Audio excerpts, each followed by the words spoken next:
परम सत्कारयोग गुरु प्यारी साध संगत जी, आप जी अपने दिलों के विच कौमी प्यार नूं लैके इस कॉन्फ्रेंस च हाज़र होए हो, जिथे आप जी के दिलों में कौमी प्रति अथार प्यार है, उत्थे कौमी समस्याओं प्रति दिलों में दर्द भी है। आप जी उचेरे तौर पर इस कॉन्फ्रेंस में हाज़र होए, आप जी दासरियां वालों हृदय स्वागत है। कॉन्फ्रेंस की आरंभिया तो पहला बहुत ही प्यार नाल सहज फतेह बुलाओ जी। वाहिगुरू जी का खालसा, वाहिगुरू जी की फतेह। जी ऐसे ही बहुत बड़े भाग महसूस करते हाँ जो कि इस कॉन्फ्रेंस विच ज्ञानी जोगा सिंह जी जो कि ब्रॉडकास्टर हैं पहुँच चुके हैं, जो कि इस कॉन्फ्रेंस का उद्घाटन करेंगे। ज्ञानी जोगा सिंह जी।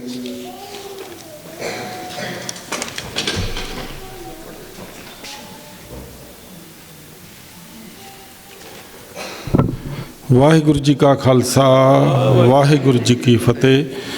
मैं श्री गुरु सिंह सभा कौंटरी वालों सारिया आईया संगतां दा तह दिलों धन्नवाद करदा हाँ। आप अज बड़े संवेदनाशील मुद्दे ते विचार करने लई इकट्ठे होए हाँ। ये मुद्दा जिहड़ा ये टकराव नाल नहीं विचार नाल ही हल हो सकता है, ते विचार आम संगतां तक अपने पहुँचने जरूरी हैं कि अपनियां जिहड़ियां डेटां आ जां गुरपुरब आ वो सारे पंथ दे विच एक दिन ही मनाए जाने चाहिए हैं। जिस तरह संगरांद एक गुरुद्वारे होर दिन हुंदी है, दूसरे गुरुद्वारे होर दिन हुंदी आ, संगतां नूं बड़ी कन्फ्यूजन हो जाती है। तां इहदे लई आपां नूं सारिआं नूं सिर जोड़ के टकराव तो बिना दलील दे नाल आपस विच ही विचार वटांदरा करके श्रोमणी कमेटी ते भी आपां नूं जोर पाउणा चाहीदा, लॉबी करनी चाहिदी है, तां जो ये अपना जिहड़ा प्रोग्राम है जिहड़े संगरांदां जां गुरपुरब आ होर जिहड़े दिन दिहाड़े आ सारे आपां सारी कौम एक दिन ही मिलावे। सो सारिआं दा बहुत बहुत धन्नवाद ते सारिआं नूं जी आयां। ते आपां बड़े प्यार नाल गलबात करनी आ। अपने इस प्रोग्राम में टकराव नहीं निकलना चाहिए, दलील विचार निकलनी चाहिए कि आप दलील दे नाल बाकी जिहड़े इस विचारधारा नाल नहीं सहमत उन्होंने किद्दां कन्विंस करना। ये करके कौम में कई थी कलेश होए, झगड़े होए, लड़ाइयां हुईयां, इदा कौमी मसले हल नहीं हुंदे। सो मेरी बेनती है कि जदों आपां कोई गल करनी आ बड़े प्यार दे नाल सोच समझ के करनी आ, किसी नूं इदां ना लगे आपां किसी ते अटैक कर रहे हैं, पर अपनी गल भी आपां दलील दे नाल करनी है। सो सारिआं नूं जी आयां जी, धन्नवाद जी। वाहिगुरू जी का खालसा, वाहिगुरू जी की।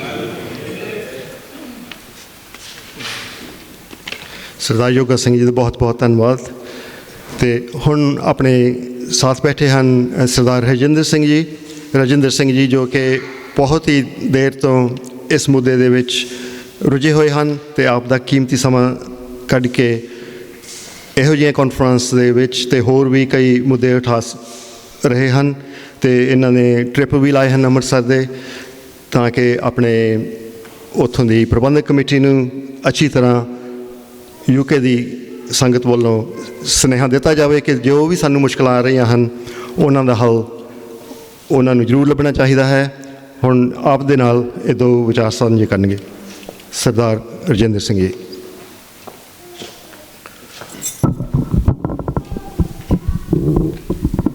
हाँ जी, सारे प्यार सत्कार नाल कोई रचना वांझी ना रहे। वाहिगुरू जी का खालसा, वाहिगुरू जी की फतेह। सारिया संगतां दा आया बहुत बहुत धन्नवाद, खास करके इत्थे प्रबंधकां दा जिन्हें सानू ये दिता कि ताकि इत्थे तुसीं अपना कॉन्फ्रेंस अपने दिल की गल रख सको। बहुत बहुत धन्नवाद सबना दा। कैलेंडर थानू पता बहुत तरह के सारे भारत में बहुत तरह के कैलेंडर हैं। अगे जाके थानू दस्या जाऊगा किन्ने कैलेंडर आ, किस तरह। साडी बेनती ये आ कि डेट फिक्स होनी चाहिए। डेट कोई भी होवे, जिस तरह क्रिसमस आ 25 तरीक आ, सारे वर्ल्ड में 25 तरीक नूं ही मनाउंदे आ, तो इस करके असी क्यों नहीं डेट फिक्स कर सकते। सवाल ये आ साडी सरमोण जिहड़ी कमेटी है, श्रोमणी कमेटी है, वो क्यों नहीं फिक्स कर सकती, किहड़े प्रैशर थल्ले आ जां की गलबात आ। ठीक है, कोई किंतु परंतु नहीं। 550 साल 525 साल जो दूसरे कैलेंडर ਨਾਲ ਅਸੀਂ ਚੱਲਦੇ ਸੀ, ਮੌਜੂਦਾ ਟਾਈਮ 'ਤੇ ਜੋ ਚੱਲਿਆ ਆ ਰਿਹਾ ਸੀਗਾ, ਠੀਕ ਆ, ਉਹ ਚੱਲਦਾ ਰਿਹਾ, ਉਹਨਾਂ ਚੱਲਦਾ ਰਿਹਾ। ਲੇਕਿਨ ਹੁਣ ਸਾਨੂੰ ਆਪਣਾ ਕੈਲੰਡਰ ਚਾਹੀਦਾ। ਇਸ ਕਰਕੇ ਚਾਹੀਦਾ ਕਿਉਂਕਿ ਅਸੀਂ ਜਾਣਦੇ ਹਾਂ, ਉਹਨਾਂ ਕੋਲ ਪੁੱਛਦੇ ਹਾਂ, ਫਿਰ ਲੈ ਵੀ ਸਾਡੀ ਦੱਸੋ, ਅਸੀਂ ਪਹਿਲੇ ਪਾਤਸ਼ਾਹ ਦਾ ਪ੍ਰਕਾਸ਼ ਦੇ ਉਤਸਵ ਦਿਨ ਬਣਾਉਣਾ ਜਾਂ ਹੋਰ ਕਿਸੇ ਗੁਰੂਆਂ ਦਾ ਬਣਾਉਣਾ, ਸਾਨੂੰ ਜਾ ਕੇ ਉਹਨਾਂ ਤੋਂ ਪੁੱਛਣਾ ਪੈਂਦਾ। ਇਸ ਨਾਲੋਂ ਕਿ ਅਸੀਂ, ਕਿਉਂਕਿ ਸਾਡੇ ਅੱਜ ਕੱਲ੍ਹ ਦੇ ਬੱਚੇ ਜਿਹੜੇ ਆ ਉਹ ਬੜੇ ਠੀਕ ਆ, ਵੈਰੀ ਨੌਲੇਜ ਆ, ਉਹਨਾਂ ਨੂੰ ਬਹੁਤ ਅੱਛੇ ਆ। ਅਸੀਂ ਤਾਂ ਬੁੱਕਾਂ ਨਾਲ ਐਂ ਕਰਕੇ ਕਰਨਾ ਆ, ਪਰ ਉਹਨੇ ਇੱਕ ਬਟਨ ਦੱਬਣਾ ਆ ਤਾਂ ਉਹਨਾਂ ਦਾ ਸਾਰਾ ਸਕਰੀਨ 'ਤੇ ਸਾਹਮਣੇ ਆ ਜਾਂਦਾ। ਇਸ ਕਰਕੇ ਜਿਸ ਤਰ੍ਹਾਂ ਅਸੀਂ ਪਹਿਲਾਂ ਤੋਂ ਕਹਿੰਦੇ ਆਏ ਹਾਂ ਕਿ ਸਾਡੇ ਬਜ਼ੁਰਗਾਂ ਨੇ ਬਹੁਤ ਇੱਥੇ ਮਿਹਨਤ ਕੀਤੀ, ਐਗਜ਼ਾਮਪਲ ਦੇ ਤੌਰ 'ਤੇ ਜਿਹੜੇ ਕਿ ਇੱਥੇ ਗੁਰਦੁਆਰੇ ਬਣਾ ਦਿੱਤੇ ਸਾਡੇ ਲਈ। ਉਹਨੇ ਇੰਨੀ ਮਿਹਨਤ ਕੀਤੀ ਹੈ ਕਿ ਗੁਰਦੁਆਰੇ ਖੜ੍ਹੇ ਕਰ ਦਿੱਤੇ, ਜਿੱਥੇ ਕਿ ਹਰੇਕ ਟਾਊਨ ਦੇ ਵਿੱਚ ਹੁਣ ਇੱਕ ਤੋਂ ਵੱਧ ਗੁਰਦੁਆਰੇ ਹਨ। ਇਸ ਤਰ੍ਹਾਂ ਅਸੀਂ ਉਹਨਾਂ ਨੂੰ ਬਲੇਮ ਨਹੀਂ ਕਰ ਸਕਦੇ। ਹੁਣ ਅਸੀਂ ਇਹ ਚਾਹੁੰਦੇ ਹਾਂ ਕਿ ਸਾਨੂੰ ਇੱਕ ਕੈਲੰਡਰ ਦਿਓ। ਜੇ ਇਹ ਨਾ ਹੋਇਆ ਜਾਂ ਸਾਤੋਂ ਨਾ ਹੋਇਆ ਜਾਂ ਅਸੀਂ ਨਾ ਕਰ ਸਕੀਏ ਤਾਂ ਕੱਲ੍ਹ ਨੂੰ ਸਾਡੇ ਬੱਚੇ ਕੀ ਕਹਿਣਗੇ, ਕੁਐਸਚਨ ਮਾਰਕ ਪੈਣਗੇ। ਇਸ ਕਰਕੇ ਅਸੀਂ ਚਾਹੁੰਦੇ ਹਾਂ ਕਿ ਕੈਲੰਡਰ ਸਾਡਾ ਪਹਿਲਾਂ ਚੱਲਿਆ ਵੀ ਹੈ ਕੈਲੰਡਰ, ਇਹ ਵੀ ਨਹੀਂ ਚੱਲਿਆ। ਅਸੀਂ ਨਵੀਂ ਡਿਮਾਂਡ ਨਹੀਂ ਕਰਦੇ ਕਿਸੇ ਕਿਤੋਂ ਵੀ, ਨਾ ਅਸੀਂ ਕਹਿੰਦੇ ਕਿ ਜੇ ਆਹ ਕਰੋ ਇਸ ਤਰ੍ਹਾਂ ਕਰੋ, ਨਹੀਂ। ਪਹਿਲਾਂ 2003 ਤੋਂ ਲੈ ਕੇ 9 ਤਾਈਂ ਨਾਨਕ ਮੂਲਕ ਸ਼ਾਹੀ ਕੈਲੰਡਰ ਚੱਲਿਆ ਅਤੇ ਬਹੁਤ ਸਾਰੇ ਸੰਸਾਰ ਵਿੱਚ ਇੱਕ ਦਿਨ ਗੁਰਪੁਰਬ ਮਨਾਉਂਦੇ ਸੀ, ਇੱਕ ਦਿਨ ਵਿਸਾਖੀ ਸੀ, ਇੱਕੋ ਹੀ ਦਿਨ ਆਪਣੇ 10ਵੇਂ ਪਾਤਸ਼ਾਹ ਜੀ ਦਾ ਪ੍ਰਕਾਸ਼ ਉਤਸਵ ਦਿਨ ਸੀ, ਅਤੇ ਉਹ ਠੀਕ ਸੀ। ਪਤਾ ਨਹੀਂ ਕਿਉਂ ਉਸ ਨੂੰ ਉਠਾਇਆ ਗਿਆ। ਅਤੇ ਇਸ ਕਰਕੇ ਅਸੀਂ ਵਾਪਸ ਉਹਨਾਂ ਨੂੰ ਬੇਨਤੀ ਕਰਨੀ ਚਾਹੁੰਦੇ, ਸਾਨੂੰ ਫਿਕਸ ਡੇਟ ਦਿਓ। ਫਿਕਸ ਡੇਟ ਦੇ ਨਾਲ ਅਸੀਂ ਜਿਸ ਤਰ੍ਹਾਂ ਕਿ ਸਾਡੇ ਇੱਥੇ ਆ, ਸਾਡੇ ਕੋਲ ਡੇਟਾਂ ਫਿਕਸ ਆ, ਆਪਣੇ ਅਸੀਂ ਜੀਵਨ ਦਾ, ਬੱਚੇ ਆਪਣੇ ਟਾਈਮ ਦਾ ਉਹਦਾ ਪਲਾਨ ਕਰ ਸਕਦੇ ਆ, ਛੁੱਟੀਆਂ ਦਾ ਪਲਾਨ ਕਰ ਸਕਦੇ ਆ, ਹੋਰ ਤਰ੍ਹਾਂ ਜੋ ਕੁਛ ਵੀ ਉਹਨਾਂ ਦੇ ਪ੍ਰੋਗਰਾਮ ਹੁੰਦੇ ਤੁਸੀਂ ਕਰ ਸਕਦੇ ਆ। ਲੇਕਿਨ ਸਾਡੇ ਸਕੂਲਾਂ ਵਿੱਚ ਜਦੋਂ ਬੱਚੇ ਜਾਂਦੇ ਉਹ ਕਹਿੰਦੇ ਨਹੀਂ, ਇਹ ਤਾਂ ਪ੍ਰਕਾਸ਼ ਉਸ ਦਿਨ ਤੁਹਾਡਾ ਲੰਘ ਗਿਆ ਜਾਂ ਦੂਏ ਦਿਨ ਹੋਏਗਾ। ਛੁੱਟੀ ਦਾ ਵੀ ਇਹੀ ਕਾਰਨ ਕਿ ਕਿਸ ਤੋਂ ਛੁੱਟੀ ਮੰਗੀਏ, ਜਾਂ ਕੋਈ ਡੇਟ ਹੀ ਨਹੀਂ ਸਾਡੇ ਕੋਲ ਪੱਕੀ।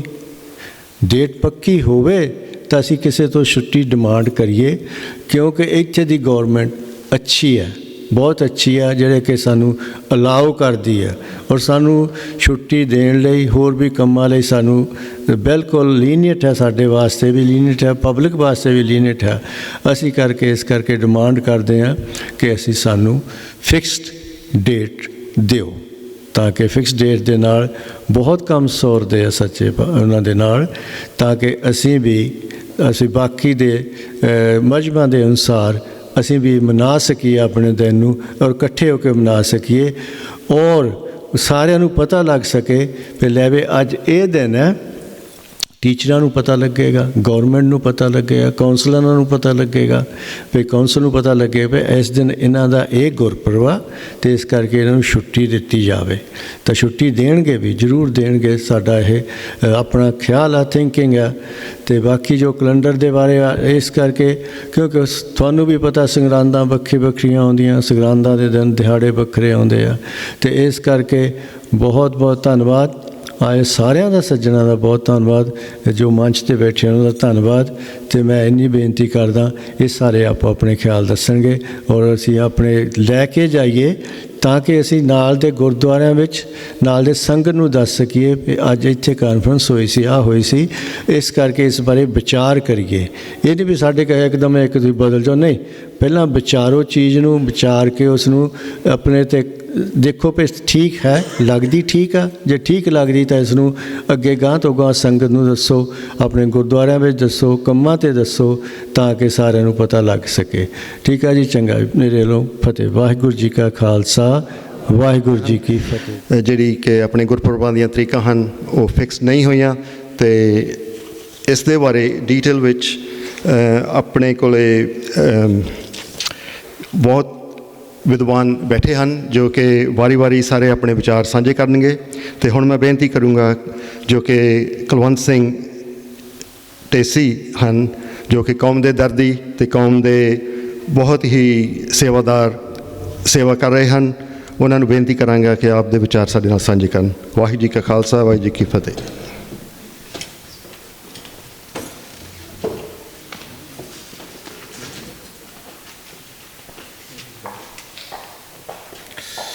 ਗੁਰੂ ਪਿਆਰੇ ਖਾਲਸਾ ਜੀ, ਵਾਹਿਗੁਰੂ ਜੀ ਕਾ ਖਾਲਸਾ, ਵਾਹਿਗੁਰੂ ਜੀ ਕੀ ਫਤਿਹ।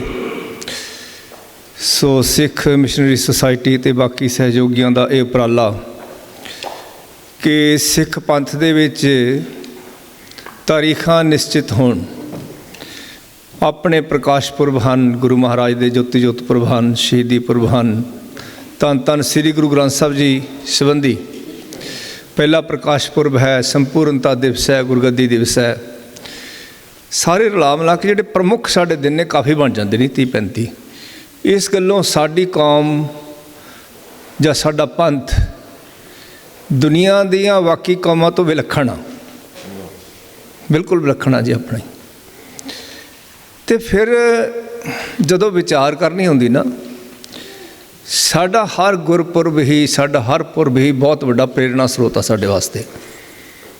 ਜਿਹੜੇ ਸਾਡੇ ਵਰਗੇ ਵਿਅਕਤੀ ਹੁੰਦੇ ਨੇ, ਜਦੋਂ ਮੈਂ ਰੇਡੀਓ 'ਤੇ ਜਾਣਾ ਤਾਂ ਮੈਨੂੰ ਉਸ ਰੇਡੀਓ ਦੇ ਮੁਤਾਬਕ ਹੀ ਹਰ ਤਾਰੀਖ ਨੂੰ ਉਹ ਦਿਨ ਮਨਾਉਣਾ ਪੈਣਾ। ਠੀਕ ਆ ਜੀ, ਕਿਉਂਕਿ 3 ਥਾਂ 'ਤੇ ਵੀ ਜਾਂਦੇ ਅਸੀਂ ਲਗਾਤਾਰ ਹੀ, ਹਰ ਹਫ਼ਤੇ। ਜਦ ਮੈਂ ਟੈਲੀਵਿਜ਼ਨ 'ਤੇ ਜਾਣਾ, ਜੋ ਟੈਲੀਵਿਜ਼ਨ ਸਟੇਸ਼ਨ ਦੀ ਮਰਜ਼ੀ ਆ ਕਿ ਉਹ 2003 ਦੇ ਕੈਲੰਡਰ ਨੂੰ ਫੋਲੋ ਕਰਦੇ ਨੇ, SGPC ਦੇ ਕੈਲੰਡਰ ਨੂੰ ਫੋਲੋ ਕਰਦੇ ਨੇ, ਜਾਂ ਕਿਸ ਤਰ੍ਹਾਂ ਕਈ ਵਾਰੀ ਵੀਕਐਂਡ 'ਤੇ ਵੀ ਆਪਾਂ ਮਨਾਉਂਦੇ ਹਾਂ। ਤੋ ਇਸ ਤਰ੍ਹਾਂ ਜਦੋਂ ਅਸੀਂ ਗੁਰਦੁਆਰਾ ਸਾਹਿਬ, ਇਹ ਜ਼ਰੂਰ ਬੇਨਤੀ ਕਰ ਦਈਏ ਸਾਧ ਸੰਗਤ ਨੂੰ ਕਿ ਸਿੰਘ ਸਭਾ ਗੁਰਦੁਆਰਾ ਕਾਵੰਟਰੀ, ਸਿੰਘ ਸਭਾ ਗੁਰਦੁਆਰਾ ਡਰਬੀ, ਸਿੰਘ ਸਭਾ ਗੁਰਦੁਆਰਾ ਬਰਮਿੰਘਮ, ਤਿੰਨਾਂ ਗੁਰਦੁਆਰਿਆਂ ਦੇ ਵਿੱਚ ਆਪਾਂ 2003 ਵਾਲਾ ਜਿਹੜਾ ਕੈਲੰਡਰ ਆ ਉਹੀ ਲਾਗੂ ਕੀਤਾ ਹੋਇਆ ਜੀ। ਉਹਨਾਂ ਦੇ ਮੁਤਾਬਕ ਹੀ ਸਾਰੇ ਦਿਨ ਦਿਹਾੜ ਅਤੇ ਗੁਰਪੁਰਬ ਮਨਾਏ ਜਾਂਦੇ ਨੇ। ਸੋ ਮੀਡੀਆ ਵਾਲੇ ਬੰਦਿਆਂ ਵਾਸਤੇ ਹੋਰ ਹੀ ਮੁਸ਼ਕਿਲ ਹੋ ਜਾਂਦਾ। ਕਈ ਵਾਰੀ ਤਾਂ ਬੱਚੇ ਪੁੱਛ ਲੈਂਦੇ ਵੀ ਡੈਡੀ ਕੱਲ੍ਹ ਵੀ ਤੂੰ ਕਹਿੰਦਾ ਸੀ ਗੁਰਪੁਰਬ, ਅੱਜ ਵੀ ਗੁਰਪੁਰਬ ਹੈ, ਇਹ ਕੀ ਹਿਸਾਬ ਕਿਤਾਬ ਹੈ ਨਾ। ਸੋ ਹਾਸੋਹੀਣੀ ਹੈ ਹਾਲਤ। ਇਹਦੇ ਵਿੱਚ ਕੋਈ ਸ਼ੱਕ ਨਹੀਂ ਕਿ ਸਾਡੀਆਂ ਤਾਰੀਖਾਂ ਜੇ ਠੀਕ ਹੋ ਜਾਣ, ਮੁੱਦੇ ਤਾਂ ਹੋਰ ਵੀ ਸਾਧ ਸੰਗਤ ਜੀ ਬਹੁਤ ਨੇ, ਲੇਕਿਨ ਕਦੇ ਆਪਾਂ ਆਪਣਾ ਬਰਥਡੇ ਇੱਧਰ ਉੱਧਰ ਨਹੀਂ ਕਰਦੇ। ਮੇਰੇ ਦੋਤੇ ਦਾ ਸੀਗਾ ਜਨਮ ਦਿਨ, ਤਾਂ ਮੇਰੀ ਕੁੜੀ ਨੇ ਬੜਾ ਗੁੱਸਾ ਕੀਤਾ, ਕਹਿੰਦੀ ਤੈਨੂੰ ਨਾਨੇ ਨੂੰ ਆਪਣੇ ਦੋਤੇ ਦੇ ਬਰਥਡੇ ਦਾ ਨਹੀਂ ਪਤਾ। ਅਤੇ ਸਿੱਖ ਕੌਮ ਨੂੰ ਮਾਫ਼ ਕਰਨਾ, ਸਾਨੂੰ ਜਦੋਂ ਤਾਂ ਨਾ ਈਸਵੀ ਕੈਲੰਡਰ ਹੁੰਦਾ, ਸਾਰੀ ਦੁਨੀਆ ਇਕੱਠੀ ਹੋ ਜਾਂਦੀ ਆ ਨਵਾਂ ਬਰਾ ਮਨਾਉਣ ਵਾਸਤੇ। ਮਤਲਬ ਚੈਲੰਜ ਹੋਰ ਵੀ ਹੈਗੇ ਨੇ, ਚੁਣੌਤੀਆਂ ਸਾਡੇ ਕੋਲ, ਉਹਨਾਂ ਨੂੰ ਵੀ ਆਪਾਂ ਬੇਮੁਖ ਨਾ ਹੋਈਏ। ਜਕਾਰੇ ਛੱਡੇ ਜਾਂਦੇ ਨੇ ਦਸੰਬਰ ਤੋਂ, ਜਦੋਂ ਜਨਵਰੀ ਚੜ੍ਹਦਾ, ਸਾਨੂੰ ਆਪਣੇ ਨਵੇਂ ਸਾਲ ਦਾ ਪਤਾ ਹੀ ਨਹੀਂ ਹੁੰਦਾ। ਸੋ ਜਿਹੜਾ ਉੱਦਮ ਹੈ, ਇਹ ਇਨੀਸ਼ੀਏਟਿਵ ਇਹਨਾਂ ਨੇ ਲਿਆ, ਇਹ ਬਹੁਤ ਵਧੀਆ ਆ। ਚੁਣੌਤੀ ਬਹੁਤ ਵੱਡੀ ਆ। ਮੈਨੂੰ ਭਾਈ ਜੋਗਾ ਸਿੰਘ ਹੁਣੇ ਕਹਿ ਰਿਹਾ ਸੀ ਕਿ ਯਾਰ 30 ਮੈਂਬਰ ਤਾਂ ਸ਼੍ਰੋਮਣੀ ਕਮੇਟੀ ਦੇ ਬਾਬਿਆਂ ਦੇ ਆ, ਅਤੇ ਉਹਨਾਂ ਨੇ ਤਾਂ ਜੋ ਮਰਜ਼ੀ, ਉਹਨਾਂ ਨੂੰ ਤੁਸੀਂ ਲੌਜੀਕਲੀ ਜਾਂ ਉੱਦਾਂ ਪਿਆਰ ਦੇ ਨਾਲ ਗੱਲ ਕਰੀ ਚੱਲੋ, ਉਹਨਾਂ ਤਾਂ ਉਹੀ ਕਰਨਾ ਜੋ ਉਹਨਾਂ ਨੂੰ ਪਿੱਛੋਂ ਇਸ਼ਾਰਾ ਹੁੰਦਾ। ਅਤੇ ਆਪਾਂ ਇਹਨੂੰ ਕਿੱਦਾਂ ਮਤਲਬ ਕਰ ਸਕਦੇ ਹਾਂ। ਪਰ ਜੇ ਆਪਾਂ ਇੱਦਾਂ ਹੀ ਸੋਚ ਲਈਏ ਹਰ ਕੰਮ ਨੂੰ ਵੀ ਨਹੀਂ ਹੋ ਸਕਣਾ, ਫਿਰ ਤਾਂ ਹੋ ਹੀ ਨਹੀਂ ਸਕਣਾ।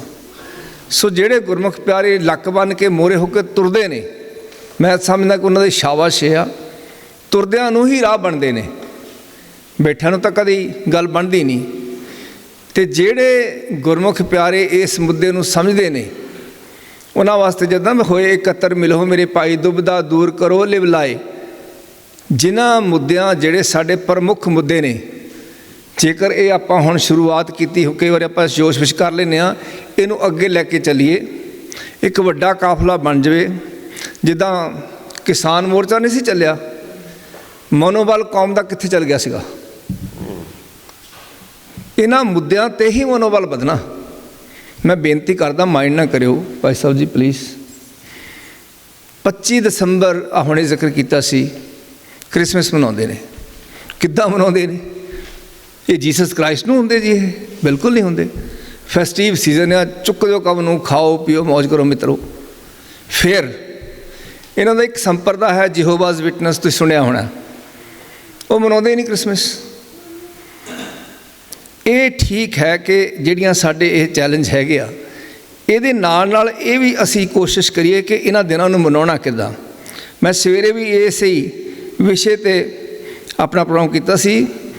ਉੱਥੇ ਮੈਂ ਕਿਹਾ ਵੀ today is the most important day of our lives.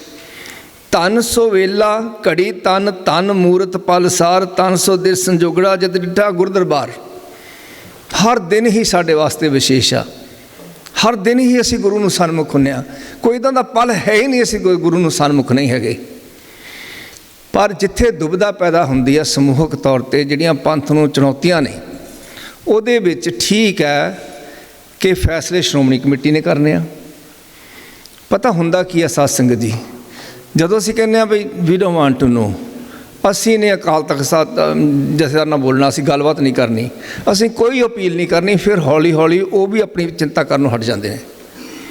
If you keep knocking the door logically, ਪਿਆਰ ਦੇ ਨਾਲ ਵਾਸਤਾ ਪਾ ਕੇ ਕੌਮ ਦਾ, ਮੈਂ ਸਮਝਦਾ ਕਿ ਸੂਨਰ ਔਰ ਲੇਟਰ ਅਸੀਂ ਜ਼ਰੂਰ ਇਸ ਮਿਸ਼ਨ ਦੇ ਵਿੱਚ ਕਾਮਯਾਬ ਹੋ ਸਕਾਂਗੇ। ਇਹਦੇ ਨਾਲ ਹੋਰ ਵੀ ਦੁਆਰ ਖੁੱਲ੍ਹਣਗੇ। ਵੱਡੀ ਗੱਲ ਹੈ ਕਿ ਦੁਬਿਧਾ ਦੂਰ ਕਰੀਏ। ਕੌਮ ਦੇ ਵਿੱਚ ਇਹ ਸੰਜੀਦਗੀ ਨਾਲ ਸੋਚਣ ਵਾਲੀ ਗੱਲ ਹੈ ਕਿ ਕਿੱਥੇ ਕਿੱਥੇ ਸਾਨੂੰ ਉਲਝਾਇਆ ਗਿਆ।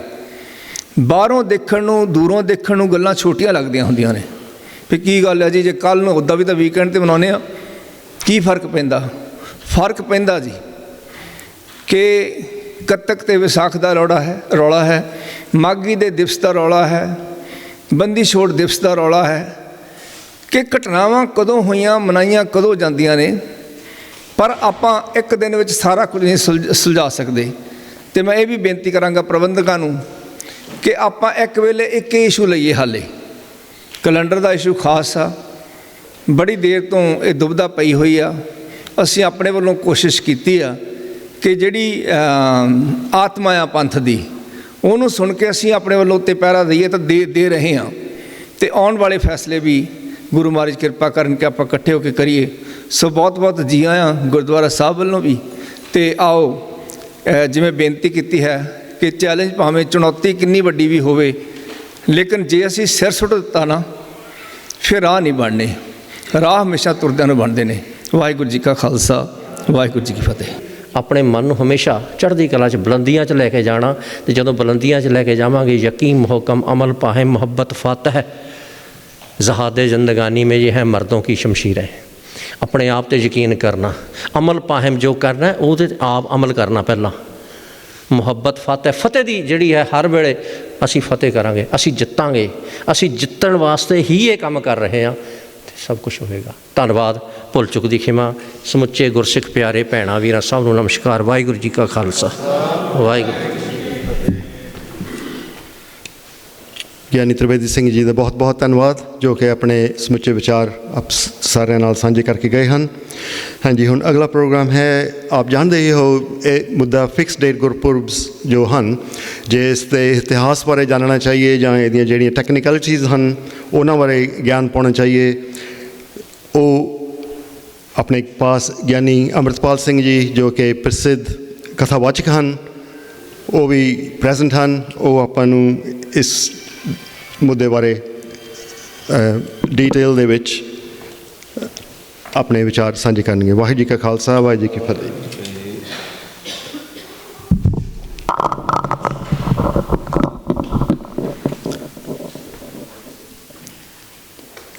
ਧੰਨ ਧੰਨ ਧੰਨ ਧੰਨ ਸਾਹਿਬ ਸ੍ਰੀ ਗੁਰੂ ਗ੍ਰੰਥ ਸਾਹਿਬ ਜੀ ਦੇ ਵਰੋਸਾਏ ਹੋਏ ਗੁਰਮੁਖ ਪਿਆਰੇ ਸੱਜਣ ਇੱਥੇ ਇਕੱਤਰ ਹੋਏ ਹਨ। ਫਿਕਸ ਡੇਟ ਗੁਰਪੁਰਬ ਸਭਾ ਵੱਲੋਂ ਵਿਸ਼ੇਸ਼ ਤੌਰ 'ਤੇ ਅੱਜ ਦੀ ਇਹ ਕਾਨਫਰੰਸ ਰੱਖੀ ਗਈ ਹੈ, ਜਿਹਦੇ ਵਿੱਚ ਮੇਰੇ ਤੋਂ ਪਹਿਲਾਂ ਬਹੁਤ ਹੀ ਸਤਿਕਾਰਯੋਗ ਪੰਥ ਦਾ ਦਰਦ ਰੱਖਣ ਵਾਲੇ ਭਾਈ ਸਾਹਿਬ ਭਾਈ ਜੋਗਾ ਸਿੰਘ ਜੀ, ਜੋ ਕਿ ਚਾਹੁੰਦੇ ਨੇ ਕਿ ਕੌਮ ਦੀਆਂ ਸਾਰੀਆਂ ਸਮੱਸਿਆਵਾਂ ਹੱਲ ਹੋ ਜਾਣ, ਉਹਨਾਂ ਨੇ ਬੜੇ ਪਿਆਰੇ ਵਿਚਾਰਾਂ ਦੇ ਨਾਲ ਇਸ ਕਾਨਫਰੰਸ ਦੀ ਸ਼ੁਰੂਆਤ ਕੀਤੀ। ਫਿਕਸ ਡੇਟ ਮੁੱਦੇ ਨੂੰ ਲੈ ਕੇ, ਜੋ ਕਿ ਸਿੱਖ ਕੌਮ ਦੇ ਲਈ ਇੱਕ ਸੰਜੀਦਾ ਮੁੱਦਾ ਹੈ, ਇਸ ਮੁੱਦੇ ਨੂੰ ਲੈ ਕੇ ਜਿਹੜੇ ਚੱਲੇ ਹੋਏ ਨੇ ਸਰਦਾਰ ਜਿੰਦਰ ਸਿੰਘ ਜੀ, ਜਿਨ੍ਹਾਂ ਨੇ ਸ਼ੁਰੂਆਤ ਕੀਤੀ ਹੈ, ਇਸ ਕਾਨਫਰੰਸ ਦੀ ਔਰ ਸਿੱਖ ਸੰਗਤਾਂ ਨੂੰ ਅਵੇਅਰ ਕਰਨ ਦੀ। ਜਦੋਂ ਪਹਿਲੀ ਵਾਰ ਇਹਨਾਂ ਨਾਲ ਮੁਲਾਕਾਤ ਹੋਈ ਸੀ, ਮੈਂ ਸੋਚਦਾ ਸਾਂ ਵੀ ਕੁਝ ਵੀ ਨਹੀਂ ਹੋ ਸਕਦਾ, ਪਰ ਗਿਆਨੀ ਤਰਬੇਦੀ ਸਿੰਘ ਹੋਰਾਂ ਨੇ ਜਿਵੇਂ ਦੱਸਿਆ ਕਿ 3 ਜਣਿਆਂ ਤੋਂ ਸਿੰਘ ਸਭਾ ਦੀ ਸ਼ੁਰੂਆਤ ਹੋਈ। ਇੱਦਾਂ ਕਹਿ ਲਓ ਵੀ ਸਿੱਖ ਕੌਮ ਦੀ ਸ਼ੁਰੂਆਤ ਇਕੱਲੇ ਗੁਰੂ ਨਾਨਕ ਸਾਹਿਬ ਜੀ ਤੋਂ ਹੋਈ। ਉਦੋਂ ਦੂਸਰਾ ਸਿਰਫ ਭਾਈ ਮਰਦਾਨਾ ਨਾਲ ਸੀ, ਅਤੇ ਅੱਜ ਕਿੱਡੀ ਵੱਡੀ ਕੌਮ ਹੈ। ਇਸੇ ਤਰ੍ਹਾਂ ਸਰਦਾਰ ਰਜਿੰਦਰ ਸਿੰਘ ਜੀ ਹੋਰਾਂ ਨੇ ਇਹ ਵਿਚਾਰ ਜਿਹੜੇ ਦਿੱਤੇ ਨੇ, ਸ਼ੁਰੂਆਤ ਉਹਨਾਂ ਵੱਲੋਂ ਹੋਈ ਹੈ ਇਸ ਮੁੱਦੇ ਦੀ। ਸਰਦਾਰ ਕੁਲਵੰਤ ਸਿੰਘ ਜੀ ਢੇਸੀ, ਜਿਨ੍ਹਾਂ ਨੂੰ ਆਪ ਸਾਰੇ ਜਾਣਦੇ ਹੋ, ਕੌਣ ਨੇ ਉਹਨਾਂ ਨੂੰ ਜਾਣਦਾ, ਜਿਹੜੇ ਬਾਖੂਬੀ ਵਿਦਵਤਾ ਦੇ ਨਾਲ ਆਪਣੀ ਹਰ ਗੱਲ ਕੌਮ ਦੇ ਸਾਹਮਣੇ ਰੱਖਦੇ ਨੇ। ਗਿਆਨੀ ਤਰਬੇਦੀ ਸਿੰਘ ਜੀ, ਜਿਨ੍ਹਾਂ ਨੇ ਬਹੁਤ ਪਿਆਰੇ ਵਚਨ ਆਪ ਜੀ ਨੂੰ ਸਰਵਣ ਕਰਾਏ ਨੇ, ਔਰ ਉਸ ਤੋਂ ਬਾਅਦ ਕੁਝ ਸਮੇਂ ਲਈ, ਕੁਝ ਕੁ ਮਿੰਟਾਂ ਦੇ ਲਈ ਇਸ ਮੁੱਦੇ ਨਾਲ ਸੰਬੰਧਿਤ ਹੀ ਕੁਝ ਇੱਕ ਵਿਚਾਰਾਂ ਨਾਲ ਸਾਂਝ ਪਾਉਣ ਤੋਂ ਪਹਿਲਾਂ ਆਪ ਸਭ ਮਾਈ ਭਾਈ ਬਹੁਤ ਹੀ ਪਿਆਰ ਸਹਿਤ ਫਤਿਹ ਬੁਲਾਓ ਜੀ। ਵਾਹਿਗੁਰੂ ਜੀ ਕਾ ਖਾਲਸਾ, ਵਾਹਿਗੁਰੂ ਜੀ ਕੀ ਫਤਿਹ। ਪੁਰਾਤਨ ਮਨੁੱਖੀ ਸੱਭਿਅਤਾ ਦੇ ਵਿੱਚ ਬਹੁਤ ਸਾਰੇ ਯੰਤਰਾਂ ਦੀ ਖੋਜ ਹੋਈ ਜਾਂ ਕਾਢ ਕੱਢੀ ਗਈ, ਇਸ ਤਰ੍ਹਾਂ ਕਹਿ ਲਓ, ਇਨਵੈਂਸ਼ਨ ਕੀਤੇ ਗਏ। ਉਹਨਾਂ ਯੰਤਰਾਂ ਦੇ ਵਿੱਚ ਮਨੁੱਖ ਨੇ ਆਪਣੀ ਸਹੂਲਤ ਨੂੰ ਸਾਹਮਣੇ ਰੱਖਿਆ। ਫੋਰ ਐਗਜ਼ਾਮਪਲ, ਮੈਂ ਪਾਸਟ ਦੇ ਵਿੱਚ ਕੁਝ ਕੰਮ ਕੀਤੇ, ਹੁਣ ਮੈਂ ਦੱਸ ਨਹੀਂ ਸਕਦਾ ਵੀ ਕਿੰਨਾ ਚਿਰ ਪਹਿਲਾਂ ਕੀਤੇ। ਮੈਂ ਦਿਨਾਂ ਦੀ ਗਿਣਤੀ ਰੱਖਣੀ ਸ਼ੁਰੂ ਕਰ ਦਿੱਤੀ। ਦਿਨ ਬਣ ਗਏ, 1 ਦਿਨ ਪਹਿਲਾਂ ਕੰਮ ਕੀਤਾ ਜਾਂ 10 ਦਿਨ ਪਹਿਲਾਂ ਕੰਮ ਕੀਤਾ। ਮੈਂ ਆਉਣ ਵਾਲੇ ਸਮੇਂ ਫਲਾਣਾ ਕੰਮ ਕਰਨਾ ਹੈ। ਹੁਣ ਉਸ ਜ਼ਮਾਨੇ ਦੇ ਵਿੱਚ ਆਉਣ ਵਾਲਾ ਸਮਾਂ ਕਦੋਂ ਕੰਮ ਹੋਏਗਾ ਪਤਾ ਨਹੀਂ। ਫਿਰ ਮਨੁੱਖ ਨੇ ਦਿਨਾਂ ਦੀ ਗਿਣਤੀ ਰੱਖੀ ਕਿ 4 ਦਿਨ ਬਾਅਦ, 10 ਦਿਨ ਬਾਅਦ, 20 ਦਿਨ ਬਾਅਦ। ਫਿਰ ਇੱਕ ਦਿਨ ਦੇ ਵਿੱਚ ਹੀ ਮੈਂ ਇਸ ਕੰਮ ਕਰ ਚੁੱਕਿਆ ਵਾਂ। ਕਦੋਂ ਕੀਤਾ? ਹੁਣ ਮੈਂ ਉਹਦੇ ਲਈ ਵੀ ਟਾਈਮ ਨਿਸ਼ਚਿਤ ਕਰਨਾ ਪਏਗਾ, ਟਾਈਮ ਦੀ ਵੰਡ ਕਰਨੀ ਪਏਗੀ ਕਿ 1 ਘੰਟਾ ਪਹਿਲਾਂ ਕੀਤਾ ਕਿ 2 ਘੰਟੇ, ਜਾਂ 1 ਮਿੰਟ ਪਹਿਲਾਂ ਕੀਤਾ ਕਿ 2 ਮਿੰਟ ਪਹਿਲਾਂ। ਮੈਂ ਕੰਮ ਕਰਾਂਗਾ ਅੱਜ। ਕਦੋਂ ਕਰਾਂਗਾ? ਅੱਜ ਤੇ ਬਹੁਤ ਵੱਡਾ ਹੈ, ਰਾਤ ਤੱਕ ਹੈ। ਸਮੇਂ ਦੀ ਵੰਡ ਮਨੁੱਖ ਨੇ ਆਪਣੀ ਸਹੂਲਤ ਵਾਸਤੇ ਕੀਤਾ ਸਾਰਾ ਕੁਝ। ਇੰਨਾ ਬਸ ਯਾਦ ਰੱਖਿਓ, ਇਹਦਾ ਧਰਮ ਨਾਲ ਕੋਈ ਸੰਬੰਧ ਨਹੀਂ ਆ, ਇਹਦਾ ਸੰਬੰਧ ਮਨੁੱਖੀ ਸਹੂਲਤ ਦੇ ਨਾਲ ਹੈ। ਉਸ ਜ਼ਮਾਨੇ ਦੇ ਵਿੱਚ ਜਦੋਂ ਮਨੁੱਖ ਪੜ੍ਹਿਆ ਲਿਖਿਆ ਨਹੀਂ ਸੀ, ਕੁਝ ਇੱਕ ਲੋਕ ਹੀ ਪੜ੍ਹੇ ਹੁੰਦੇ ਸਨ, ਕੁਝ ਇੱਕ ਲੋਕਾਂ ਨੂੰ ਹੀ ਹੱਕ ਹੁੰਦਾ ਸੀ ਪੜ੍ਹਾਈ ਦਾ, ਇੱਦਾਂ ਕਹਿ ਲਓ। ਬਾਕੀਆਂ ਨੂੰ ਪੜ੍ਹਨ ਦਾ ਕੋਈ ਹੱਕ ਨਹੀਂ ਸੀ ਹੁੰਦਾ। ਇਸ ਕਰਕੇ ਅਨਪੜ੍ਹ ਆਮ ਤੌਰ 'ਤੇ ਲੋਕ ਹੁੰਦੇ ਸਨ, ਪਰ ਉਹ ਆਪਣੇ ਦਿਮਾਗ ਨੂੰ ਵਰਤ ਕੇ ਦਿਨਾਂ ਦੀ ਗਿਣਤੀ ਯਾਦ ਰੱਖਦੇ ਸਨ, ਥੋੜ੍ਹੀ ਬਹੁਤੀ, ਜ਼ਿਆਦਾ ਨਹੀਂ। ਫੋਰ ਐਗਜ਼ਾਮਪਲ, ਅੱਜ ਅਸੀਂ ਆਮ ਹੀ ਲਾ ਲਓ, ਅੱਜ ਦੇ ਦਿਨ 7 ਮਈ ਜੋ ਅਸੀਂ ਇਸ ਕਾਨਫਰੰਸ 'ਚ ਇਕੱਠੇ ਹੋਏ ਹਾਂ, ਪਿਛਲੇ ਸਾਲ 7 ਮਈ ਕੀ ਹੋਇਆ ਸੀ ਸਾਡੀ ਜ਼ਿੰਦਗੀ 'ਚ, ਸਾਨੂੰ ਯਾਦ ਨਹੀਂ ਹੋਏਗਾ ਮੇਰੇ ਖਿਆਲ 'ਚ। ਸਾਡੀ ਯਾਦਾਸ਼ਤ ਇੰਨੀ ਨਹੀਂ ਹੈ। ਉਸ ਜ਼ਮਾਨੇ ਵਿੱਚ ਵੀ ਯਾਦਾਸ਼ਤ ਇੰਨੀ ਨਹੀਂ ਸੀ ਕਿ ਪਿਛਲੇ ਸਾਲ ਇਸੇ ਦਿਨ ਹੀ ਕੀ ਹੋਇਆ ਸੀ, ਨਹੀਂ ਸੀ ਪਤਾ। ਪਰ ਜਿਹੜੇ 15 ਦਿਨ ਯਾਦ ਰੱਖਣੇ ਸੌਖੇ ਹੁੰਦੇ ਸਨ, ਉਹ ਫਿਰ ਅਸਮਾਨ 'ਚ ਦੇਖਦੇ ਸੀ ਵੀ ਚੰਦਰਮਾ ਵੀ ਇਹ ਪੂਰਾ ਗੋਲ ਚਮਕ ਰਿਹਾ ਹੈ। ਫਿਰ ਦਿਨਾਂ ਦੀ ਗਿਣਤੀ ਕਰਦੇ ਸੀ, ਹੁਣ ਘਟ ਰਿਹਾ, ਹੁਣ ਘਟ ਰਿਹਾ, ਹੁਣ ਘਟ ਰਿਹਾ, ਹੁਣ ਘਟ ਗਿਆ ਹੈ। 15 ਦਿਨ 'ਚ ਘਟ ਗਿਆ, ਮੱਸਿਆ ਆ ਗਈ, ਬਿਲਕੁਲ ਨਜ਼ਰ ਹੀ ਨਹੀਂ ਆਇਆ। ਫਿਰ ਅਗਲੇ ਦਿਨ ਵੱਧ ਗਿਆ, ਵੱਧ ਗਿਆ, ਵੱਧ ਗਿਆ। ਹੌਲੀ ਹੌਲੀ ਸੋਚ ਸੋਚ ਕੇ ਇਨਸਾਨ ਨੇ ਕੀ ਕੀਤਾ, ਚੰਦਰਮਾ ਦੀਆਂ ਤਰੀਕਾਂ ਬਣਾ ਲਈਆਂ। ਕਿਉਂਕਿ ਸੂਰਜ ਨੂੰ ਸਮਝਣਾ ਤੇ ਬਹੁਤ ਔਖਾ ਸੀ, ਸੂਰਜ ਤੇ ਸਮਝਿਆ ਨਹੀਂ ਸੀ ਜਾ ਸਕਦਾ। ਉਹ ਤੇ ਰੋਜ਼ ਇੱਕੋ ਤਰ੍ਹਾਂ ਚੜ੍ਹਦਾ, ਇੱਕੋ ਤਰ੍ਹਾਂ ਡੁੱਬਦਾ। ਉਹਦੇ ਲਈ ਤੇ 6 ਮਹੀਨੇ ਦਾ ਪ੍ਰੋਸੈਸ ਚਾਹੀਦਾ ਸੀ ਵੀ ਕਦੋਂ ਸਭ ਤੋਂ ਦਿਨ ਛੋਟਾ ਹੋਏਗਾ ਤੇ ਕਦੋਂ ਸਭ ਤੋਂ ਦਿਨ ਵੱਡਾ ਹੋਏਗਾ। 15 ਦਿਨ ਦਾ ਪ੍ਰੋਸੈਸ ਜਿਹੜਾ ਉਹ ਯਾਦ ਰੱਖਣਾ ਸੌਖਾ ਸੀ। 6 ਮਹੀਨੇ ਦਾ ਪ੍ਰੋਸੈਸ, ਉਹ ਪਹਿਲਾਂ ਤਾਂ ਗੱਲ ਉਹਨਾਂ ਨੇ ਸੋਚਿਆ ਹੀ ਨਹੀਂ ਸੀ ਵੀ ਇੱਦਾਂ ਵੀ ਹੁੰਦਾ ਵੈ। ਫਿਰ ਹੌਲੀ ਹੌਲੀ ਉਹਨਾਂ ਨੇ 6 ਮਹੀਨੇ ਦਾ ਪ੍ਰੋਸੈਸ ਯਾਦ ਕੀਤਾ ਵੀ ਹਾਂ, ਜੂਨ ਦੇ ਵਿੱਚ 21 ਜੂਨ ਨੂੰ ਸਭ ਤੋਂ ਲੰਮਾ ਦਿਨ ਹੁੰਦਾ ਹੈ, 22 ਦਸੰਬਰ ਨੂੰ ਸਭ ਤੋਂ ਛੋਟਾ ਦਿਨ ਹੁੰਦਾ ਹੈ। ਫਿਰ ਉਹਨਾਂ ਨੇ ਸੂਰਜ ਦੇ ਆਧਾਰ ਦੇ ਉੱਤੇ ਸਮੇਂ ਦੀ ਵੰਡ ਕੀਤੀ। ਪਹਿਲਾਂ ਵੰਡ ਚੰਦਰਮਾ ਦੇ ਆਧਾਰ 'ਤੇ ਸੀ। ਚੰਦਰਮਾ ਦੇ ਆਧਾਰ 'ਤੇ ਜਿਹੜੀ ਵੰਡ, ਉਹਨੂੰ ਕਹਿੰਦੇ ਨੇ ਹਿਜਰੀ ਕੈਲੰਡਰ, ਜਿਵੇਂ ਗਿਆਨੀ ਤਰਬੇਦੀ ਸਿੰਘ ਜੀ ਦੱਸ ਕੇ ਗਏ ਨੇ। ਸੂਰਜ ਦੇ ਆਧਾਰ 'ਤੇ ਜਿਹੜੀ ਸਮੇਂ ਦੀ ਵੰਡ ਹੈ, ਉਹਨੂੰ ਕਹਿੰਦੇ ਨੇ ਬਿਕਰਮੀ ਕੈਲੰਡਰ। ਹਿਜਰੀ ਕੈਲੰਡਰ ਦੇ ਵਿੱਚ ਇੱਕ ਸਮੱਸਿਆ ਸੀ, ਉਹ ਇਹ ਸੀ ਕਿ 29.5 ਦਿਨਾਂ ਦਾ ਇੱਕ ਉਹਦਾ ਪੱਖ ਪੂਰਾ ਹੁੰਦਾ ਸੀ। 29.5 ਦਿਨ, ਜਾਂ ਨਾ 29 ਹੁੰਦੇ ਜਾਂ 30 ਹੁੰਦੇ ਤੇ ਸਮੇਂ ਦੀ ਵੰਡ ਕੀਤੀ ਜਾ ਸਕਦੀ ਸੀ। 29.5 ਹੁਣ ਦਿਨ ਦਾ ਅੱਧਾ ਹਿੱਸਾ ਨਾ ਇੱਧਰ ਦਾ ਰਿਹਾ ਨਾ ਉੱਧਰ ਦਾ ਰਿਹਾ। 29.5 29 ਦਿਨਾਂ ਦਾ ਚੰਦਰਮਾ ਦਾ ਇੱਕ ਪੱਖ ਪੂਰਾ ਹੋ ਰਿਹਾ, ਵਧੀ ਤੇ ਸੁਦੀ ਦਾ, ਦੋਨਾਂ ਦਾ ਮਿਲਾ ਕੇ। ਹੁਣ 29 ਕਰੀ ਜਾਓ ਤੇ ਗੱਲ ਬਣਦੀ ਨਹੀਂ। ਤਰੀਕ 29 ਬਣਾਓ ਤੇ 1 ਤਰੀਕ ਨੂੰ ਅਸੀਂ ਕਿੱਦਾਂ ਵੰਡਾਂਗੇ? 29 ਨੂੰ 30 ਹਿੱਸਿਆਂ 'ਚ ਵੰਡੀਏ ਕਿ 10 ਹਿੱਸਿਆਂ 'ਚ ਵੰਡੀਏ ਕਿ 5 ਹਿੱਸਿਆਂ 'ਚ ਵੰਡੀਏ ਤਾਂ ਕਿ ਘੱਟੋ ਘੱਟ 1 ਤਰੀਕ ਤੇ ਬਣੇ? ਹੋ ਨਹੀਂ ਸਕਿਆ। ਫਿਰ ਉਹਨਾਂ ਨੇ ਕੀ ਕੀਤਾ, ਇੱਕ ਮਹੀਨਾ 29 ਦਾ, 1 30 ਦਾ, 1 29 ਦਾ, 1 30 ਦਾ, 1 29 ਦਾ, 1 30 ਦਾ, ਇੱਦਾਂ ਕਰਨਾ ਸ਼ੁਰੂ ਕਰ ਦਿੱਤਾ। ਤੇ 12 ਮਹੀਨਿਆਂ ਦੇ ਵਿੱਚ 6 ਮਹੀਨੇ 29 ਦਿਨਾਂ ਦੇ ਤੇ 6 ਮਹੀਨੇ 30 ਦਿਨਾਂ ਦੇ, ਇਹ ਬਣ ਕੇ 354 ਦਿਨ। ਹੁਣ 354 ਦਿਨਾਂ ਦਾ ਚੰਦਰਮਾ ਦਾ ਸਾਲ ਹੈ। ਸੂਰਜੀ ਸਾਲ ਜਿਹੜਾ ਵੈ ਉਹ 365 ਸੀ, 1/4 ਪਲੱਸ ਕੁਝ ਸੈਕਿੰਡ, ਕੁਝ ਮਿੰਟ। ਅਸੀਂ 365 ਲਾ ਲਈਏ, ਚਲੋ ਮੋਟਾ ਜਿਹਾ ਹਿਸਾਬ। ਤੇ ਜਿਹੜਾ 1/4 ਹਿੱਸਾ ਹੈ ਉਹ ਅਸੀਂ 4 ਸਾਲ ਬਾਅਦ ਇੱਕ ਦਿਨ 29 ਫਰਵਰੀ ਬਣਾ ਲੈਂਦੇ ਹਾਂ। ਇਹ ਹੋ ਗਿਆ। ਹੁਣ ਗੁਰੂ ਸਾਹਿਬ ਦੇ ਜ਼ਮਾਨੇ ਦੇ ਵਿੱਚ ਦੋਨੋਂ ਤਰ੍ਹਾਂ ਤਰੀਕਾਂ ਪ੍ਰਚਲਿਤ ਸਨ, ਕਿਉਂਕਿ ਪੁਰਾਣੇ ਜ਼ਮਾਨੇ 'ਚ ਸ਼ੁਰੂਆਤ ਚੰਦਰਮਾ ਤੋਂ ਹੋਈ ਸੀ, ਚੰਦਰਮਾ ਦੀਆਂ ਤਰੀਕਾਂ ਤੋਂ। ਇਹੀ ਕਾਰਨ ਅੱਜ ਸਨਾਤਨ ਮਤ ਦੀਆਂ ਜਿੰਨੀਆਂ ਤੁਹਾਨੂੰ ਤਰੀਕਾਂ ਮਿਲਣਗੀਆਂ ਉਹ ਚੰਦਰਮਾ ਦੀਆਂ ਹਿਜਰੀ ਮਿਲਣਗੀਆਂ। ਰਾਮ ਨੌਮੀ ਮਿਲੇਗੀ,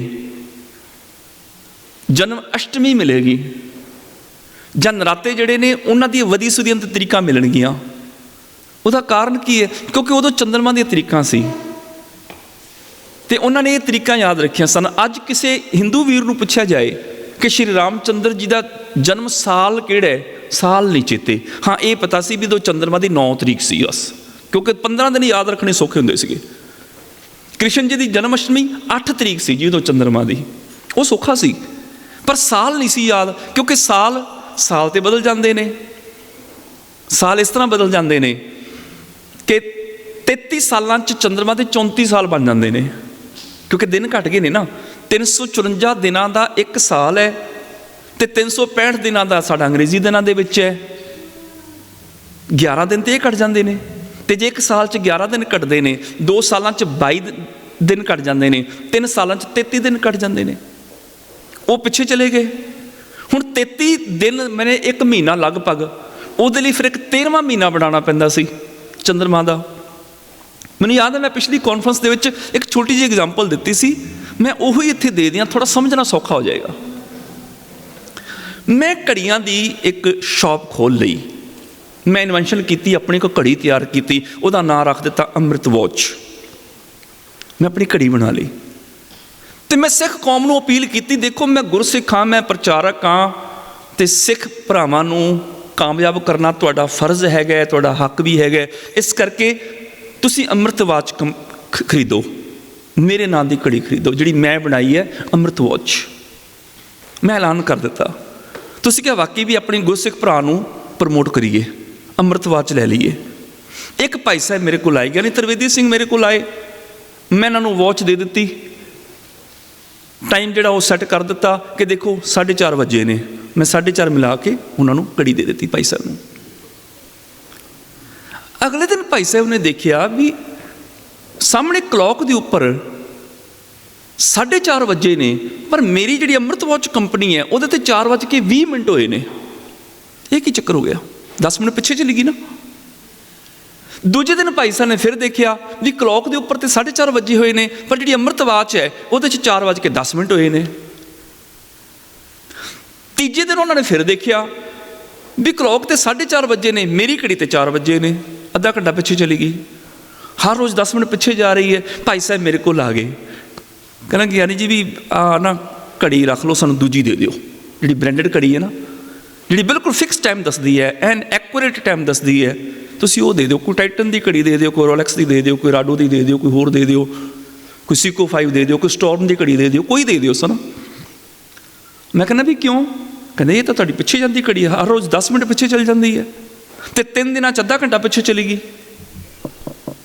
ਮੈਂ ਕਿਹਾ ਵੀ ਕੋਈ ਗੱਲ ਨਹੀਂ, ਮੇਰੀ ਕੰਪਨੀ ਨੂੰ ਤੁਸੀਂ ਸਪੋਰਟ ਕਰੋ, ਮੈਂ ਗੁਰਸਿੱਖ ਹਾਂ। ਹੁਣ ਮੈਂ ਇਮੋਸ਼ਨਲ ਬਲੈਕਮੇਲ ਕਰਨਾ ਸ਼ੁਰੂ ਕਰ ਦਿੱਤਾ। ਜੇ ਤੁਸੀਂ ਸਿੱਖੀ ਦੀ ਘੜੀ ਨਹੀਂ ਮੰਨੋਗੇ ਤਾਂ ਕਿਹਦੀ ਮੰਨੋਗੇ? ਮੈਂ ਸਿੱਖ ਹਾਂ, ਇਹ ਸਿੱਖੀ ਦੀ ਘੜੀ ਹੈ। ਮੈਂ ਹੁਣ ਧਰਮ ਨਾਲ ਜੋੜ ਦਿੱਤਾ ਇਹਨੂੰ। ਇੱਥੋਂ ਸ਼ੁਰੂ ਹੋਈ ਧਰਮ ਦੀ ਸ਼ੁਰੂਆਤ। ਸਹੂਲਤ ਸੀ ਸਮੇਂ ਦੀ, ਧਰਮ ਨਾਲ ਜੋੜ ਦਿੱਤਾ ਵੀ ਮੈਂ ਗੁਰਸਿੱਖ ਹਾਂ, ਤੁਸੀਂ ਸਿੱਖਾਂ ਦੀ ਘੜੀ ਨਕਾਰ ਰਹੇ ਹੋ। ਉਹ ਵੀ ਇੰਨਾ ਪਿਆਰਾ ਨਾਮ ਅੰਮ੍ਰਿਤ ਵਾਚ। ਤੁਸੀਂ ਉਹ ਅੰਗਰੇਜ਼ਾਂ ਦੀਆਂ ਘੜੀਆਂ ਲੈਣੀਆਂ ਨੇ ਜਿਨ੍ਹਾਂ ਨੇ ਸਾਨੂੰ ਗੁਲਾਮ ਬਣਾਈ ਰੱਖਿਆ। ਮੈਂ ਇਮੋਸ਼ਨਲ ਬਲੈਕਮੇਲ ਕਰਨਾ ਸ਼ੁਰੂ ਕਰ ਦਿੱਤਾ। ਗੱਲ ਤੇ ਸਮੇਂ ਦੀ ਸੀ, ਸਿਰਫ ਗੱਲ ਤੇ ਘੜੀ ਦੀ ਸੀ। ਮੈਂ ਜੋੜ ਦਿੱਤਾ ਨਾਲ ਧਰਮ। ਮੈਂ ਕਿਹਾ ਨਹੀਂ ਤੁਸੀਂ ਇਹੀ ਲਓ। ਕਹਿੰਦੇ ਭਾਈ ਸਾਹਿਬ, ਕਹਿੰਦੇ ਫਿਰ ਮੈਂ ਕੀ ਕਰਾਂ, ਇਹ ਤਾਂ ਰੋਜ਼ 10 ਮਿੰਟ ਪਿੱਛੇ ਚੱਲ ਜਾਂਦੀ ਹੈ। ਫਿਰ ਮੈਂ ਭਾਈ ਸਾਹਿਬ ਨੂੰ ਇੱਕ ਸਲਾਹ ਦਿੱਤੀ, ਕੋਈ ਗੱਲ ਨਹੀਂ ਪਿੱਛੇ ਜਾਂਦੀ ਫਿਰ ਕੀ ਹੈ, ਇੱਦਾਂ ਕਰੋ 3 ਦਿਨ ਬਾਅਦ ਮੇਰੇ ਕੋਲ ਆ ਜਾ ਕਰੋ, ਮੈਂ 3 ਦਿਨ ਬਾਅਦ ਘੜੀ ਅੱਗੇ ਕਰ ਦਿਆ ਕਰਾਂਗਾ। ਹਰ 3 ਦਿਨ ਬਾਅਦ ਆ ਜਾ ਕਰੋ, ਮੈਂ ਅੱਧਾ ਘੰਟਾ ਅੱਗੇ ਕਰਕੇ ਤੁਹਾਨੂੰ ਵਾਪਸ ਕਰ ਦਿਆ ਕਰਾਂਗਾ। ਲੈਣੀ ਇਹੀ ਘੜੀ ਹੈ। ਇਸੇ ਤਰ੍ਹਾਂ ਹੋਇਆ, ਚੰਦਰਮਾ ਦੀ ਜਿਹੜੀ ਘੜੀ ਹੈ ਨਾ, ਉਹ ਸਾਲ ਦੇ ਵਿੱਚ 11 ਦਿਨ ਪਿੱਛੇ ਚੱਲ ਜਾਂਦੀ ਹੈ। ਦੂਜੇ ਸਾਲ ਦੇ ਵਿੱਚ ਫਿਰ 11 ਦਿਨ ਪਿੱਛੇ ਚਲੀ ਗਈ, ਬਣ ਗਏ 22 ਦਿਨ।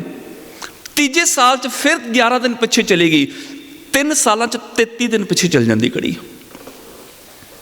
ਜਦੋਂ 33 ਦਿਨ ਪਿੱਛੇ ਚਲੇ ਗਏ, ਹੁਣ 2 ਸਾਲ ਤੇ ਚਲੋ ਸਾਡੇ ਪੁਰਬ ਪਹਿਲੇ ਸਾਲ 11 ਦਿਨ ਪਹਿਲਾਂ ਆ ਜਾਣਗੇ ਫਿਕਸ ਡੇਟ ਤੋਂ, ਦੂਜੇ ਸਾਲ 22 ਦਿਨ ਪਹਿਲਾਂ ਆਉਣਗੇ, ਤੀਜੇ ਸਾਲ ਕੀ ਹੋਏਗਾ, ਇੱਕ ਹੋਰ ਮਹੀਨਾ ਜੋੜ ਦਿੱਤਾ ਜਾਏਗਾ, ਕਿਉਂਕਿ 33 ਦਿਨ ਬਣ ਰਹੇ ਨਾ, ਫਿਰ ਇੱਕ 13ਵਾਂ ਮਹੀਨਾ ਜੋੜਿਆ ਜਾਏਗਾ, ਉਹਦੇ 'ਚ 17-18 ਦਿਨ ਬਾਅਦ ਪਛੜ ਕੇ ਆਉਣਗੇ ਫਿਰ। ਔਰ ਚੰਦਰਮਾ ਦਾ ਸਾਲ ਜਿਹੜਾ ਨਾ, ਇਹ 19 ਸਾਲਾਂ 'ਚ 7 ਮਹੀਨੇ ਐਕਸਟਰਾ ਜੁੜ ਜਾਂਦੇ ਨੇ। 33 ਸਾਲਾਂ ਦੇ ਵਿੱਚ 34 ਸਾਲ ਬਣ ਜਾਂਦੇ ਨੇ ਚੰਦਰਮਾ ਦੇ। ਸੂਰਜ ਦੇ 33 ਸਾਲ, ਚੰਦਰਮਾ ਦੇ 34 ਸਾਲ ਬਣ ਜਾਂਦੇ ਨੇ। ਤੇ ਜਿਹੜਾ ਬਿਕਰਮੀ ਕੈਲੰਡਰ, ਮੈਂ ਇੱਥੇ ਅੰਗਰੇਜ਼ੀ ਕੈਲੰਡਰ ਦੀ ਗੱਲ ਨਹੀਂ ਕਰ ਰਿਹਾ, ਮੈਂ ਬਿਕਰਮੀ ਦੀ ਗੱਲ ਕਰ ਰਿਹਾ। ਬਿਕਰਮੀ ਕੈਲੰਡਰ ਜਿਹੜਾ ਸਰਦਾਰ ਪਾਲ ਸਿੰਘ ਪੁਰੇਵਾਲ ਹੋਰਾਂ ਨੇ ਬਣਾਇਆ ਸੀ, ਉਹ ਇੰਨਾ ਐਕੂਰੇਟ ਬਣਾ ਦਿੱਤਾ ਸੀ ਕਿ ਗੁਰੂ ਸਾਹਿਬ ਦੇ ਜ਼ਮਾਨੇ ਬਿਕਰਮੀ ਕੈਲੰਡਰ ਦੀਆਂ ਵੀ ਤਰੀਕਾਂ ਪਿੱਛੇ ਜਾਂਦੀਆਂ, ਅੱਗੇ ਜਾਂਦੀਆਂ ਸਨ। ਉਹ ਅੱਗੇ ਜਾਂਦੀਆਂ ਸਨ, ਉਹਦਾ ਉਲਟ ਸੀ ਕੰਮ। ਜਿਹੜੀ 29 ਮਾਰਚ ਨੂੰ ਵਿਸਾਖੀ ਸੀ ਨਾ, ਉਹ ਫਿਰ 30 ਮਾਰਚ ਨੂੰ ਆਉਣ ਲੱਗ ਗਈ, ਫਿਰ 31 ਨੂੰ ਆਉਣ ਲੱਗ ਗਈ, ਫਿਰ ਕੁਝ ਸਾਲਾਂ ਬਾਅਦ 1 ਅਪ੍ਰੈਲ ਨੂੰ ਆਉਣ ਲੱਗ ਗਈ, 2 ਨੂੰ ਆਉਣ ਲੱਗੀ। ਕਰਦਿਆਂ ਅਸੀਂ ਸਾਰੇ ਇਹ ਗੱਲ ਆਮ ਕਹਿੰਦੇ ਵੀ ਸਾਡੇ ਤੇ ਮੂੰਹ ਤੇ ਚੜਿਆ ਜੀ 13 ਅਪ੍ਰੈਲ ਦੀ ਵਿਸਾਖੀ ਹੁੰਦੀ ਹੈ। ਬਿਲਕੁਲ ਹੁੰਦੀ ਸੀ 13 ਦੀ, ਪਰ ਮੇਰੇ ਦਾਦਾ ਜੀ, ਮੈਂ ਛੋਟਾ ਸੀ ਉਦੋਂ, ਕਹਿੰਦੇ ਹੁੰਦੇ ਸੀ ਇਹ 13 ਅਪ੍ਰੈਲ ਦੀ ਹੁਣ ਜੀ ਆਉਣ ਲੱਗ ਗਈ, ਸਾਡੀ ਵਰਤੇ ਤੇ 12 ਅਪ੍ਰੈਲ ਦੀ ਆਉਂਦੀ ਹੁੰਦੀ ਸੀ ਜਦੋਂ ਅਸੀਂ ਛੋਟੇ ਹੁੰਦੇ ਸੀ। ਮੇਰੇ ਦਾਦਾ ਜੀ ਨੇ ਕਿਹਾ ਮੈਨੂੰ, ਜਦੋਂ ਅਸੀਂ ਛੋਟੇ ਹੁੰਦੇ ਸੀ ਉਦੋਂ 12 ਅਪ੍ਰੈਲ ਦੀ ਆਉਂਦੀ ਹੁੰਦੀ ਸੀ, ਪਰ ਜਦੋਂ ਮੇਰੇ ਦਾਦਾ ਜੀ ਬਚਪਨ ਤੋਂ ਬੁਢਾਪੇ ਤੱਕ ਗਏ 13 ਅਪ੍ਰੈਲ ਦੀ ਆਉਣ ਲੱਗ ਗਈ। ਹੁਣ ਉਹ ਚਲੇ ਗਏ ਨੇ, ਮੈਂ ਬੁਢਾਪੇ ਵੱਲ ਜਾ ਰਿਹਾ, ਹੁਣ 14 ਦੀ ਆਉਣ ਲੱਗ ਗਈ।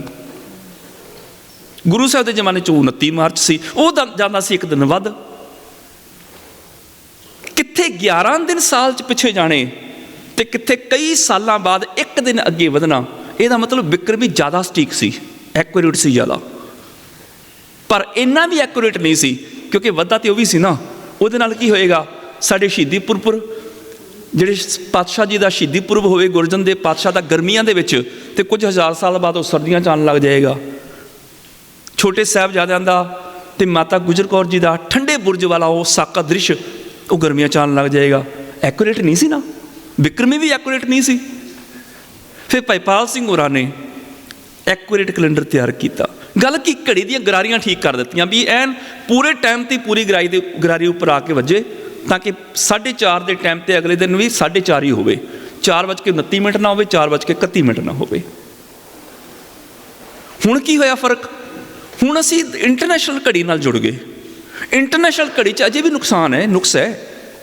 ਅਸੀਂ ਕਹਿੰਦੇ ਨਾ ਸਿੱਖ ਕੌਮ ਬੜੀ ਐਡਵਾਂਸਡ ਕੌਮ ਹੈ, ਬੜੀ ਐਡਵਾਂਸਡ ਹੈ ਜੀ ਅਸੀਂ ਤਾਂ, ਬਾਕੀ ਦੁਨੀਆ ਨਾਲੋਂ ਬੜੀ ਸੁਚੇਤ ਹਾਂ। ਕੋਈ ਮੂਰਤੀਆਂ ਨੂੰ ਪੂਜਦਾ ਹੈ, ਕੋਈ ਚਿੱਤਰਾਂ ਨੂੰ, ਤਸਵੀਰਾਂ ਨੂੰ ਪੂਜਦਾ ਹੈ, ਕੋਈ ਬੁੱਤਾਂ ਨੂੰ ਪੂਜਦਾ ਹੈ। ਅਸੀਂ, ਸਾਡਾ ਗੁਰੂ ਤੇ ਸ਼ਬਦ ਹੈ, ਸ਼ਬਦ ਗੁਰੂ ਸੁਰਤੁ ਚੇਲਾ, ਬਾਣੀ ਗੁਰੂ ਗੁਰੂ ਹੈ ਬਾਣੀ। ਸਾਡਾ ਗੁਰੂ ਤੇ ਸ਼ਬਦ ਹੈ, ਤੇ ਸ਼ਬਦ ਨੂੰ ਪੜ੍ਹਨ ਤੋਂ ਬਿਨਾਂ ਕੀ ਕਰੋਗੇ, ਪੜ੍ਹੋਗੇ ਨਾ। ਬਾਣੀ ਨੂੰ ਵਿਚਾਰਨ ਤੋਂ ਬਿਨਾਂ ਕੀ ਹੋ ਸਕਦਾ, ਵਿਚਾਰੋਗੇ ਨਾ। ਤੇ ਜਿਹਦਾ ਗੁਰੂ ਹੀ ਸ਼ਬਦ ਹੈ, ਉਹਨੂੰ ਪੜ੍ਹਦਾ ਹੈ, ਵਿਚਾਰਦਾ ਹੈ, ਉਹ ਕੌਮ ਤੇ ਬੜੀ ਸਿਆਣੀ ਹੋਣੀ ਚਾਹੀਦੀ ਸੀ, ਬੜੀ ਸੁਚੇਤ ਹੋਣੀ ਚਾਹੀਦੀ ਸੀ। ਪਰ ਹੋ ਗਿਆ ਉਲਟ। ਗੁਰੂ ਸਾਹਿਬ ਦੇ ਜ਼ਮਾਨੇ ਅੱਗੇ ਜਾਂਦੀ ਸੀ ਕੌਮ, ਅਸੀਂ ਹੁਣ ਪਿਛਲੇ ਪਾਸੇ ਸਫ਼ਰ ਸ਼ੁਰੂ ਕਰ ਦਿੱਤਾ ਵੈ। ਅਸੀਂ ਪੱਥਰੀਆ ਕੋਲ ਨੂੰ ਸਫ਼ਰ ਸ਼ੁਰੂ ਕਰ ਦਿੱਤਾ ਹੈ। ਮੈਂ ਤਾਂ ਇੱਕ ਛੋਟੀ ਜੀ ਉਹ ਤੁਕ ਪੜ੍ਹ ਕੇ ਹੈਰਾਨ ਰਹਿ ਗਿਆ ਭਾਈ ਗੁਰਦਾਸ ਜੀ ਦੀ। ਭਾਈ ਗੁਰਦਾਸ ਜੀ ਨੇ ਅੱਜ ਤੋਂ 400 ਸਾਲ ਪਹਿਲੇ ਦੇ ਸਿੱਖ ਦੀ ਜਦੋਂ ਗੱਲ ਕੀਤੀ ਨਾ, ਤੇ ਉਹਨਾਂ ਨੇ ਕਿਹਾ ਸੀ ਇਹ ਲਫ਼ਜ਼, ਨਾਰ ਪੁਰਖ ਨਾ ਵੇਖ ਨਾ ਪੈਰ ਹਟਾਇਆ, ਭੰਬਲ ਪੂਸੇ ਖਾਏ ਨਾ ਛਿੱਕ ਮਨਾਇਆ। ਉੱਥੇ ਕਿਹਾ ਨਾ ਛਿੱਕ ਮਨਾਇਆ, ਵੀ ਗੁਰੂ ਕਾ ਸਿੱਖ ਛਿੱਕਾਂ ਦੀ ਵਿਚਾਰ ਨਹੀਂ ਕਰਦਾ, ਇਸਤਰੀ ਪੁਰਖ ਦੀ ਵਿਚਾਰ ਨਹੀਂ ਕਰਦਾ। ਅੱਜ 400 ਸਾਲ ਬਾਅਦ ਕੋਈ ਛਿੱਕ ਮਾਰੇ ਤੇ ਉੱਥੇ ਹੀ ਰੁਕ ਜਾਂਦਾ ਹੈ। ਪਿੱਛੇ ਨੂੰ ਮੁੜ ਗਏ ਨਾ ਸੀ, ਫਿਰ ਹੁਣ ਵਾਪਸ ਜਾ ਰਹੇ ਹੋ।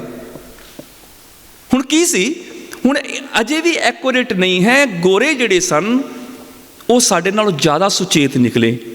ਸਾਨੂੰ ਤੇ ਅੱਜ ਸਟਰਗਲ ਕਰਨੀ ਪੈ ਰਹੀ ਹੈ, ਘੜੀ ਠੀਕ ਕਰ ਲਓ ਟਾਈਮ ਦੀ, ਘੜੀ ਠੀਕ ਕਰ ਲਓ ਕੈਲੰਡਰ ਦੀ, ਘੜੀ ਠੀਕ ਕਰ ਲਓ। ਪਰ ਗੋਰੇ ਇੰਨੇ ਸਿਆਣੇ ਸਨ, ਉਹਨਾਂ ਨੇ 1582 'ਚ ਇਹ ਗੱਲ ਜਾਣ ਲਈ ਸੀ ਵੀ ਸਾਡਾ ਕੈਲੰਡਰ ਜਿਹੜਾ ਨਾ ਗੜਬੜ ਹੋ ਰਿਹਾ, ਸਾਡਾ ਕੈਲੰਡਰ ਜਿਹੜਾ ਉਹ ਪਿੱਛੇ ਜਾ ਰਿਹਾ। ਉਹ ਪਿੱਛੇ ਜਾਂਦਾ ਸੀ ਉਦੋਂ। ਉਹਨਾਂ ਨੇ ਕੀ ਕੀਤਾ, ਆਪਣਾ ਕੈਲੰਡਰ 1582 ਦੇ ਸੰਨ ਦੇ ਵਿੱਚ ਚੇਂਜ ਹੀ ਕਰ ਦਿੱਤਾ, ਸੈੱਟ ਕਰ ਦਿੱਤਾ। 170 ਸਾਲ ਬਾਅਦ ਉਹਨਾਂ ਨੇ ਥੋੜ੍ਹੀ ਚੇਂਜਸ ਹੋਰ ਕੀਤੀ। ਸੰਨ 1752 ਦੇ ਵਿੱਚ ਇੱਕ ਵਾਰੀ ਫਿਰ ਚੇਂਜਸ ਕੀਤੀ। ਅੱਜ ਤੱਕ ਉਹੀ ਚੱਲ ਰਹੀ ਹੈ। ਹੁਣ ਪਿੱਛੇ ਜੇ ਰਸ਼ੀਆ ਨੇ ਥੋੜ੍ਹੀ ਜਿਹੀ ਚੇਂਜਸ ਕੀਤੀ ਹੈਗੀ ਹੈ 1819 ਸੰਨ ਦੇ ਸ਼ਾਇਦ ਕਰੀਬ 1918 ਸੰਨ ਦੇ ਕਰੀਬ ਪਿਛਲੀ ਸਦੀ 'ਚ। ਹੁਣ ਕਿੰਨਾ ਕੁ ਫਰਕ ਹੈ।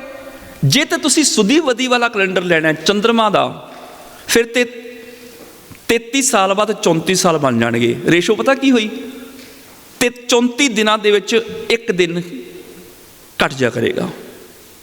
34 ਦਿਨਾਂ 'ਚ ਇੱਕ ਦਿਨ ਘਟੇਗਾ। ਤੇ ਜੇ ਤੁਸੀਂ ਭਾਈ ਪਾਲ ਸਿੰਘ ਪੁਰੇਵਾਲ ਦਾ ਬਿਕਰਮੀ ਲੈਂਦੇ ਹੋ, ਇਹ ਪਤਾ ਕਿੰਨੇ ਦਿਨਾਂ ਬਾਅਦ ਇੱਕ ਦਿਨ ਘਟੇਗਾ? ਉਹ 34 ਦਿਨਾਂ ਬਾਅਦ ਇੱਕ ਦਿਨ ਘਟ ਜਾਂਦਾ ਹੈ। ਇਹ 12,45,500 ਦਿਨਾਂ ਬਾਅਦ ਇੱਕ ਦਿਨ ਘਟੇਗਾ। ਕਿੱਥੇ 34 ਦਿਨਾਂ ਬਾਅਦ ਇੱਕ ਦਿਨ ਘਟੇਗਾ, ਕਿੱਥੇ 12,45,500 ਦਿਨਾਂ ਬਾਅਦ ਇੱਕ ਘਟੇਗਾ। ਕਿੰਨਾ ਐਕੂਰੇਟ ਹੈ। ਜੇ ਫਿਰ ਵੀ ਕਹੀਏ ਨਹੀਂ ਜੀ ਧਰਮ ਦਾ ਮਸਲਾ ਹੈ, ਅਸੀਂ ਤਾਂ ਜੀ ਅੰਮ੍ਰਿਤ ਵਾਚ ਹੀ ਲੈਣੀ ਹੈ, ਫਿਰ ਮੈਨੂੰ ਕੀ, ਮੇਰਾ ਤਾਂ ਫਾਇਦਾ ਹੀ ਹੋ ਰਿਹਾ।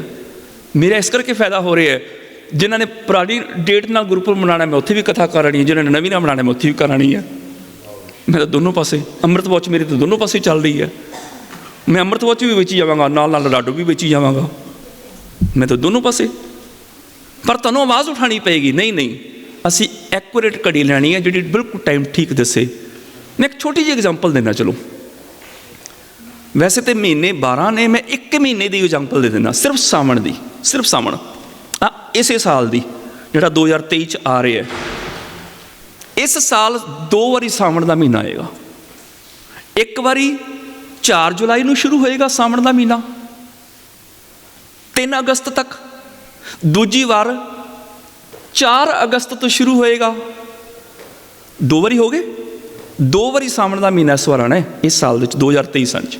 ਫਿਰ ਕਮਾਲ ਦੀ ਗੱਲ, ਇਸ ਸਾਲ ਜਦੋਂ ਜੁਲਾਈ ਦੀ 20 ਤਰੀਕ ਆਏਗੀ, 20 ਤਰੀਕ ਨੂੰ ਸਾਵਣ ਬੱਦੀ 3 ਹੋਏਗੀ ਤੇ 21 ਤਰੀਕ ਨੂੰ ਵੀ ਸਾਵਣ ਬੱਦੀ 3 ਹੋਏਗੀ ਜੁਲਾਈ 'ਚ। ਜੁਲਾਈ ਦੀਆਂ 2 ਤਰੀਕਾਂ ਨੂੰ ਦਿਨ ਇੱਕੋ ਹੀ ਆਉਣਾ ਸਾਵਣ ਦਾ। ਉਹਨਾਂ ਨੇ ਦਿਨ ਪੂਰੇ ਕਰਨੇ ਨੇ ਨਾ ਉਹਨਾਂ ਨੇ ਕਿਸੇ ਤਰੀਕੇ। 20 ਜੁਲਾਈ ਨੂੰ ਵੀ ਸਾਵਣ ਬੱਦੀ 3 ਹੈ, 21 ਜੁਲਾਈ ਨੂੰ ਵੀ ਸਾਵਣ ਬੱਦੀ 3 ਹੈ। ਤੇ 31 ਜੁਲਾਈ ਜਦੋਂ ਆਏਗੀ ਨਾ, ਉਦੋਂ ਸਾਵਣ ਬੱਦੀ 13 ਤੇ 14 ਇੱਕੋ ਦਿਨ ਹੀ 2 ਤਰੀਕਾਂ ਨੇ।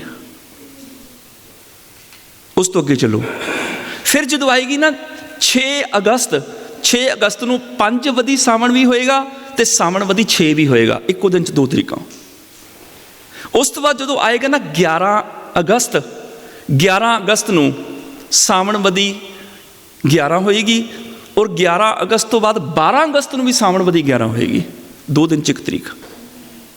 ਇਹਦਾ ਮੈਂ ਦੱਸਣ ਦਾ ਕਾਰਨ ਪਤਾ ਕੀ ਹੈ? ਤੁਸੀਂ ਸੁਣਿਆ 32 ਦਿਨਾਂ ਦਾ ਮਹੀਨਾ ਇਸ ਵਾਰ ਆ ਰਿਹਾ ਹੈ। 16 ਅਗਸਤ ਨੂੰ ਸਾਵਣ ਦੀ 32 ਤਰੀਕ ਆ ਰਹੀ ਹੈ। ਕਿੱਥੇ 29 ਦਾ, 29.5 ਦਿਨ ਦਾ ਕੋਰਮ ਹੈ ਉਹਦਾ, ਚੰਦਰਮਾ ਦਾ, ਮੱਸਿਆ ਤੋਂ ਪੁੰਨਿਆ, ਪੁੰਨਿਆ ਤੋਂ ਮੱਸਿਆ ਦਾ 29.5 ਦਿਨ ਦਾ। ਪਰ ਇੱਥੇ 32 ਸਾਵਣ ਵੀ ਆ ਰਹੀ ਹੈ। ਕਿੰਨਾ ਕਪਲ ਹੈ। ਖਿੱਚ ਤੂ ਕੇ ਘੜੀ ਮਿਲਾ ਰਹੇ ਨੇ, ਬਸ ਖਿੱਚ ਤੂ ਕੇ ਮਿਲਾ ਰਹੇ ਨੇ। ਜਿਹੜੀ ਐਕੂਰੇਟ ਚੱਲ ਰਹੀ ਹੈ ਉਹਨੂੰ ਮੰਨ ਨਹੀਂ ਰਹੇ। ਇਸ ਤੋਂ ਅੱਗੇ ਮੈਂ ਕਿਉਂ ਦੱਸਿਆ, ਉਹ ਇਸ ਕਰਕੇ ਦੱਸਿਆ, ਹੁਣ ਇਸ ਸਾਲ ਦੇ ਵਿੱਚ ਹੋਲਾ ਮਹੱਲਾ ਨਹੀਂ ਆਇਆ। ਲੰਘ ਕੇ ਗਿਆ ਨਾ ਫਰਵਰੀ ਹੋਲਾ ਮਹੱਲਾ ਨਹੀਂ ਆਇਆ। ਹੋਲਾ ਮਹੱਲਾ ਕਦੋਂ ਆਉਂਦਾ ਹੁੰਦਾ ਜੀ? ਹੋਲਾ ਮਹੱਲਾ ਮਾਰਚ 'ਚ ਆਉਂਦਾ ਹੁੰਦਾ। ਪਹਿਲਾਂ ਆਉਂਦੀ ਹੈ ਫੱਗਣ ਦੀ ਪੁੰਨਿਆ, ਉਸ ਤੋਂ ਅਗਲੇ ਦਿਨ 1 ਚੇਤ ਨੂੰ ਆਉਂਦਾ ਹੋਲਾ ਮਹੱਲਾ। ਇਸ ਵਾਰ ਪਤਾ ਕੀ ਹੋਇਆ, ਜਿੱਦਣ ਪੁੰਨਿਆ ਸੀ ਨਾ ਫੱਗਣ ਦੀ, ਉਦਣ ਹੀ 1 ਚੇਤ ਸੀ। ਇਸ ਕਰਕੇ 1 ਚੇਤ ਨੂੰ ਫੱਗਣ ਦੀ ਪੁੰਨਿਆ ਨੇ ਖਾ ਲਿਆ, ਕਿਉਂਕਿ ਅਗਲੀ ਤਰੀਕ ਨਹੀਂ ਮੰਨੀ ਜਾਂਦੀ, ਉਹ ਫਿਨਿਸ਼ ਹੋ ਗਈ। ਉਸ ਤੋਂ ਬਾਅਦ ਅਗਲੇ ਦਿਨ ਆ ਗਈ 2 ਚੇਤ, ਤੇ ਸ਼੍ਰੋਮਣੀ ਕਮੇਟੀ ਦੇ ਕੈਲੰਡਰ ਨੇ ਸਾਫ਼ ਲਿਖਿਆ ਵੀ ਇਸ ਸਾਲ ਹੋਲਾ ਮਹੱਲਾ ਨਹੀਂ, ਕਿਉਂਕਿ 1 ਚੇਤ ਆਈ ਨਹੀਂ ਗਈ, ਚੇਤਵਦੀ 1 ਆਈ ਨਹੀਂ, ਫੱਗਣ ਦੀ ਪੁੰਨਿਆ ਆਈ। ਉਸ ਤੋਂ ਬਾਅਦ ਚੇਤਵਦੀ ਸਿੱਧਾ 2 ਆ ਗਈ, ਚੇਤਵਦੀ 1 ਗਾਇਬ ਹੋ ਗਈ। ਉਹ ਕਹਿੰਦੇ ਜੀ ਇਸ ਵਾਰ ਹੋਲਾ ਮਹੱਲਾ ਨਹੀਂ, ਕਿਉਂਕਿ ਚੇਤਵਦੀ 1 ਨੂੰ ਹੋਲਾ ਮਹੱਲਾ ਹੁੰਦਾ। ਤੇ ਨਿਹੰਗ ਜਥੇਬੰਦੀਆਂ ਪੈ ਗਈਆਂ ਪਿੱਛੇ। ਇਦਾਂ ਕਿੱਦਾਂ ਹੋ ਸਕਦਾ? ਹੋਲਾ ਮਹੱਲਾ ਕਿਉਂ ਨਹੀਂ ਆਉਂਦਾ? ਇਦਾਂ ਨਹੀਂ ਹੋ ਸਕਦਾ। ਪੁੰਨਿਆ ਤੋਂ ਅਗਲੇ ਦਿਨ ਹੋਲਾ ਮਹੱਲਾ ਆਉਂਦਾ ਹੈ। ਉਹਨਾਂ ਨੇ ਚੇਤਵਤੀ 2 ਨੂੰ ਹੋਲਾ ਮਹੱਲਾ ਮਨਾਇਆ। ਇਸੇ ਤਰ੍ਹਾਂ 2019 ਸੰਨ ਦੇ ਵਿੱਚ ਵੀ ਹੋਲਾ ਮਹੱਲਾ ਨਹੀਂ ਆਇਆ। ਅੱਗੋਂ ਵੀ ਇਦਾਂ ਹੋ ਸਕਦਾ ਹੈ। ਇਹਦੇ ਤੋਂ ਇਲਾਵਾ ਪੋਹ ਸੁਦੀ 7ਵੀਂ, ਮੰਨੋ ਪੋਹ ਸੁਦੀ 7ਵੀਂ ਅੱਜ ਸਵੇਰੇ ਸਿਰਫ 2 ਮਿੰਟ ਰਹਿਣੀ ਹੈ, ਤੇ 2 ਮਿੰਟ ਬਾਅਦ ਸੂਰਜ ਚੜ੍ਹਨ ਦੇ ਟਾਈਮ ਤੇ 2 ਮਿੰਟ ਰਹਿਣੀ ਪੋਹ ਸੁਦੀ 7ਵੀਂ, ਤੇ 2 ਮਿੰਟ ਤੋਂ ਬਾਅਦ ਪੋਹ ਸੁਦੀ 8 ਆ ਜਾਣੀ ਹੈ। ਹੁਣ ਗੁਰੂ ਗੋਬਿੰਦ ਸਿੰਘ ਦਾ ਗੁਰਪੁਰਬ ਕਦੋਂ ਮਨਾਓਗੇ? ਪੋਹ ਸੁਦੀ 8 'ਚ ਮਨਾਓਗੇ? ਕਿਉਂਕਿ ਅਸੀਂ ਦਿਨ ਚੜ੍ਹੇ ਹੀ ਸਾਰੇ ਕਾਰ ਵਿਹਾਰ ਕਰਦੇ ਹਾਂ। ਕੁਝ ਲੋਕ ਰਾਤਾਂ ਨੂੰ ਵੀ ਮਨਾਉਂਦੇ ਨੇ। ਤੇ ਜੇ ਪੋਹ ਸੁਦੀ 7 ਆਏ ਹੀ ਨਾ, ਇੱਦਾਂ ਵੀ ਹੁੰਦਾ। ਕਈ ਵਾਰੀ ਸਾਲ 'ਚ ਇੱਕ ਪੁਰਬ ਆ ਜਾਂਦਾ, ਕਈ ਵਾਰੀ 2 ਆ ਜਾਂਦੇ ਨੇ, ਕਈ ਵਾਰੀ ਇੱਕ ਵੀ ਨਹੀਂ ਆਉਂਦਾ। ਉਹ ਤਾਂ ਕਿਉਂਕਿ ਉਹ ਪਿੱਛੇ ਚੱਲ ਜਾਂਦੇ ਨੇ, ਦਿਨ ਅੱਗੇ ਆ ਜਾਂਦੇ ਨੇ।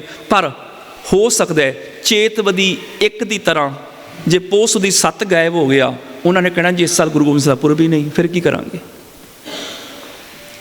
ਇਸੇ ਤਰ੍ਹਾਂ ਹੀ ਜੇਠ ਸੁਦੀ ਚੌਥ ਮਾਨੋ 2 ਦਿਨ ਆ ਜਾਵੇ। ਜੇਠ ਸੁਦੀ ਚੌਥ ਮਾਨੋ 24 ਮਈ ਨੂੰ ਵੀ ਆ ਗਈ, 25 ਨੂੰ ਵੀ ਆ ਗਈ, ਜਾਂ 23 ਮਈ ਨੂੰ ਵੀ ਆ ਗਈ, 24 ਨੂੰ ਵੀ ਆ ਗਈ। ਕਿਹੜੇ ਦਿਨ ਮਨਾਓਗੇ ਜੇਠ ਸੁਦੀ ਚੌਥ ਸ਼ਹੀਦੀ ਗੁਰਪੁਰਬ ਗੁਰੂ ਅਰਜਨ ਦੇਵ ਪਾਤਸ਼ਾਹ ਦਾ? ਕਿਹੜੇ ਦਿਨ ਮਨਾਓਗੇ? 2 ਤਰੀਕਾਂ ਨੇ।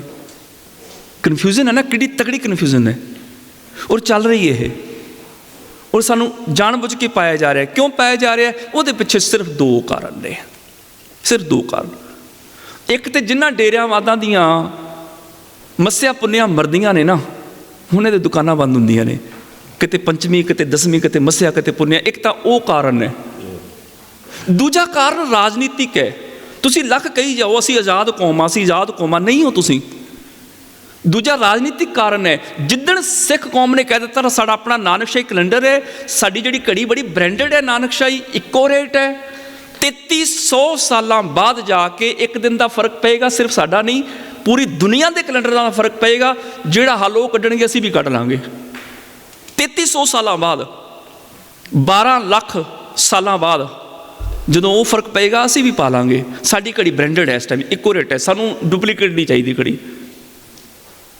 ਪਰ ਅਸੀਂ ਕਹਿੰਦੇ ਨਹੀਂ ਜੀ ਇੱਦਾਂ ਨਹੀਂ ਹੋ ਸਕਦਾ। ਰਾਜਨੀਤਿਕ ਪੱਖ ਕੀ ਹੈ? ਕਿਉਂਕਿ ਉਹ ਲੋਕ ਨਹੀਂ ਚਾਹੁੰਦੇ ਅਸੀਂ ਆਜ਼ਾਦ ਹੋਈਏ, ਸਾਡਾ ਆਪਣਾ ਕੈਲੰਡਰ ਹੋਵੇ, ਸਾਡੀ ਆਪਣੀ ਹਸਤੀ ਹੋਵੇ, ਸਾਡੀ ਆਪਣੀ ਬ੍ਰਾਂਡਡ ਘੜੀ ਹੋਵੇ। ਉਹ ਨਹੀਂ ਚਾਹੁੰਦੇ। ਉਹ ਕਹਿੰਦੇ ਸਾਡੇ ਤੋਂ ਪੁੱਛ ਕੇ ਕੰਮ ਕਰੋ। ਉਹਨਾਂ ਕੋਲ ਪੁੱਛ ਕੇ ਕਰਨਾ ਪੈਂਦਾ। ਹੁਣ ਜਿਹੜੇ ਸਾਡੇ ਗੁਰਪੁਰਬਾਂ ਦੇ ਕੈਲੰਡਰ ਬਣਦੇ ਨੇ, ਬਕਾਇਦਾ ਕੁਰਾਲੀ ਦੇ ਪੰਡਤ ਜਿਹੜੇ ਨੇ ਉਹ ਤਿਆਰ ਕਰਦੇ ਨੇ। ਕੁਰਾਲੀ ਦੇ ਪੰਡਤ ਤਿਆਰ ਕਰਕੇ ਦਿੰਦੇ। ਹਾਲਾਂਕਿ ਅੰਮ੍ਰਿਤਸਰ ਵੀ ਬੈਠੇ ਨੇ ਕੈਲੰਡਰ, ਉਹ ਜਿਹੜੇ ਪੰਡਤ ਨੇ, ਜਲੰਧਰ ਵੀ ਬੈਠੇ ਨੇ। ਪਰ ਜਲੰਧਰ ਤੇ ਅੰਮ੍ਰਿਤਸਰ ਦੇ ਪੰਡਤਾਂ ਤੇ ਕੁਰਾਲੀ ਦੇ ਪੰਡਤਾਂ ਦੇ ਜਦੋਂ ਤਰੀਕਾਂ ਬਣਾਉਂਦੇ ਨੇ ਕੈਲੰਡਰ, ਇੱਕ ਦਿਨ ਦਾ ਫਰਕ ਹੁੰਦਾ ਹੈ। ਜੇ ਉਹਨਾਂ ਨੇ ਸੰਗਰਾਂਦ 14 ਦੀ ਕਹਿਣੀ ਹੈ ਨਾ, ਤੇ ਇਹਨਾਂ ਨੇ 13 ਦੀ ਕਹਿਣੀ ਹੈ। ਇੱਕ ਦਿਨ ਦਾ ਫਰਕ ਹੁੰਦਾ। ਜੇ ਉਹਨਾਂ ਨੇ 15 ਦੀ ਕਹਿਣੀ, ਇਹਨਾਂ ਨੇ 16 ਦੀ ਕਹਿਣੀ ਹੈ। ਕੁਰਾਲੀ ਦੇ ਪੰਡਤਾਂ ਦੇ ਤੇ ਅੰਮ੍ਰਿਤਸਰ ਜਲੰਧਰ ਦੇ ਪੰਡਤਾਂ ਦੇ ਕੈਲੰਡਰਾਂ 'ਚ ਵੀ ਫਰਕ ਹੈ। ਹੁਣ ਕਿਹੜਾ ਮੰਨੋਗੇ, ਅੰਮ੍ਰਿਤਸਰ ਦਾ ਕਿ ਕੁਰਾਲੀ ਦਾ? ਆਪਣੇ ਭਾਰਤ ਵਿੱਚ ਪੂਨੇ ਚਲੇ ਜਾਓ, ਪੂਨੇ ਦੇ ਕੈਲੰਡਰ ਦੇ ਜਿਹੜੇ ਪੰਡਤ ਕੈਲੰਡਰ ਬਣਾਉਂਦੇ ਨੇ, ਉਹਨਾਂ 'ਚ 4-5 ਦਿਨ ਦਾ ਫਰਕ ਹੁੰਦਾ ਹੈ। ਕਿਹੜਾ ਮੰਨੋਗੇ ਸਹੀ? ਕਿਉਂਕਿ ਤਰੀਕ ਸਹੀ ਨਹੀਂ ਚੰਦਰਮਾ ਦੀ, ਘਟਦੇ ਵੱਧਦੇ ਦਿਨ ਨੇ ਇਹ। ਸਾਡੇ 29 ਦਿਨਾਂ ਨੂੰ ਕਿੱਥੇ ਤੁਸੀਂ ਪੂਰਾ ਕਰੋਗੇ? ਕਿੱਥੋਂ ਕੱਟ ਵੱਢ ਕਰਕੇ ਉਹਨੂੰ ਐਕੂਰੇਟ ਕਰੋਗੇ? ਬਹੁਤ ਮੁਸ਼ਕਲ ਹੈ। ਤੇ ਉਹਦੀ ਥਾਂ ਤੇ ਜੇ ਬਿਕਰਮੀ ਕੈਲੰਡਰ ਕਰ ਲਈਏ, ਸਾਡਾ ਦੇਸੀ, ਸਾਡਾ ਜਿਹੜਾ ਗੁਰੂ ਸਾਹਿਬ ਨੇ 12 ਮਾਹ 'ਚ ਦਿੱਤਾ ਹੈ, ਚੇਤ, ਵਿਸਾਖ, ਜੇਠ, ਹਾੜ, ਸਾਵਣ, ਭਾਦੋ, ਅੱਸੂ, ਕੱਤਕ, ਮੱਘਰ, ਪੋਹ, ਮਾਘ, ਫੱਗਣ, ਆ ਸਾਡੇ ਦੇਸੀ ਮਹੀਨੇ ਨੇ। ਗੁਰੂ ਅਰਜਨ ਦੇਵ ਪਾਤਸ਼ਾਹ ਨੇ, ਗੁਰੂ ਨਾਨਕ ਸਾਹਿਬ ਜੀ ਨੇ 12 ਮਾਹ ਰਚਿਆ ਨਾ, ਇਹ ਸੂਰਜੀ ਤਰੀਕਾਂ ਵਾਲੇ ਚੇਤ ਵਿਸਾਖ ਦਿਨ ਬਣੇ ਨੇ। ਤੇ ਜੇ ਗੁਰਬਾਣੀ 'ਚ 2 ਵਾਰੀ 12 ਮਾਹ ਆਇਆ, ਦੋਨੋਂ ਵਾਰ ਸੂਰਜੀ ਕੈਲੰਡਰ ਦੇ ਮਹੀਨਿਆਂ ਦਾ ਆਇਆ, ਤੇ ਸਾਨੂੰ ਕੀ ਲੋੜ ਪਈ ਚੰਦਰਮਾ ਪਿੱਛੇ ਜਾਣ ਦੀ? ਬਾਕੀ ਸਾਰੇ ਅਸੀਂ ਪੁਰਬ ਸੂਰਜੀ ਮਨਾਉਂਦੇ ਹਾਂ, ਕੁਛ ਇੱਕ ਅਸੀਂ ਚੰਦਰਮਾ 'ਤੇ ਮਨਾਉਂਦੇ ਹਾਂ। ਮੰਨ ਲਓ ਵੱਡੇ ਸਾਹਿਬਜ਼ਾਦਿਆਂ ਦਾ ਸ਼ਹੀਦੀ ਪੁਰਬ 8 ਪੋਹ ਨੂੰ ਆਉਂਦਾ ਹੈ, ਤੇ ਹਰ ਸਾਲ 8 ਪੋਹ ਨੂੰ ਆਉਂਦਾ ਹੈ, 22 ਦਸੰਬਰ ਨੂੰ ਆਉਂਦਾ ਹੈ। ਤੇ ਜੇ ਛੋਟੇ ਸਾਹਿਬਜ਼ਾਦਿਆਂ ਦਾ 13 ਪੋਹ ਨੂੰ ਆਉਂਦਾ ਹੈ, 13 ਪੋਹ ਅਸੀਂ ਮਨਾਉਂਦੇ ਹਾਂ। ਤੇ ਹਰ ਸਾਲ ਸਾਡਾ ਦਸੰਬਰ 'ਚ ਆਉਂਦਾ ਹੈ, 26 ਤੋਂ 28 ਦਸੰਬਰ ਕਿੱਡਾ ਵੱਡਾ ਜੋੜ ਮੇਲਾ ਹੁੰਦਾ। ਉਹ ਨਹੀਂ ਦਿਨ ਬਦਲਦੇ, ਪਰ ਉਹਨਾਂ ਹੀ ਸਾਹਿਬਜ਼ਾਦਿਆਂ ਦੇ ਪਿਤਾ ਜੀ ਗੁਰੂ ਗੋਬਿੰਦ ਸਿੰਘ, ਉਹਨਾਂ ਦਾ ਪ੍ਰਕਾਸ਼ ਪੁਰਬ ਬਦਲ ਜਾਂਦਾ ਹੈ। ਜੇ ਇਹ ਨਹੀਂ ਬਦਲਦੇ ਤੇ ਉਹ ਕਿਉਂ ਬਦਲਦਾ ਹੈ? ਉਹਦਾ ਕਾਰਨ ਇਹ ਹੈ, ਵੱਡੇ ਛੋਟੇ ਸਾਹਿਬਜ਼ਾਦਿਆਂ ਦਾ ਸ਼ਹੀਦੀ ਪੁਰਬ ਅਸੀਂ ਸੂਰਜੀ ਕੈਲੰਡਰ ਨਾਲ ਮਨਾਉਂਦੇ ਹਾਂ, ਗੁਰੂ ਗੋਬਿੰਦ ਸਿੰਘ ਦਾ ਅਸੀਂ ਚੰਦਰਮਾ ਨਾਲ ਮਨਾਉਂਦੇ ਹਾਂ।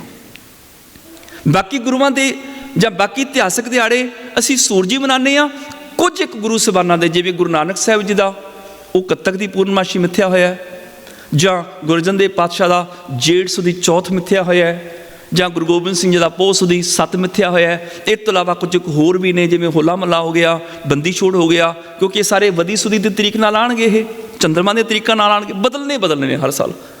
ਜੇ ਬਾਕੀ ਸਾਡੇ ਸਾਰੇ ਇਤਿਹਾਸਕ ਦਿਹਾੜੇ, ਸਾਡੇ ਗੁਰਪੁਰਬ ਫਿਕਸ ਆ ਰਹੇ ਨੇ ਸੂਰਜੀ ਤਰੀਕਾਂ ਨਾਲ, ਤੇ ਇਹ ਤਰੀਕਾਂ ਕਿਉਂ ਨਾ ਸੂਰਜੀ ਕਰ ਲਈਆਂ ਜਾਣ।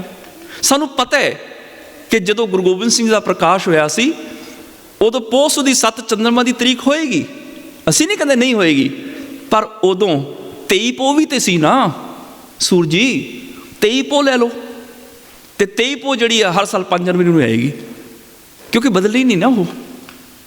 ਜੇ ਜੇਠ ਸੁਦੀ ਚੌਥ ਨੂੰ ਗੁਰੂ ਅਰਜਨ ਦੇਵ ਪਾਤਸ਼ਾਹ ਸ਼ਹੀਦ ਹੋਏ ਨੇ, ਤੇ ਉਸ ਸਮੇਂ 2 ਹਾੜ ਸੀ ਸੂਰਜੀ ਤਰੀਕ, 2 ਹਾੜ ਲੈ ਲਓ। ਬਾਕੀ ਅਸੀਂ ਸੂਰਜੀ ਲੈ ਲਈਆਂ ਨੇ, ਸਾਨੂੰ ਕੋਈ ਫਰਕ ਨਹੀਂ ਪੈਂਦਾ, ਕੋਈ ਅਸੀਂ ਭਿੱਟਦੇ ਨਹੀਂ ਆ। ਬਾਕੀ ਤਰੀਕਾ ਲੈਣ ਤੇ ਸਾਡਾ ਕੋਈ ਨੁਕਸਾਨ ਨਹੀਂ ਹੁੰਦਾ। ਇਹ 4-5 ਪੁਰਬਾਂ ਵਾਸਤੇ ਸਾਡਾ ਕਿਉਂ ਨੁਕਸਾਨ ਹੋ ਰਿਹਾ? ਨੁਕਸਾਨ ਸਾਡਾ ਨਹੀਂ ਹੋ ਰਿਹਾ, ਦੂਜੀ ਲੌਬੀ ਦਾ ਹੋ ਰਿਹਾ, ਜਿਨ੍ਹਾਂ ਦੇ ਹੱਥਾਂ 'ਚੋਂ ਅਸੀਂ ਨਿਕਲ ਰਹੇ ਹਾਂ। ਉਹ ਚਾਹੁੰਦੇ ਆਪਣੇ ਪੁਰਬ ਸਾਡੇ ਤੋਂ ਪੁੱਛ ਕੇ ਮਨਾਓਗੇ ਤੇ ਠੀਕ ਰਹੋਗੇ। ਜੇ ਤੁਸੀਂ ਵੱਖਰੇ ਹੋਗੇ ਫਿਰ ਗੜਬੜ ਹੋਏਗੀ। ਵੱਖਰੇ ਨਹੀਂ, ਸਾਡੇ ਤੋਂ ਪੁੱਛ ਕੇ। ਔਰ ਅੱਜ ਅਸੀਂ ਉਹਨਾਂ 'ਚ ਰਲਗੜ ਹੋ ਰਹੇ ਹਾਂ, ਜਿਵੇਂ ਉਹਨਾਂ ਦਾ ਏਜੰਡਾ ਚੱਲ ਰਿਹਾ। ਸਾਡੇ ਚੋਟੀ ਦੇ ਰਾਜਨੀਤਿਕ, ਚੋਟੀ ਦੇ ਧਾਰਮਿਕ ਆਗੂ ਉਹਨਾਂ 'ਚ ਰਲ ਰਹੇ ਨੇ। ਆਏ ਦਿਨ ਖਬਰਾਂ ਆ ਰਹੀਆਂ ਨੇ। ਸਾਡੇ ਵੱਡੀਆਂ ਵੱਡੀਆਂ ਜਥੇਬੰਦੀਆਂ ਦੇ ਪ੍ਰਧਾਨ, ਵੱਡੇ ਵੱਡੇ ਮੈਂ ਨਾਂ ਨਹੀਂ ਲੈਂਦਾ, ਉਹਨਾਂ 'ਚ ਸ਼ਾਮਲ ਹੋ ਰਹੇ ਨੇ, ਭਾਵੇਂ ਰਾਜਨੀਤਿਕ ਹੋਣ ਭਾਵੇਂ ਧਾਰਮਿਕ ਹੋਣ, ਦੋਨੋਂ ਤਰ੍ਹਾਂ ਦੇ ਅਸੀਂ ਮਿਕਸ ਹੋ ਰਹੇ ਹਾਂ। ਤੇ ਜੇ ਇਸੇ ਕਰਕੇ ਹੋ ਰਹੇ ਹਾਂ ਕਿਉਂਕਿ ਉਹ ਨਹੀਂ ਚਾਹੁੰਦੇ ਕਿ ਨਾਨਕਸ਼ਾਹੀ ਕੈਲੰਡਰ ਬਣੇ, ਇਹ ਸਾਡੇ 'ਚ ਜਜ਼ਬ ਹੋ ਜਾਣ, ਖਤਮ ਹੋ ਜਾਣ। ਇਹਨਾਂ ਦੀ ਵੱਖਰੀ ਹੋਂਦ ਨਾ ਰਹੇ, ਇਹਨਾਂ ਦਾ ਵੱਖਰਾ ਰੂਪ ਨਾ ਰਹੇ, ਇਹਨਾਂ ਦਾ ਵੱਖਰਾ ਮਤ ਨਾ ਰਹੇ। ਇਹ ਸਾਡੇ 'ਚ ਜਜ਼ਬ ਹੋ ਜਾਣ, ਜੋ ਅਸੀਂ ਕਹੀਏ ਉਹਦੇ ਮੁਤਾਬਕ ਹੀ ਸਾਰਾ ਕੁਝ ਹੋਵੇ।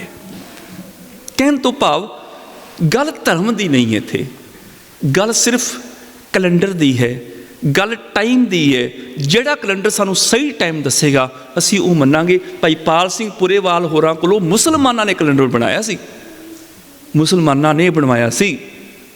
ਉਹਨਾਂ ਨੇ ਨਹੀਂ ਕਿਹਾ ਵੀ ਅਸੀਂ ਸਿੱਖ ਤੋਂ ਨਹੀਂ ਬਣਵਾਉਣਾ। ਉਹਨਾਂ ਨੇ ਕਿਹਾ ਇਹ ਸਾਇੰਸਦਾਨ ਹੈ, ਇਹ ਸਾਇੰਟਿਸਟ ਹੈ, ਬੜਾ ਤਗੜਾ ਮੈਥੇਮੈਟਿਸਟ ਹੈ, ਬੜਾ ਤਗੜਾ, ਇਹਨੂੰ ਪਤਾ ਹੈ ਵੀ ਕੈਲੰਡਰ ਕਿਵੇਂ ਬਣਦਾ ਹੈ। ਉਹਨਾਂ ਨੇ ਲਾਹਾ ਲੈ ਲਿਆ, ਸਾਡੀ ਕੌਮ ਨੇ ਰੱਤੀ ਮੁੱਲ ਨਹੀਂ ਪਾਇਆ ਉਹਨਾਂ ਦਾ। ਉਹਨਾਂ ਨੇ ਲਾਭ ਲਿਆ, ਸਾਨੂੰ ਉਹਨਾਂ ਨੇ ਫ੍ਰੀ ਬਣਾ ਕੇ ਦਿੱਤਾ। ਸਾਨੂੰ ਫ੍ਰੀ ਦਾ ਹਜਮ ਨਹੀਂ ਹੋਇਆ, ਪਚਿਆ ਨਹੀਂ। ਸਾਨੂੰ ਫ੍ਰੀ ਦੀਆਂ ਚੀਜ਼ਾਂ ਸੱਚਮੁੱਚ ਨਹੀਂ ਪਚਦੀਆਂ।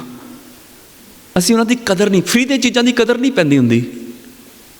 ਇੱਥੇ ਸੀੜੀਆਂ ਕਥਾ ਦੀਆਂ ਰੱਖ ਦੇਵਾਂ ਨਾ ਮੈਂ, ਚੁੱਕ ਕੇ ਭਾਵੇਂ ਸਾਰੇ ਲੈ ਜਾਣ, ਸੁਣਨੀ ਕਿਸੇ ਨੇ ਨਹੀਂ, ਫ੍ਰੀ ਦੀ ਹੈ ਨਾ।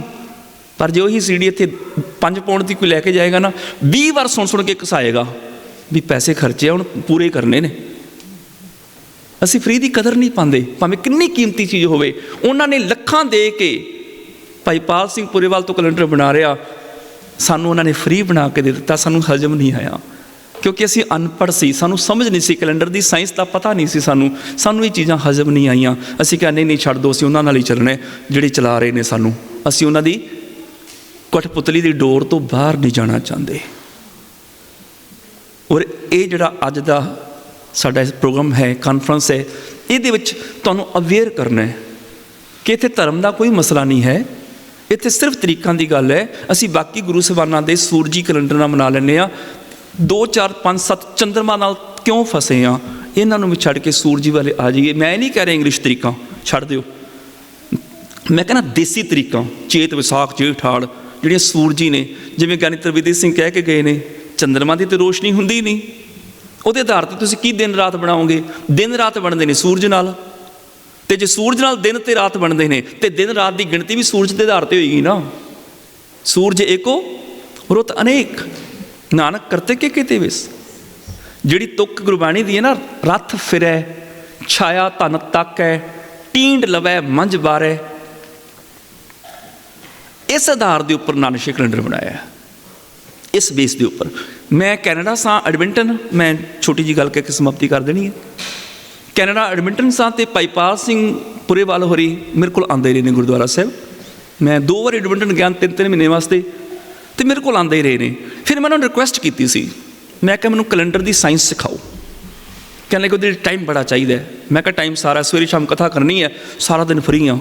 ਉਦੋਂ ਜੇ ਕਲਾਸਾਂ ਜਾਂਦਿਆਂ ਸ਼ੁਰੂ ਨਹੀਂ ਸੀ ਕੀਤੀਆਂ ਮੈਂ ਉੱਥੇ। ਉਹਨਾਂ ਨੇ ਸਵੇਰੇ ਨਾਸ਼ਤੇ ਤੋਂ ਬਾਅਦ ਉਹਨਾਂ ਨੇ ਮੇਰੇ ਕੋਲ ਆ ਕੇ ਬਹਿ ਜਾਣਾ 8-9 ਵਜੇ, 8-9 ਵਜੇ ਕਹਿਣਾ ਚੱਲ ਅੰਮ੍ਰਿਤਪਾਲ ਕਾਪੀ ਚੁੱਕ, ਮੈਂ ਕਾਪੀ ਚੁੱਕਣੀ, ਨੋਟਸ ਤਿਆਰ ਕਰਨੇ ਮੈਂ। ਉਹਨਾਂ ਨੇ ਸਵੇਰ ਤੋਂ ਲੈ ਕੇ ਸ਼ਾਮ ਤੱਕ 4-5 ਵਜੇ ਤੱਕ ਦੁਪਹਿਰ ਦਾ ਖਾਣਾ ਇਕੱਠੇ ਖਾਂਦੇ ਸੀ ਅਸੀਂ, ਸ਼ਾਮ ਤੱਕ ਉਹਨਾਂ ਨੇ ਸਾਇੰਸ ਦੀ ਕੈਲੰਡਰ ਦੀ ਸਾਇੰਸ ਸਿਖਾਣੀ, ਮੈਂ ਨੋਟਸ ਤਿਆਰ ਕਰਨੇ। ਉਦੋਂ ਰਿਕਾਰਡਿੰਗ ਦਾ ਇੰਨਾ ਜ਼ਮਾਨਾ ਨਹੀਂ ਸੀ ਹੁੰਦਾ, ਹੱਥ ਨਾਲ ਹੀ ਲਿਖਦੇ ਹੁੰਦੇ ਸੀ, ਪਤਾ ਨਹੀਂ ਸੀ ਹੁੰਦਾ ਉਦੋਂ ਰਿਕਾਰਡਿੰਗ ਦਾ ਇੰਨਾ। ਸਵੇਰ ਤੋਂ ਸ਼ਾਮ ਤੱਕ ਮੈਂ ਨੋਟਸ ਤਿਆਰ ਕਰਨੇ। ਤੇ ਪਤਾ ਇੱਕ ਤੁਕ ਦੀ ਵਿਆਖਿਆ ਉਹਨਾਂ ਨੇ ਕਿੰਨੇ ਦਿਨ ਕੀਤੀ? ਰੱਥ ਫਿਰੈ, ਸਵੇਰ ਤੋਂ ਸ਼ਾਮ ਤੱਕ 2 ਦਿਨ ਵਿਆਖਿਆ ਕੀਤੀ ਉਹਨਾਂ ਨੇ, ਕੱਲੀ ਰੱਥ ਫਿਰੈ ਦੀ। ਅਗਲੇ 2 ਦਿਨ ਛਾਇਆ ਧਨ ਤੱਕ ਹੈ, ਇਹਦੀ 2 ਦਿਨ ਵਿਆਖਿਆ ਕੀਤੀ। ਉਸ ਤੋਂ ਅਗਲੇ 2 ਦਿਨ ਟੀਂਡ ਲਵੈ, ਇਹਦੀ 2 ਦਿਨ ਵਿਆਖਿਆ ਕੀਤੀ।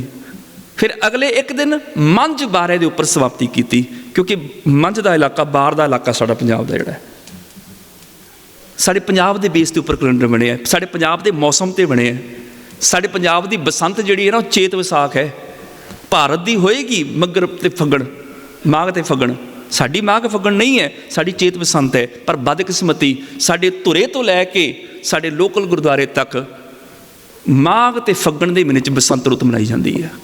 ਬਸੰਤ ਦਰਬਾਰ ਸ਼ੁਰੂ, ਇਸ ਵਾਰ ਤੇ ਬੜੇ ਵੱਡੇ ਪੱਧਰ 'ਤੇ ਬਸੰਤ ਰਾਗ ਸ਼ੁਰੂ ਕਰ ਦਿੱਤੇ ਉਹਨਾਂ ਨੇ। ਬਸੰਤ ਰਾਗ ਦਰਬਾਰ ਪੰਜਾਬ ਦੇ ਵਿੱਚ ਮਾਘ ਤੇ ਫੱਗਣ ਦੇ ਵਿੱਚ, ਤਾਂ ਕਿ ਜਜ਼ਬ ਕੀਤਾ ਜਾ ਸਕੇ।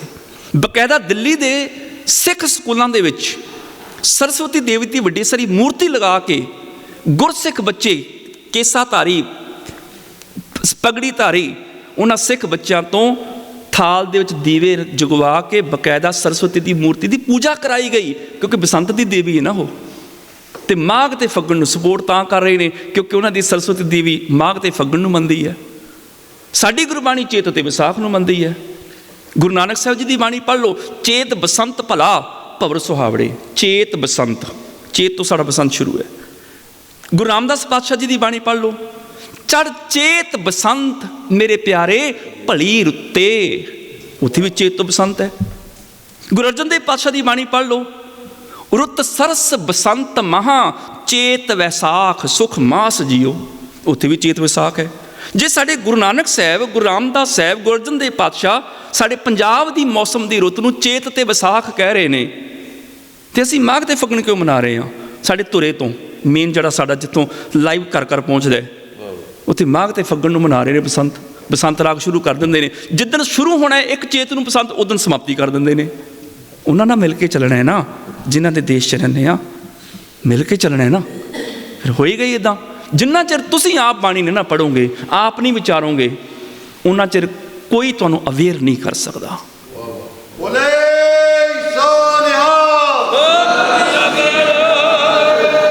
ਇਸ ਕਰਕੇ ਆਪ ਅਵੇਅਰ ਹੋਵੋ, ਬਾਣੀ ਪੜ੍ਹੋ, ਵਿਚਾਰੋ। ਇਸ ਕੈਲੰਡਰ ਨੂੰ ਧਰਮ ਦੇ ਨਾਲ ਨਾ ਜੋੜੋ, ਧਰਮ ਨਾਲ ਉਹ ਜਾਣ ਕੇ ਜੋੜ ਰਹੇ ਨੇ। ਤੁਸੀਂ ਇਸ ਕੈਲੰਡਰ ਨੂੰ ਸਿਰਫ ਦਿਮਾਗ ਖੋਲ੍ਹ ਕੇ ਪੜ੍ਹਿਆ ਲਿਖਿਆ ਵਾਂਗੂ ਸੋਚੋ, ਤਾਂ ਕਿ ਇਸ ਕੈਲੰਡਰ ਨੂੰ ਸਾਡੇ ਬੱਚੇ ਮੰਨਣ, ਦੂਜੇ ਕਮਿਊਨਿਟੀਆਂ ਦੇ ਲੋਕ ਵੀ ਮੰਨਣ, ਕਿਉਂਕਿ ਉਹਨਾਂ ਨੂੰ ਪਤਾ ਵੀ ਗੱਲ ਤੇ ਟਾਈਮ ਦੀ ਹੈ, ਟਾਈਮ ਇਕੋਰੇਟ ਹੋ ਰਿਹਾ ਹੈ, ਉਹ ਸਾਡੇ ਲਈ ਕਾਫੀ ਹੈ। ਸਾਨੂੰ ਖੁਸ਼ੀ ਤੇ ਮਾਣ ਹੋਣਾ ਚਾਹੀਦਾ ਹੈ ਕਿ ਭਾਈ ਪਾਲ ਸਿੰਘ ਪੁਰੇਵਾਲ ਹੋਰਾਂ ਨੇ ਸਾਨੂੰ ਬਿਲਕੁਲ ਸਾਇੰਸ ਬੇਸਡ ਐਕੂਰੇਟ ਕੈਲੰਡਰ ਦਿੱਤਾ ਹੈ, ਜਿਹੜਾ ਅੱਜ ਦੇ ਜ਼ਮਾਨੇ 'ਚ ਜਿੰਨਾ ਵੀ ਸਟੀਕ ਹੋ ਸਕਦਾ ਸੀ। ਭਾਵੇਂ 3300 ਸਾਲਾਂ ਬਾਅਦ 1 ਦਿਨ ਦਾ ਫਰਕ ਪੈਣਾ, ਪਰ ਬਹੁਤ ਸਟੀਕ ਹੈ। ਘੱਟੋ ਘੱਟ 34 ਦਿਨ ਬਾਅਦ 1 ਦਿਨ ਦਾ ਤਾਂ ਹੀ ਫਰਕ ਪਏਗਾ ਨਾ, 12 ਲੱਖ ਸਾਲਾਂ ਬਾਅਦ ਜਾ ਕੇ 1 ਦਿਨ ਦਾ ਫਰਕ ਪਏਗਾ। ਇਸ ਕਰਕੇ ਸਾਨੂੰ ਇਹ ਕੈਲੰਡਰ ਅਪਣਾ ਲੈਣਾ ਚਾਹੀਦਾ ਹੈ। ਉਹਦੇ ਨਾਲ ਕੀ ਕੀ ਫਾਇਦੇ ਨੇ ਆਪ ਜੀ ਸੁਣੀ ਆਏ ਹੋ, ਮੈਂ ਫਾਇਦੇ ਤੇ ਕੀ ਦੱਸਣੇ ਨੇ ਸਿਰਫ ਇੰਨਾ ਕਹਿ ਦਿੰਦਾ, ਘੱਟੋ ਘੱਟ ਸਾਰੀ ਕੌਮ ਆਪਣੇ ਇੱਕ ਗੁਰੂ ਸਾਹਿਬ ਦਾ ਪੁਰਬ 1 ਦਿਨ ਇਕੱਠੇ ਹੋ ਕੇ ਮਨਾ ਸਕੇਗੀ। ਸਿੱਖ ਕੌਮ 'ਚ ਧੜੇਬੰਦੀਆਂ ਨਹੀਂ ਬਣਨਗੀਆਂ, 2 ਟੁਕੜੇ ਨਹੀਂ ਹੋਣਗੇ। ਦੂਜਾ, ਅੱਜ ਸਿੱਖ ਜਿਹੜੇ ਸਿਰਫ ਪੰਜਾਬ ਦੇ ਖਿੱਤੇ ਤੱਕ ਸੀਮਿਤ ਨਹੀਂ ਹੈ, ਇੰਟਰਨੈਸ਼ਨਲ ਕੌਮ ਬਣ ਚੁੱਕੀ ਹੈ। ਪੂਰੀ ਦੁਨੀਆ ਦੇ ਕੋਨੇ-ਕੋਨੇ 'ਤੇ ਅਸੀਂ ਫੈਲੇ ਹੋਏ ਹਾਂ, ਅਤੇ ਹਰ ਦੇਸ਼ ਦੀ ਸਰਕਾਰ ਆਪਣੇ ਦੇਸ਼ ਵਿੱਚ ਵਸਣ ਵਾਲੇ ਲੋਕਾਂ ਨੂੰ ਇੱਕ ਛੁੱਟੀ ਦਾ ਮੌਕਾ ਦਿੰਦੀ ਹੈ, ਜਿਹੜੇ ਬਾਕੀ ਕਮਿਊਨਿਟੀਆਂ ਵਾਲਾ ਲੈ ਰਹੇ ਨੇ ਪਰ ਅਸੀਂ ਲੈ ਨਹੀਂ ਪਾ ਰਹੇ ਹਾਂ, ਸਾਡੀ ਡੇਟ ਫਿਕਸ ਨਹੀਂ ਹੈ।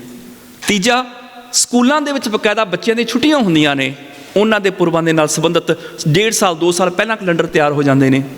ਅਸੀਂ 1.5-2 ਸਾਲ ਪਹਿਲਾਂ ਦੱਸ ਨਹੀਂ ਸਕਦੇ ਵੀ ਕਦੋਂ ਆਉਣਾ ਪੁਰਬ, ਸਾਡੇ ਲਈ ਕੋਈ ਛੁੱਟੀ ਅਰੇਂਜ ਨਹੀਂ ਹੋ ਸਕਦੀ। ਸਾਡੇ ਬੱਚੇ ਕੀ ਕਹਿਣ ਵੀ ਸਾਡਾ ਪੁਰਬ ਗੁਰਦੁਆਰਾ ਸਾਹਿਬ ਮਨਾਇਆ ਜਾ ਰਿਹਾ, ਅਸੀਂ ਇੱਥੇ ਸਕੂਲ 'ਚ ਸਾਨੂੰ ਛੁੱਟੀ ਮਿਲੀ ਨਹੀਂ, ਬਾਕੀਆਂ ਨੂੰ ਮਿਲ ਜਾਂਦੀ ਹੈ।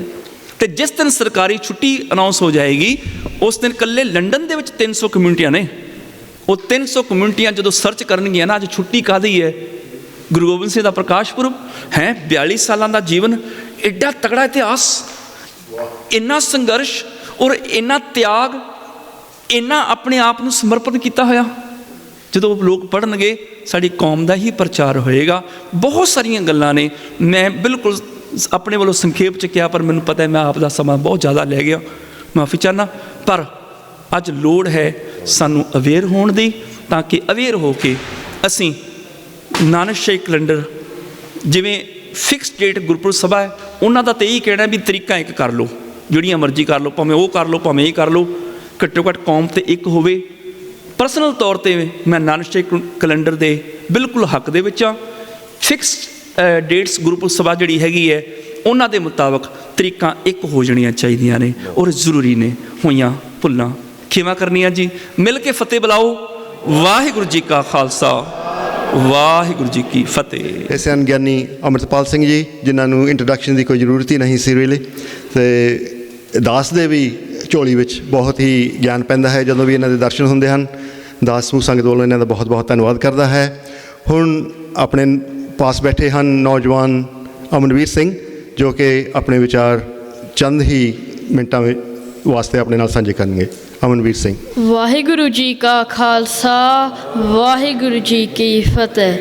ਪਵਨ ਗੁਰੂ ਪਾਣੀ ਪਿਤਾ ਮਾਤਾ ਤਰਤ ਮਹਤ, ਗੁਰੂ ਜੀ ਨੇ ਇਹਨਾਂ ਤੱਤਾਂ ਨੂੰ ਮਹਾਨ ਦਰਜਾ ਦੇ ਦਿੱਤਾ ਹੈ।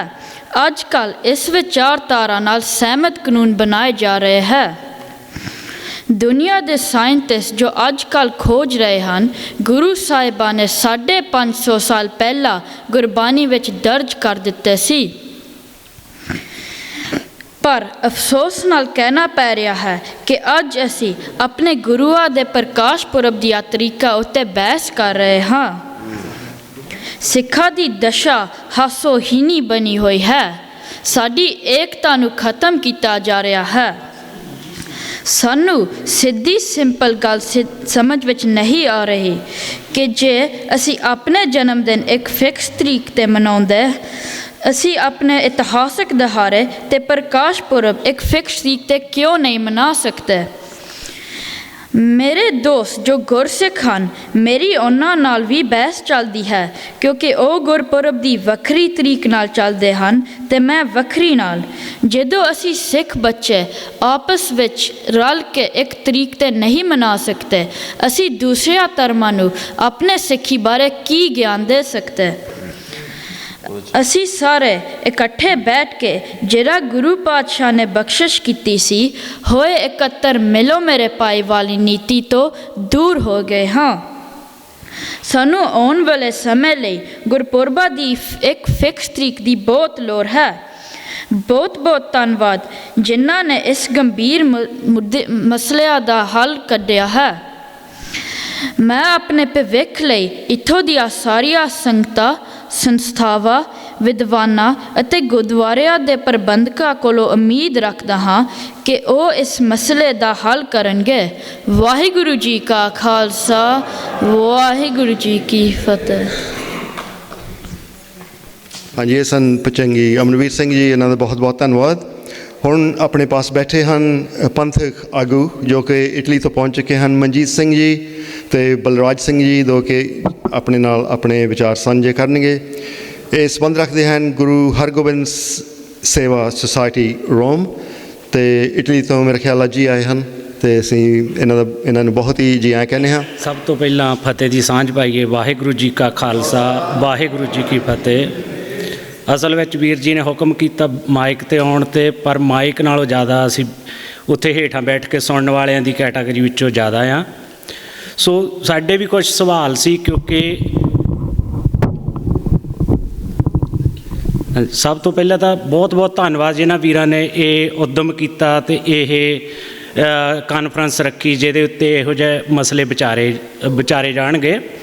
ਸੋ ਅਸੀਂ ਕਹਿਣ ਨੂੰ ਤਾਂ ਇਹ ਕਹਿ ਦਿੰਦੇ ਹਾਂ ਕਿ ਸਿੱਖ ਧਰਮ ਜਿਹੜਾ ਬੜਾ ਮਹਾਨ ਆ, ਅਸੀਂ ਬਹੁਤ ਗਿਆਨਵਾਨ ਕੌਮ ਆ, ਪਰ ਜੇ ਦੇਖਿਆ ਜਾਵੇ ਕਿ ਸਾਡੇ ਛੋਟੇ ਛੋਟੇ ਮਸਲੇ ਆ ਜਿਨ੍ਹਾਂ ਨੂੰ ਅਸੀਂ ਸੁਲਝਾਉਣ ਵਾਸਤੇ ਏਡੇ ਸਾਨੂੰ ਉਪਰਾਲੇ ਕਰਨੇ ਪੈ ਰਹੇ ਆ ਕਿ ਜੇ ਸੋਚਿਆ ਜਾਵੇ ਕੋਈ ਕੈਲੰਡਰ ਦਾ ਮਸਲਾ ਤੇ ਏਡਾ ਕੋਈ ਜ਼ਿਆਦਾ ਨਹੀਂ ਹੋਣਾ ਚਾਹੀਦਾ, ਪਰ ਫਿਰ ਵੀ ਉਹਦੇ ਲਈ ਸਾਨੂੰ ਇਹ ਉਪਰਾਲੇ ਕਰਨੇ ਪੈ ਰਹੇ, ਕੌਮ ਇੱਕਮਤ ਨਹੀਂ ਹੋ ਰਹੀ। ਸੋ ਜੇ ਅਸੀਂ ਦੇਖੀਏ, ਜੇ ਇਹ ਮਸਲੇ ਸਾਡੇ ਜਦੋਂ ਘਰਾਂ 'ਤੇ ਆਉਂਦੇ ਆ ਤਾਂ ਉਹਨਾਂ ਨੂੰ ਅਸੀਂ ਬੜੇ ਸੌਖੇ ਤਰੀਕੇ ਦੇ ਨਾਲ ਨਜਿੱਠ ਲਈਦਾ। ਉਦਾਹਰਨ ਦੇ ਤੌਰ 'ਤੇ ਜੇ ਬੱਚਿਆਂ ਦੇ ਜਨਮ ਦਿਨ ਮਨਾਉਣੇ ਆ, ਉਹ ਸਾਨੂੰ ਪਤਾ ਆ ਵੀ ਅਸੀਂ ਕਿਹੜੀਆਂ ਤਰੀਕਾਂ ਨਾਲ ਮਨਾਉਣੇ ਆ, ਉਹਨਾਂ ਦੇ ਵਿੱਚ ਅਸੀਂ ਇਹਨਾਂ ਰੌਲਿਆਂ ਦੇ ਵਿੱਚ ਨਹੀਂ ਪੈਂਦੇ। ਉੱਥੇ ਅਸੀਂ ਸਿਆਣੇ ਹੋ ਜਾਈਦਾ, ਉੱਥੇ ਸਾਡੇ ਇਹ ਮਸਲੇ ਨਜਿੱਠ ਵੀ ਹੋ ਜਾਂਦੇ ਆ। ਪਰ ਜਦੋਂ ਆ ਜਾਂਦੀ ਗੱਲ ਧਰਮ ਦੀ, ਕਹਾਉਂਦੇ ਅਸੀਂ ਧਰਮੀ ਆਪਣੇ ਆਪ ਨੂੰ, ਪਰ ਉਹ ਮਸਲੇ ਅਸੀਂ ਜਾਂ ਤਾਂ ਜਾਣ ਬੁੱਝ ਕੇ ਅਤੇ ਜਾਂ ਅਣਜਾਣੇ ਦੇ ਵਿੱਚ ਉਹਨਾਂ ਨੂੰ ਉਲਝਾਈ ਰੱਖਦੇ ਹਾਂ। ਇਸੇ ਤਰ੍ਹਾਂ ਹੋਰ ਵੀ ਅਸੀਂ ਦਿਨ ਤਿਉਹਾਰਾਂ ਦੇ ਵਿੱਚ ਹੋਰ ਚੀਜ਼ਾਂ, ਕੌਮ ਦੇ ਵਿੱਚ ਕਾਫੀ ਮਸਲੇ ਆ।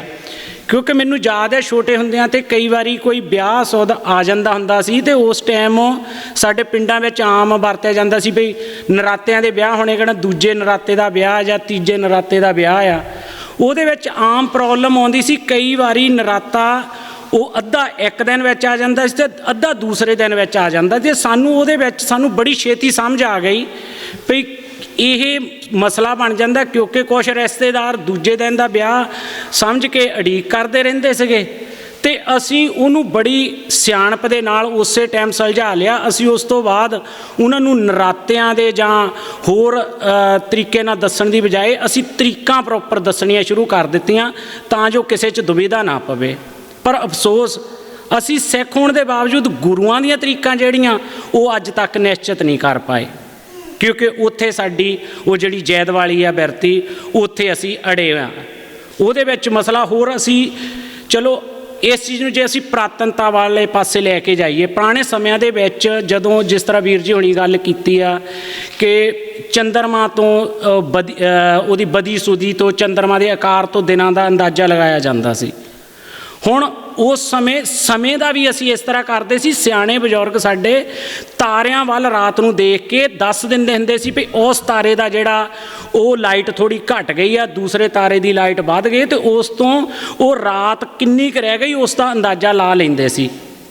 ਪਰ ਸਮਾਂ ਬਦਲਿਆ, ਹੌਲੀ ਹੌਲੀ ਸਾਡੇ ਕੋਲ ਘੜੀਆਂ ਆ ਗਈਆਂ। ਅੱਜ ਅਸੀਂ ਉਹ ਤਾਰਿਆਂ ਤੋਂ ਅੰਦਾਜ਼ੇ ਲਾਉਣੇ ਛੱਡ ਦਿੱਤੇ। ਸਾਨੂੰ ਪਤਾ ਆ ਵੀ ਜੇ ਕੰਮਾਂ ਕਾਰਾਂ 'ਤੇ ਜਾਣਾ ਤਾਂ ਸਾਨੂੰ ਇਸ ਸਮੇਂ 'ਤੇ ਪਹੁੰਚਣਾ ਪੈਣਾ। ਜਦੋਂ ਮਸਲਾ ਸਾਡਾ ਆਉਂਦਾ, ਅਸੀਂ ਉਹ ਪਰਿਵਾਰ ਦੇ ਵਿੱਚ ਵੀ ਕੋਈ ਮਸਲੇ ਆ, ਜੇ ਅਸੀਂ ਦੇਖੀਏ ਪੰਥ ਦੇ ਵਿੱਚ ਹੋਰ ਕਿੰਨੇ ਮਸਲੇ ਆ। ਅਸੀਂ ਆਪਣੇ ਆਪ ਨੂੰ ਮਹਾਨ ਕਹਿੰਦੇ, ਅਸੀਂ ਗਿਆਨਵਾਨ ਕਹਿੰਦੇ ਆ, ਪਰ ਜਦੋਂ ਕੋਈ ਸਾਨੂੰ ਇਹਨਾਂ ਛੋਟੇ ਛੋਟੇ ਮਸਲਿਆਂ 'ਤੇ ਸਵਾਲ ਕਰ ਲੈਂਦਾ ਤਾਂ ਸਾਡੇ ਤੋਂ ਜਵਾਬ ਨਹੀਂ ਹੁੰਦੇ। ਉਹਦੇ ਵਿੱਚ ਚਾਹੇ ਕੈਲੰਡਰ ਦੇ ਮਸਲੇ ਹੋਣ, ਚਾਹੇ ਰਹਿਤ ਮਰਿਆਦਾਵਾਂ ਦੇ ਮਸਲੇ ਹੋਣ, ਚਾਹੇ ਉਹਦੇ ਵਿੱਚ ਹੋਰ ਮਸਲੇ ਜਿਹੜੇ, ਚਾਹੇ ਖਾਣ ਪੀਣ ਵਾਲੇ ਮਸਲਿਆਂ ਦੀ ਵੀ ਗੱਲ ਕਰ ਲਓ, ਜਿਨ੍ਹਾਂ 'ਤੇ ਅਸੀਂ ਅੱਜ ਤੱਕ ਕਲੀਅਰ ਨਹੀਂ ਹੋ ਸਕੇ। ਇਹਦੇ ਵਿੱਚ ਜਾਂ ਤਾਂ ਅਸੀਂ ਅਗਿਆਨੀ ਹੋ ਗਏ ਅਤੇ ਜਾਂ ਅਸੀਂ ਇਹ ਜਾਣ ਬੁੱਝ ਕੇ ਕਰ ਰਹੇ ਹਾਂ। ਸੋ ਬਾਕੀ ਬੜਾ ਆਪਣੇ ਆਪ ਨੂੰ ਅਸੀਂ ਅੱਜ ਭਾਗਾਂ ਵਾਲੇ ਸਮਝਦੇ ਹਾਂ ਵੀ ਜਿਹੜੇ ਇਹੋ ਜਿਹੇ ਵੀਰਾਂ ਦੇ ਅੱਜ ਦਰਸ਼ਨ ਕਰਨ ਨੂੰ ਮਿਲੇ। ਐਗਜ਼ਾਮਪਲ ਤੌਰ 'ਤੇ ਗਿਆਨੀ ਤਰਵੇਦੀ ਸਿੰਘ ਅਤੇ ਵੀਰ ਅੰਮ੍ਰਿਤਪਾਲ ਸਿੰਘ ਜੀ ਹੁਣਾਂ ਦੇ ਦਰਸ਼ਨ ਕਰਨ ਦਾ ਪਹਿਲੀ ਵਾਰੀ ਮੌਕਾ ਮਿਲਿਆ, ਅਤੇ ਮੈਨੂੰ ਇਸ ਤਰ੍ਹਾਂ ਲੱਗਦਾ ਵੀ ਜਿਹੜੀ ਸਵੇਰ ਨੂੰ ਅਰਦਾਸ ਕਰੀਦੀ ਆ, ਉਹ ਅਰਦਾਸ ਪ੍ਰਵਾਨ ਹੋ ਗਈ ਵੀ ਸਹੀ ਪਿਆਰੇ ਮੇਲ ਜਿਨ੍ਹਾਂ ਮਿਲਿਆ ਤੇਰਾ ਨਾਮ ਚੇਤਾ ਪਏ।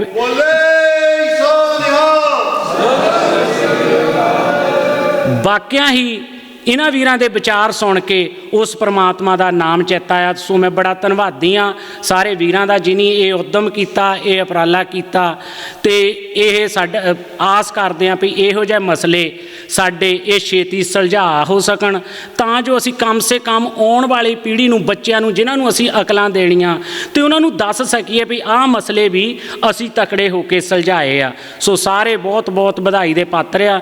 ਇਸੇ ਦੇ ਨਾਲ ਸਮਾਪਤੀ ਕਰਦੇ, ਕਿਉਂਕਿ ਹੋਰ ਵੀਰ ਗਿਆਨਵਾਨ ਵੀਰ ਆਇਓ ਆ, ਮੈਂ ਚਾਹਾਂਗਾ ਕਿ ਉਹਨਾਂ ਦੇ ਵਿਚਾਰ ਸੁਣੇ ਜਾਣ। ਸੋ ਬੁਲਾਈਏ ਫਤਿਹ। ਵਾਹਿਗੁਰੂ ਜੀ ਕਾ ਖਾਲਸਾ, ਵਾਹਿਗੁਰੂ ਜੀ ਕੀ ਫਤਿਹ। ਹਾਂਜੀ, ਇਹ ਸਨ ਬਲਰਾਜ ਸਿੰਘ ਜੀ ਚੀਮਾ, ਜੋ ਕਿ ਸ੍ਰੀ ਗੁਰੂ ਹਰਗੋਬਿੰਦ ਸੇਵਾ ਸੁਸਾਇਟੀ ਨਾਲ ਸੰਬੰਧ ਰੱਖਦੇ ਹਨ, ਅਤੇ ਹੁਣ ਇਹਨਾਂ ਦੇ ਸਾਥੀ ਮਨਜੀਤ ਸਿੰਘ ਜੀ ਨੂੰ ਬੇਨਤੀ ਹੈ ਕਿ ਉਹ ਵੀ ਆਪਣੇ ਵਿਚਾਰ ਸਾਡੇ ਨਾਲ ਸਾਂਝੇ ਕਰਨ। ਵਾਹਿਗੁਰੂ ਜੀ ਕਾ ਖਾਲਸਾ, ਵਾਹਿਗੁਰੂ ਜੀ ਕੀ ਫਤਿਹ। ਸਰਦਾਰ ਮਨਜੀਤ ਸਿੰਘ ਜੀ। ਸਾਰੇ ਹੀ ਸੂਝਵਾਨ ਜੋ ਵੀ ਇਸ ਕਾਨਫਰੰਸ ਦੇ ਵਿੱਚ ਹਾਜ਼ਰ ਹੋਏ ਹਨ, ਸਾਰਿਆਂ ਨੂੰ ਵਾਹਿਗੁਰੂ ਜੀ ਕਾ ਖਾਲਸਾ, ਵਾਹਿਗੁਰੂ ਜੀ ਕੀ ਫਤਿਹ। ਕਹਿਣ ਨੂੰ ਤਾਂ ਸ਼ਬਦ ਕੋਈ ਰਹਿ ਨਹੀਂ ਗਏ। ਭਾਈ ਅੰਮ੍ਰਿਤਪਾਲ ਸਿੰਘ ਜੀ ਨੇ ਬਹੁਤ ਹੀ ਸੌਖੇ ਢੰਗ ਦੇ ਨਾਲ ਜਿਹੜੀ ਹੈ ਕੈਲੰਡਰ ਦੀ ਵਿਆਖਿਆ ਕਰ ਦਿੱਤੀ। ਉਹਨਾਂ ਤੋਂ ਪਹਿਲਾਂ ਭਾਈ ਤਰਵੇਦੀ ਸਿੰਘ ਜੀ ਤੇ ਉਹਨਾਂ ਤੋਂ ਪਹਿਲਾਂ ਢੇਸੀ ਸਾਹਿਬ ਜੀ ਤੇ ਹੋਰ ਜਿਹੜੇ ਬੁਲਾਰੇ ਹਨ, ਉਹਨਾਂ ਨੇ ਆਪਣੇ ਆਪਣੇ ਵਿਚਾਰ ਜਿਹੜੇ ਸੀ ਉਹ ਦੱਸ ਦਿੱਤੇ। ਤੇ ਗਿਆਨੀ ਪਾਲ ਸਿੰਘ ਜੀ ਪੁਰੇਵਾਲ ਜਿਹੜੇ ਪਿਛਲੇ ਸਮੇਂ ਵਿੱਚ ਸੰਸਾਰ ਯਾਤਰਾ ਪੂਰੀ ਕਰਕੇ ਚਲੇ ਗਏ, ਉਹਨਾਂ ਨੇ ਕੈਲੰਡਰ ਦੇ ਵਿੱਚ ਬਾਰੇ ਭਾਈ ਅੰਮ੍ਰਿਤਪਾਲ ਸਿੰਘ ਜੀ ਨੇ ਦੱਸਿਆ ਕਿ ਕਿੱਦਾਂ ਉਹਨਾਂ ਨੇ ਆਪਣਾ ਸਾਰਾ ਜੀਵਨ ਜਿਹੜਾ ਲਾ ਦਿੱਤਾ। ਤੇ ਅਸੀਂ ਕਹਿਣ ਨੂੰ ਤਾਂ ਅਗਾਂਹਵਧੀ ਕੌਮ ਹਾਂ, ਪਰ ਸਾਡੇ ਕੋਲੋਂ ਆ ਜਿਹੜੇ ਛੋਟੇ ਛੋਟੇ ਮਸਲੇ ਜਿਹੜੇ, ਚਲੋ ਕੈਲੰਡਰ ਦੀਆਂ ਤਾਂ ਗੱਲਾਂ ਹੀ ਬਹੁਤ ਦੂਰ ਦੀਆਂ, ਮੈਨੂੰ ਤਾਂ ਲੱਗਦਾ ਵੀ ਇਹ ਸਾਡੇ ਕੌਮ ਦੇ ਜਿਹੜੇ ਸਿਰਮੌਰ ਜਿਹੜੇ ਬਣੇ ਹੋਏ ਬੈਠੇ ਹਨ, ਉਹਨਾਂ ਦੇ ਸਿਰਾਂ ਤੋਂ ਉੱਪਰ ਦੀ ਲੰਘ ਜਾਂਦੀਆਂ ਗੱਲਾਂ ਇਹ। ਅਸੀਂ ਤਾਂ ਕਈ ਵਾਰ ਛੋਟੇ ਛੋਟੇ ਮਸਲਿਆਂ ਦੇ ਵਿੱਚ ਆ ਪਿੱਛੇ ਜਿਹੇ ਇੱਕ ਕੋਈ ਗੱਲ ਹੋਈ ਸੀ ਬਈ ਗੁਰੂ ਗ੍ਰੰਥ ਸਾਹਿਬ ਜੀ ਦਾ ਸਰੂਪ ਜਿਹੜਾ ਆ ਉਹ ਧਰਨਿਆਂ ਵਿੱਚ ਲੈ ਕੇ ਜਾਣਾ ਜਾਂ ਨਹੀਂ ਜਾਣਾ, ਸਾਡੇ ਕੋਲ ਉਹ ਫੈਸਲਾ ਨਹੀਂ ਹਜੇ ਤੱਕ ਹੋ ਸਕਿਆ। ਉਹਦੇ ਵਾਸਤੇ ਵੀ ਕਮੇਟੀ ਬਣਾਉਣ ਦੀ ਲੋੜ ਪੈ ਗਈ। ਸੋ ਅਸੀਂ ਗਿਆਨਵਾਨ ਤਾਂ ਹੈਗੇ ਆ, ਕਹਾਉਂਦੇ ਅਸੀਂ ਵੀ ਨਵਾਂ ਸਾਡਾ ਧਰਮ ਆ, ਪਰ ਅੱਜ ਮਸਲੇ ਸਾਡੇ ਜਿਹੜੇ ਬਹੁਤ ਹੀ ਸੌਖੇ ਢੰਗ ਦੇ ਨਾਲ ਗੁਰਬਾਣੀ ਦੇ ਉਧਾਰ ਦੇ ਉੱਤੇ ਸੁਲਝਾਏ ਜਾ ਸਕਦੇ ਸੀ, ਉਹ ਅਸੀਂ ਸੁਲਝਾਏ ਨਹੀਂ, ਅਸੀਂ ਉਲਝਾ ਲਏ। ਕਈ ਪ੍ਰਕਾਰ ਦੇ ਮਸਲੇ ਆ ਜਿਹੜੇ ਸਿੱਖ ਕੌਮ ਦੇ ਵਿੱਚ ਦੁਬਿਧਾ ਪਾ ਕੇ ਅਸੀਂ ਵੰਡੀਆਂ ਪਾ ਲਈਆਂ। ਅਸੀਂ ਆਪਣੇ ਹੀ ਭਰਾਵਾਂ ਦੇ ਖੂਨ ਦੇ ਵੈਰੀ ਬਣ ਗਏ। ਅਸੀਂ ਇੱਕ ਦੂਜੇ ਦੇ ਉੱਤੇ ਹਮਲੇ ਕਰਨੇ ਸ਼ੁਰੂ ਕਰ ਦਿੱਤੇ। ਇੱਥੋਂ ਤੱਕ ਕਹਿ ਦਿੱਤਾ ਕਿ ਆਹ ਬੰਦਾ ਜਿਹੜਾ ਇਹ ਗੁਰਬਾਣੀ ਦੇ ਵਿਰੁੱਧ ਬੋਲਦਾ, ਆਹ ਜਥੇਬੰਦੀ, ਦੇਖੋ ਜਥੇਬੰਦੀਆਂ ਕੋਈ ਵੀ ਮਾੜੀਆਂ ਨਹੀਂ, ਸਾਰੀਆਂ ਸਤਿਕਾਰਯੋਗ ਆ, ਪਰ ਜਦੋਂ ਗੁਰੂ ਗ੍ਰੰਥ ਸਾਹਿਬ ਜੀ ਦੀ ਗੱਲ ਆ ਜਾਂਦੀ ਆ, ਇੱਕਾ ਬਾਣੀ ਇੱਕ ਗੁਰ ਇੱਕੋ ਹੀ ਸ਼ਬਦ ਵਿਚਾਰ, ਇਹਦੇ ਉੱਤੇ ਸਾਰਾ ਪੰਥ ਇਕੱਠਾ ਹੋਣਾ ਚਾਹੀਦਾ ਤੇ ਇਹਦੇ ਉੱਤੇ ਹੀ ਗੱਲਬਾਤ ਹੋਣੀ ਚਾਹੀਦੀ ਆ। ਕੈਲੰਡਰ ਦਾ ਮਸਲਾ ਕੋਈ ਐਡਾ ਵੱਡਾ ਮਸਲਾ ਨਹੀਂ ਸੀ। 2003 ਸੰਨ ਦੇ ਵਿੱਚ ਇਹ ਮਸਲਾ, ਇਹ ਜਿਹੜਾ ਕੈਲੰਡਰ ਸੀ ਅਕਾਲ ਤਖਤ ਸਾਹਿਬ ਤੋਂ ਲਾਗੂ ਹੋਇਆ ਤੇ ਬਾਅਦ ਵਿੱਚ ਇਹਦਾ ਹੀ ਕਤਲ ਕਰ ਦਿੱਤਾ ਗਿਆ ਅਕਾਲ ਤਖਤ ਸਾਹਿਬ ਤੋਂ ਹੀ। ਅੱਜ ਕੌਮ ਸਾਡੀ ਜਿਹੜੀ ਆ ਉਹ ਵੰਡੀ ਗਈ। ਅਸੀਂ ਗੁਰੂਆਂ ਦੇ ਜਿਹੜੇ ਜਨਮ ਦਿਨ ਮਨਾਉਣੇ ਸੀ, ਅਸੀਂ ਆਪਣੇ ਬੱਚਿਆਂ ਨੂੰ ਅਕਲ ਦੇਣੀ ਸੀ, ਅੱਜ ਅਸੀਂ ਬੱਚਿਆਂ ਨੂੰ ਹੀ ਕਹਿਣ ਤੋਂ ਗੁਰੇਜ਼ ਕਰਦੇ ਹਾਂ। ਅਸੀਂ ਬੱਚਿਆਂ ਨੂੰ ਹੀ ਨਹੀਂ ਦੱਸ ਸਕਦੇ ਕਿ ਸਾਡੇ ਗੁਰੂ ਦਾ ਜਨਮ ਦਿਨ ਕਦੋਂ ਆ ਤੇ ਸਾਡੇ ਗੁਰੂ ਦਾ ਪ੍ਰਕਾਸ਼ ਦਿਹਾੜਾ ਜਾਂ ਗੁਰੂ ਗ੍ਰੰਥ ਸਾਹਿਬ ਜੀ ਦਾ ਪ੍ਰਕਾਸ਼ ਦਿਹਾੜਾ ਕਦੋਂ ਆਉਣਾ। ਸੋ ਉਲਝਾ ਕੇ ਸਾਨੂੰ ਰੱਖ ਦਿੱਤਾ, ਜਿਹੜਾ ਬੜਾ ਹੀ ਸਿੰਪਲ ਤੇ ਸੌਖਾ ਤਰੀਕਾ ਸੀਗਾ। ਤੇ ਸਾਡੇ ਵਿਦਵਾਨਾਂ ਨੇ ਬੈਠ ਕੇ ਇਹ ਕੈਲੰਡਰ ਜਿਹੜਾ ਲਾਗੂ ਕੀਤਾ ਸੀ, ਉਹ ਕੈਲੰਡਰ ਦਾ ਜਿਹੜੇ ਮੈਂ ਕਹਿੰਦਾ ਸਕੂਲਾਂ ਦੇ ਵਿੱਚ ਕਈ ਸਾਧ ਜਿਹੜੇ ਉਹ ਗਏ ਹੀ ਨਹੀਂ, ਉਹਨਾਂ ਨੇ ਕਤਲ ਕਰਵਾ ਦਿੱਤਾ। ਸਾਰੀ ਕੌਮ ਨੂੰ ਪਤਾ, ਕਹਿਣ ਤੋਂ ਗੁਰੇਜ਼ ਨਹੀਂ ਆ ਇਹ। ਉਹਨਾਂ ਨੇ ਪਤਾ ਨਹੀਂ ਕਿਹੜੀ ਉਹਨਾਂ ਦੀ ਬੇਲਣੇ ਵਿੱਚ ਬਾਂਹ ਆਈ ਸੀ, ਮੈਂ ਪੰਜਾਬੀ ਦਾ ਇਹ ਸ਼ਬਦ ਵਰਤਦਾ, ਕਿ ਉਹਨਾਂ ਨੂੰ ਇਹ ਮਜਬੂਰੀ ਹੋ ਗਈ ਕਿ ਕੈਲੰਡਰ ਦਾ ਕਤਲ ਭੋਗ ਪਾ ਦਿੱਤਾ ਗਿਆ। ਸੋ ਅੱਜ ਦੁਬਿਧਾ ਜਿਹੜੀ ਸਾਡੀ ਕੌਮ ਦੀ ਜਿਹੜੀ ਅਸੀਂ ਕੱਢਣੀ ਸੀ, ਅਸੀਂ ਹੋਰ ਕੌਮ ਨੂੰ ਦੁਬਿਧਾ ਦੇ ਵਿੱਚ ਰੋਜ਼ ਦੀ ਰੋਜ਼ ਅਸੀਂ ਪਾਉਂਦੇ ਜਾ ਰਹੇ ਹਾਂ। ਅੱਜ ਵੱਖਰੇ ਵੱਖਰੇ ਧੜਿਆਂ ਦੇ ਵਿੱਚ ਕੌਮ ਨੂੰ ਵੰਡ ਕੇ, ਅੱਜ ਵੱਖਰੀਆਂ ਸੰਸਥਾਵਾਂ ਖੜੀਆਂ ਕਰਕੇ ਅੱਜ ਇਸ ਕੈਲੰਡਰ ਦਾ ਵੀ ਭੋਗ ਪਾਇਆ। ਹੋਰ ਜਿਹੜੇ ਗੁਰੂ ਦਾ ਸਿਧਾਂਤ ਸੀ, ਗੁਰੂ ਦੇ ਸਿਧਾਂਤ ਨਾਲੋਂ ਸਿੱਖ ਕੌਮ ਨੂੰ ਤੋੜ ਕੇ ਅੱਜ ਜਿਹੜਾ ਸਿੱਖ ਵੀ ਨਿਗਲਿਆ ਗਿਆ, ਇਹਦੇ ਵਿੱਚੋਂ ਗੁਰੇਜ਼ ਨਹੀਂ ਆ। ਅੱਜ ਅਸੀਂ ਪੂਰੀ ਤਰ੍ਹਾਂ ਸਾਡੀ ਕੌਮ ਜਿਹੜੀ ਆ ਉਹ ਉਹਨਾਂ ਹੀ ਵੱਡੀਆਂ ਕੌਮਾਂ ਦੇ ਵਿੱਚ ਜਜ਼ਬ ਹੋ ਗਈ ਆ, ਜਿਹੜੀ ਬੁੱਧ ਧਰਮ ਜਿਹੜਾ ਸੀ ਸਿੱਖ ਆਪਣੇ ਹਿੰਦੁਸਤਾਨ ਦੇ ਵਿੱਚੋਂ ਜਿੱਦਾਂ ਗਾਇਬ ਹੋ ਗਿਆ, ਇੱਦਾਂ ਮੈਨੂੰ ਲੱਗਦਾ ਕਿ ਇਹ ਸਿੱਖ ਕੌਮ ਦਾ ਵੀ ਭੋਗ ਪੈਣ ਵਾਲਾ ਹੀ ਆ। ਕਿਉਂਕਿ ਜੇ ਅਸੀਂ ਵੀ, ਸਾਡੇ ਵਿਦਵਾਨ ਹਜੇ ਵੀ ਨਾ ਸਮਝੇ ਜਾਂ ਹਜੇ ਵੀ ਅਸੀਂ ਉਹ ਕੌਮੀ ਫੈਸਲੇ ਨਾ ਅਸੀਂ ਮਤਲਬ ਜੁਰਤ ਨਾਲ ਕੀਤੇ, ਤਾਂ ਮੈਨੂੰ ਲੱਗਦਾ ਕਿ ਇਹ ਜਿਹੜੇ ਸਾਡਾ ਜਿਹੜਾ ਸਿੱਖ ਵੀ ਉਹ ਨਿਗਲਿਆ ਗਿਆ। ਜਿਹੜੀ ਕਿਤਾਬ ਕੋੜਾ ਸਾਹਿਬ ਨੇ ਲਿਖੀ ਸੀ, ਵਾਕਿਆ ਹੀ ਉਹ ਉਸ ਵੱਲ ਨੂੰ ਅਸੀਂ ਤਕਰੀਬਨ ਜਾ ਚੁੱਕੇ ਹਾਂ। ਤੇ ਕੈਲੰਡਰ ਜਿਹੜੀ ਆ ਇਸ ਦੀ ਇੱਕ ਉਦਾਹਰਨ ਆ, ਜਿਹੜਾ ਕਿ ਬੜਾ ਸੌਖਾ ਤੇ ਸਪਸ਼ਟ ਸੀਗਾ। ਇਹਦੇ ਵਿੱਚ ਕਿਸੇ ਦਾ ਕੋਈ ਨੁਕਸਾਨ ਤਾਂ ਹੈ ਨਹੀਂ ਸੀ। ਗੁਰੂ ਸਾਹਿਬ ਜੀ ਦੇ ਜਨਮ ਦਿਹਾੜਿਆਂ ਦੀ ਗੱਲ ਕੀਤੀ ਸੀ। ਸੋ ਗੁਰੂ ਸਾਹਿਬ ਜੀ ਦੇ ਨਾਲ ਜਿਨ੍ਹਾਂ ਨੇ ਵੈਰ ਕਮਾਇਆ, ਉਹਨਾਂ ਦੇ ਜਿਹੜੇ ਜਨਮ ਦਿਹਾੜੇ ਸੀਗੇ ਉਹ ਵੀ ਉਹਨਾਂ ਨੇ ਵੰਡੀਆਂ ਪਾ ਦਿੱਤੀਆਂ। ਸੋ ਪਹਿਲਾਂ ਗਿਆਨੀ ਅੰਮ੍ਰਿਤਪਾਲ ਸਿੰਘ ਜੀ ਨੇ ਦੱਸਿਆ ਕਿ ਕਿੱਦਾਂ ਅਸੀਂ ਨਾ ਤਾਂ ਚੰਦਰਮਾ ਵਾਲੇ ਕੈਲੰਡਰ ਨੂੰ ਮੰਨਦੇ ਹਾਂ ਤੇ ਨਾ ਹੀ ਅਸੀਂ ਜਿਹੜਾ ਸੂਰਜ ਵਾਲਾ ਆ ਅਸੀਂ ਉਹਨੂੰ ਬਿਕਰਮੀ ਕੈਲੰਡਰ ਨੂੰ ਮੰਨਦੇ ਹਾਂ। ਵੱਖਰੇ ਤੌਰ 'ਤੇ ਜਿੱਥੇ ਸਾਡਾ ਸੂਤ ਲੱਗਦਾ ਉੱਥੇ ਅਸੀਂ ਸਾਡੀ ਕੌਮ ਨੂੰ ਉਹ ਕੈਲੰਡਰ ਜਿਹੜਾ ਆ ਉਸ ਹਿਸਾਬ ਨਾਲ ਸਾਡੇ ਗੁਰੂਆਂ ਦੇ ਜਿਹੜੇ ਗੁਰਪੁਰਬ ਆ ਉਹ ਦੱਸੇ ਜਾ ਰਹੇ ਆ। ਸਾਡੇ ਕੋਲ ਆਪਣਾ ਇੰਨਾ ਦਿਮਾਗ ਵੀ ਨਹੀਂ ਕਿ ਅਸੀਂ ਆਪਣੇ ਗੁਰੂ ਦੇ ਜਿਹੜੇ ਆਪਣੇ ਜਨਮ ਦਿਨ ਆ ਜਾਂ ਆਪਣੇ ਗੁਰੂ ਸਾਹਿਬਾਨ ਦੇ ਜਿਹੜੇ ਸਾਡੇ ਜਨਮ ਦਿਹਾੜੇ ਆ ਉਹ ਅਸੀਂ ਆਪਣੀ ਸਿੱਖ ਕੌਮ ਬੈਠ ਕੇ ਅਸੀਂ ਫੈਸਲਾ ਕਰ ਸਕੀਏ। ਅੱਜ ਸਾਡੇ ਉੱਤੇ ਐਡਾ ਕੁ ਗਲਬਾ ਜਿਹੜਾ ਪੈ ਚੁੱਕਾ ਕਿ ਅਸੀਂ ਆਪਣੇ ਜਨਮ ਦਿਹਾੜੇ ਵੀ ਆਪਣੇ ਗੁਰੂਆਂ ਦੇ ਅਸੀਂ ਆਪਣੇ ਮੁਤਾਬਕ ਨਹੀਂ ਮਨਾ ਸਕਦੇ। ਸੋ ਕਹਿਣ ਨੂੰ ਤਾਂ ਬਹੁਤ ਕੁਛ ਆ, ਪਰ ਸਾਡੇ ਬਹੁਤ ਹੀ ਵਿਦਵਾਨ ਇੱਥੇ ਪਹੁੰਚੇ ਹੋਏ ਆ, ਸਾਨੂੰ ਸੁਣਨ ਨੂੰ ਬੜਾ ਦਿਲ ਕਰਦਾ। ਸੋ ਆਈ ਹੋਈ ਸਾਰੀ ਸੰਗਤ ਦਾ ਧੰਨਵਾਦ। ਵਾਹਿਗੁਰੂ ਜੀ ਕਾ ਖਾਲਸਾ, ਵਾਹਿਗੁਰੂ ਜੀ ਕੀ ਫਤਿਹ। ਵਾਹਿਗੁਰੂ ਜੀ ਕਾ ਖਾਲਸਾ, ਵਾਹਿਗੁਰੂ ਜੀ ਕੀ ਫਤਿਹ। ਸਨ ਮਨਜੀਤ ਸਿੰਘ ਜੀ ਇਟਲੀ ਤੋਂ, ਇਹਨਾਂ ਦਾ ਬਹੁਤ ਬਹੁਤ ਧੰਨਵਾਦ। ਹੁਣ ਮੈਂ ਬੇਨਤੀ ਕਰੂੰਗਾ ਸਰਦਾਰ ਨਿਰੰਜਨ ਸਿੰਘ ਜੀ ਇਹ ਪ੍ਰੈਜ਼ੈਂਟ ਕਰਦੇ ਹਨ ਅੰਮ੍ਰਿਤ ਵਰਖਾ। ਸਰਦਾਰ ਨਿਰੰਜਨ ਸਿੰਘ ਜੀ। ਗੁਰੂ ਪਿਆਰੀ ਸਾਧ ਸੰਗਤ ਜੀ, ਫਤਿਹ ਪ੍ਰਮਾਨ ਕਰਨੀ। ਵਾਹਿਗੁਰੂ ਜੀ ਕਾ ਖਾਲਸਾ, ਵਾਹਿਗੁਰੂ ਜੀ ਕੀ ਫਤਿਹ। ਸਭ ਤੋਂ ਪਹਿਲਾਂ ਤਾਂ ਮੈਂ ਧੰਨਵਾਦ ਕਰਦਾ ਹਾਂ ਉਹਨਾਂ ਗੁਰਮੁਖਾਂ ਦਾ ਜਿਨ੍ਹਾਂ ਨੇ ਕਿ ਇਹ ਉਪਰਾਲਾ ਕੀਤਾ ਹੈ ਅਤੇ ਕੈਲੰਡਰ ਦੇ ਮਸਲੇ 'ਤੇ ਵਿਚਾਰ ਵਾਸਤੇ ਬੜੇ ਹੀ ਪਸੰਦ ਸੱਜਣਾਂ ਨੂੰ ਬੁਲਾਇਆ ਹੈ। ਮੈਂ ਹੋਰ ਤੱਕ ਕੋਈ ਜ਼ਿਆਦਾ ਕੁਛ ਨਹੀਂ ਬੋਲ ਸਕਦਾ ਕਿਉਂਕਿ ਇੱਥੇ ਆਏ ਹੋਏ ਬੜੇ ਹੀ ਸਤਿਕਾਰਯੋਗ ਵਿਦਵਾਨਾਂ ਨੇ ਕੈਲੰਡਰ ਦੇ ਬਾਰੇ ਕਾਫੀ ਕੁਝ ਸੰਗਤ ਨੂੰ ਦੱਸਦਾ ਹੈ। ਖਾਸ ਕਰਕੇ ਗਿਆਨੀ ਅੰਮ੍ਰਿਤਪਾਲ ਸਿੰਘ ਜੀ ਨੇ ਬਹੁਤ ਹੀ ਸੁਚੱਜੇ ਢੰਗ ਨਾਲ ਸਮਝਾਇਆ ਹੈ ਕਿ ਅਸੀਂ ਨਾਲੇ ਸੂਰਜੀ ਕੈਲੰਡਰ ਅਤੇ ਨਾਲੇ ਚੰਦਰਮਾ ਦੇ ਕੈਲੰਡਰ ਨਾਲ ਜਿਹੜੇ ਗੁਰਪੁਰਬ ਆਪਣੇ ਮਨਾਉਂਦੇ ਹਾਂ, ਸਾਰੀ ਦੁਬਿਧਾ ਉੱਥੋਂ ਹੀ ਪੈਦਾ ਹੋਈ ਹੈ।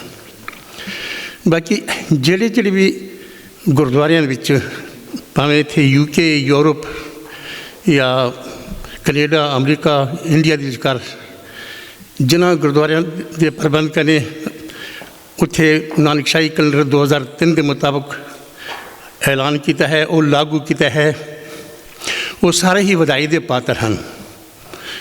ਬਹੁਤ ਹੀ ਦਾਸ ਉਹਨਾਂ ਨੂੰ ਵਧਾਈ ਦਿੰਦਾ ਹੈ ਅਤੇ ਨਾਲੇ ਬਹੁਤ ਹੀ ਨਿਮਰਤਾ ਸਾਥ ਦਾਸ ਦੀ ਇੱਕ ਬੇਨਤੀ ਵੀ ਹੈ ਕਿ ਜਿੱਥੇ ਕਿ ਤੁਸੀਂ ਆਪਣੇ ਗੁਰਦੁਆਰਿਆਂ ਦੇ ਵਿਚਕਾਰ ਨਾਨਕਸ਼ਾਹੀ ਕੈਲੰਡਰ 2003 ਲਾਗੂ ਕੀਤਾ ਹੈ, ਉੱਥੇ ਤੁਹਾਨੂੰ ਥੋੜ੍ਹਾ ਜਿਹਾ ਸੁਚੇਤ ਵੀ ਹੋਣਾ ਪੈਣਾ ਵੇ। ਉਹਦੀ ਵਜ੍ਹਾ ਇਹ ਹੈ ਕਿ ਹੁਣ ਆਪ ਜੀ ਨੇ ਦੇਖਿਆ ਪਿੱਛੇ 4 ਮਈ ਨੂੰ ਗੁਰੂ ਅਮਰਦਾਸ ਸਾਹਿਬ ਜੀ ਦਾ ਪ੍ਰਕਾਸ਼ ਦਿਹਾੜਾ ਬਿਕਰਮੀ ਕੈਲੰਡਰ ਦੇ ਮੁਤਾਬਕ ਮਨਾਇਆ ਗਿਆ। ਸਾਰਿਆਂ ਨੂੰ ਮੈਸੇਜ ਆਏ ਨੇ। ਹਾਲਾਂਕਿ ਨਾਨਕਸ਼ਾਹੀ ਕੈਲੰਡਰ 2003 ਦੇ ਮੁਤਾਬਕ ਜਿਹੜਾ ਗੁਰੂ ਅਮਰਦਾਸ ਸਾਹਿਬ ਜੀ ਦਾ ਪ੍ਰਕਾਸ਼ ਦਿਹਾੜਾ ਹੈ ਮੰਗਲਵਾਰ 23 ਮਈ ਨੂੰ ਹੈ। ਮੰਗਲਵਾਰ 23 ਮਈ ਨੂੰ ਆਉਣ ਵਾਲਾ ਹੈ, ਪਰ 4 ਮਈ ਨੂੰ ਮਨਾਇਆ ਗਿਆ।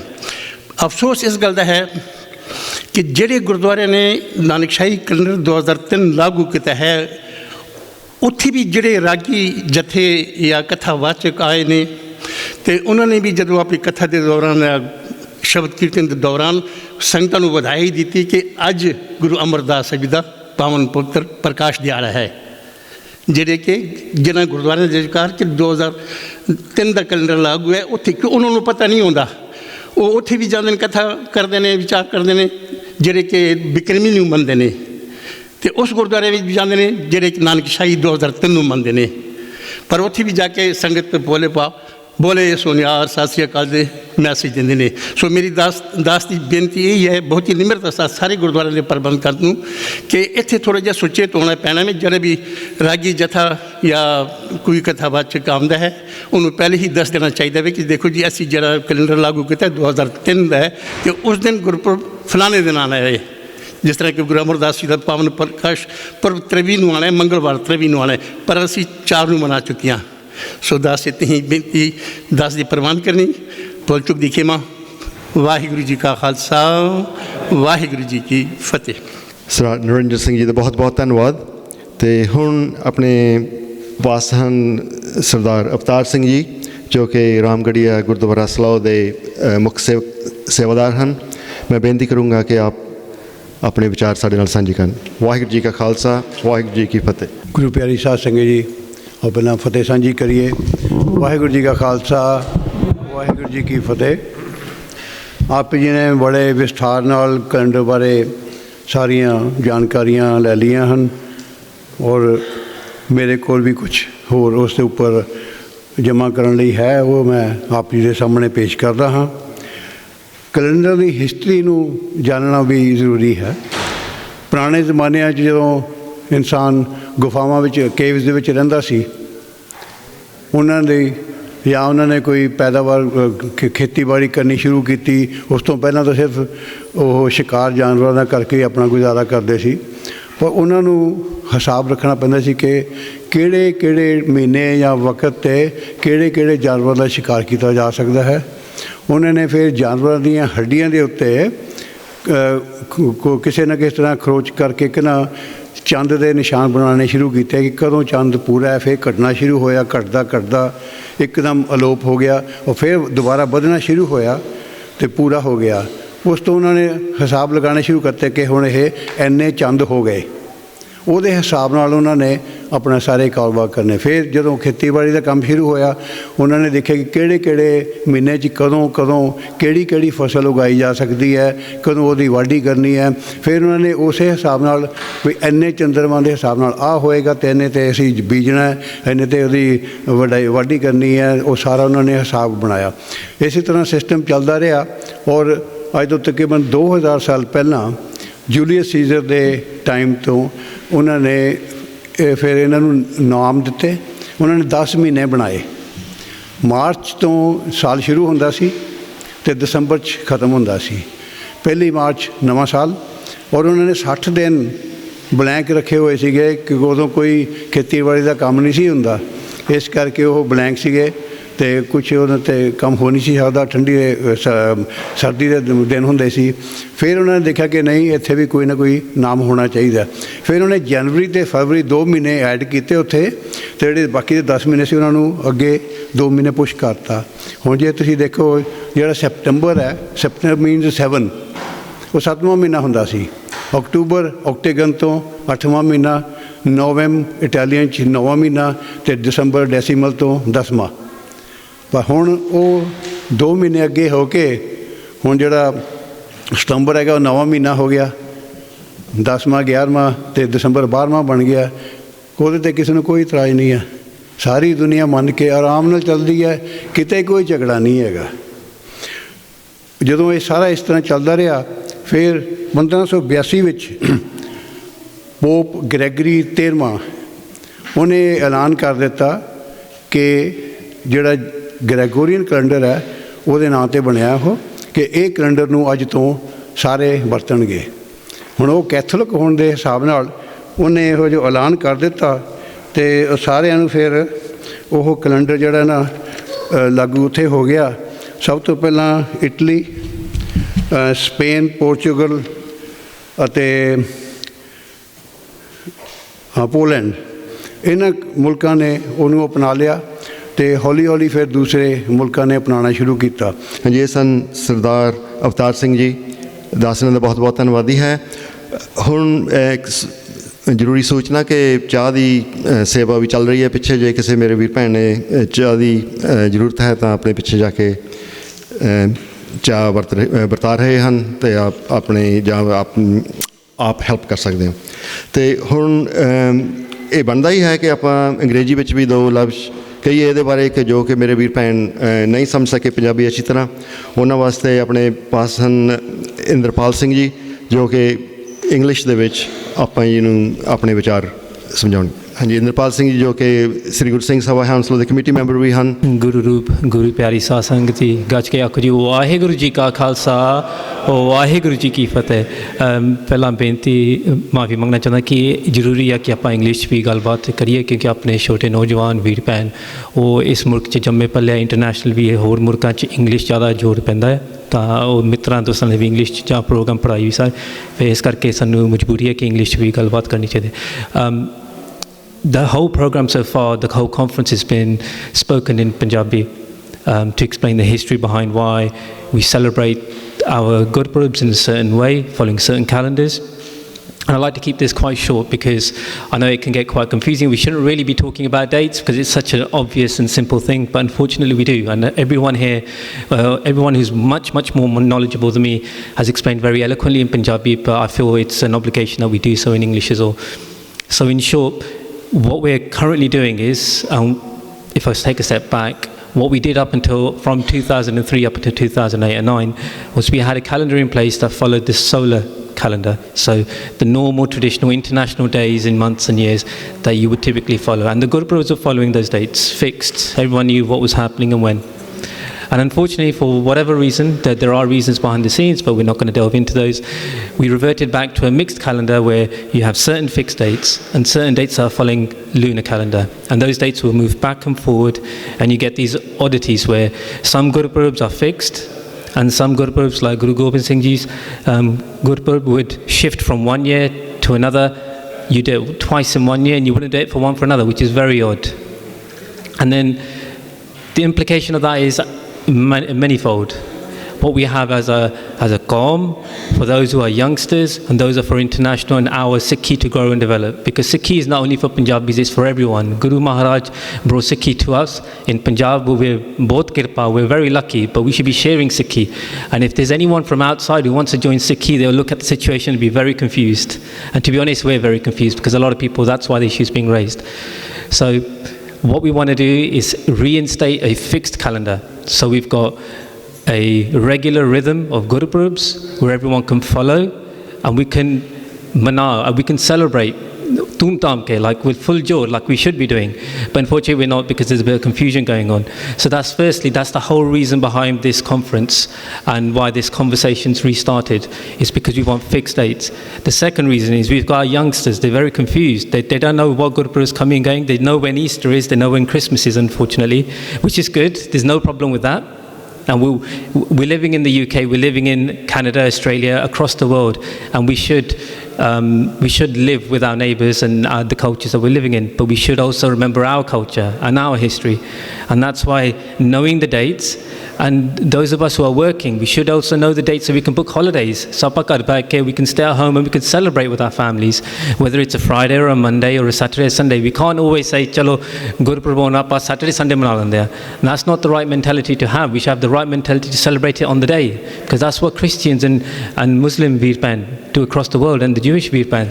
They follow Sabbath, and those dates weren't historically maybe correct, but they've decided, they've come together and said, right, Christmas is going to be this. This is the period we're going to follow. Even within Christians, you've got Christians who live in Europe or in Russia who celebrate their Christmas festivals a little bit in January. But that's no problem. They just know. And they know, and then they do.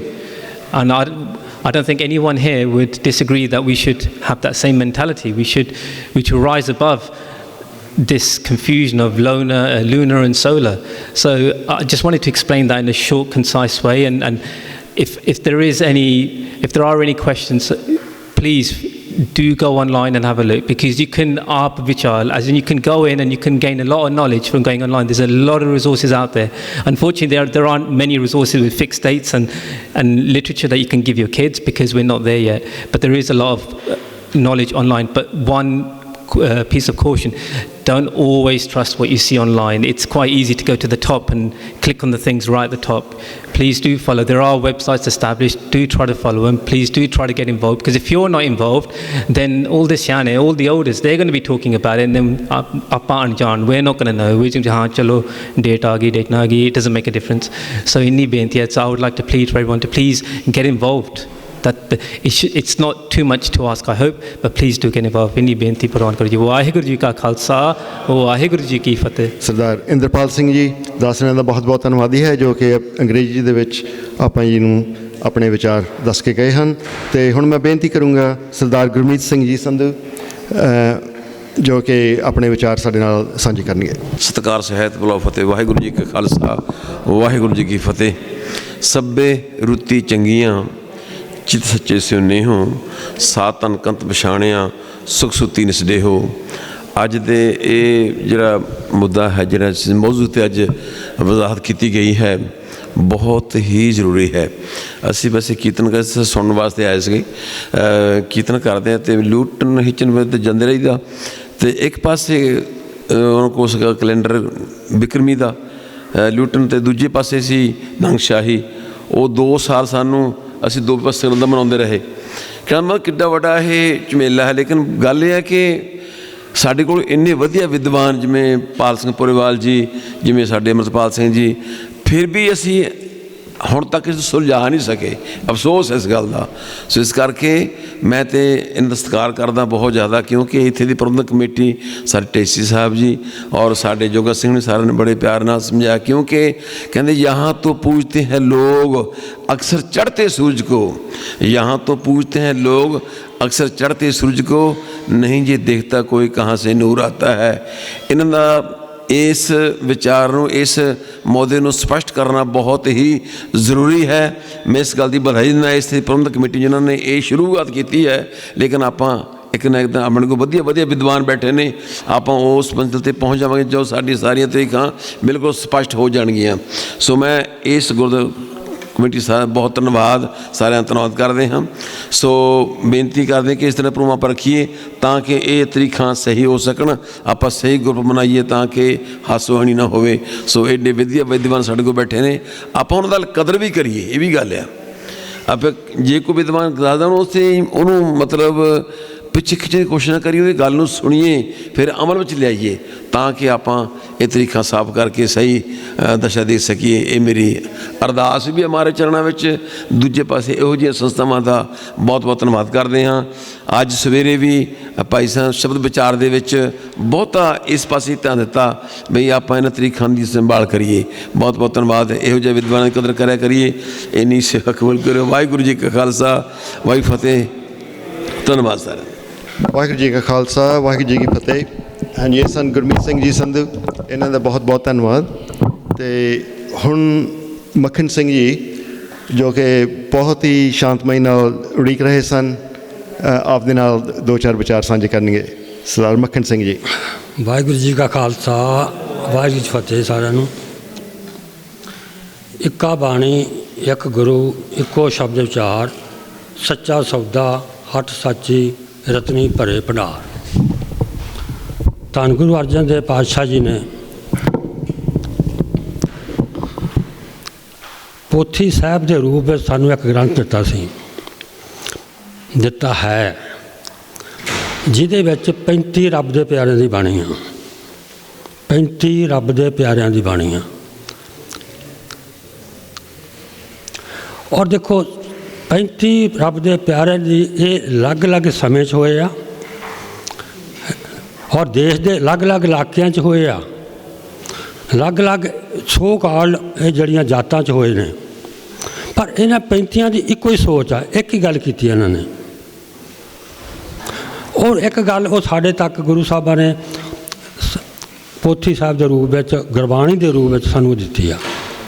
ਜੇ 35 ਰੱਬ ਦੇ ਪਿਆਰਿਆਂ ਦੀ ਬਾਣੀ ਅਲੱਗ-ਅਲੱਗ ਸਮੇਂ 'ਚ ਹੋ ਕੇ ਮਤਲਬ 3-4 ਸਦੀਆਂ 'ਚ ਭਗਤ ਹੋਏ ਨੇ ਅਲੱਗ-ਅਲੱਗ, ਤਾਂ ਉਹਨਾਂ ਦੀ ਗੱਲ ਇੱਕ ਹੈ ਔਰ ਉਹ ਸਾਨੂੰ ਵਿਚਾਰਧਾਰਾ ਦਿੱਤੀ ਗੁਰੂ ਸਾਹਿਬਾਂ ਨੇ। ਕੀ ਦਿੱਤੀ ਹੈ ਵਿਚਾਰਧਾਰਾ ਸਾਨੂੰ? ਅਸੀਂ ਸਿੱਖ ਜਿਹੜਾ ਨਾ, ਇਹ ਸਿਰਫ ਤੇ ਸਿਰਫ ਅਕਾਲ ਪੁਰਖ ਦਾ ਪੁਜਾਰੀ ਆ। ਇਹ ਕਿਸੇ ਸੂਰਜ ਤੇ ਚੰਦਰਮਾ ਦਾ ਗੁਲਾਮ ਨਹੀਂ ਗਾਏ। ਨਮੋ ਸੂਰਜੇ, ਨਮੋ ਚੰਦਰ ਚੰਦਰੇ, ਨਮੋ ਰਾਜ ਰਾਜੇ, ਨਮੋ ਇੰਦਰ ਇੰਦਰੇ।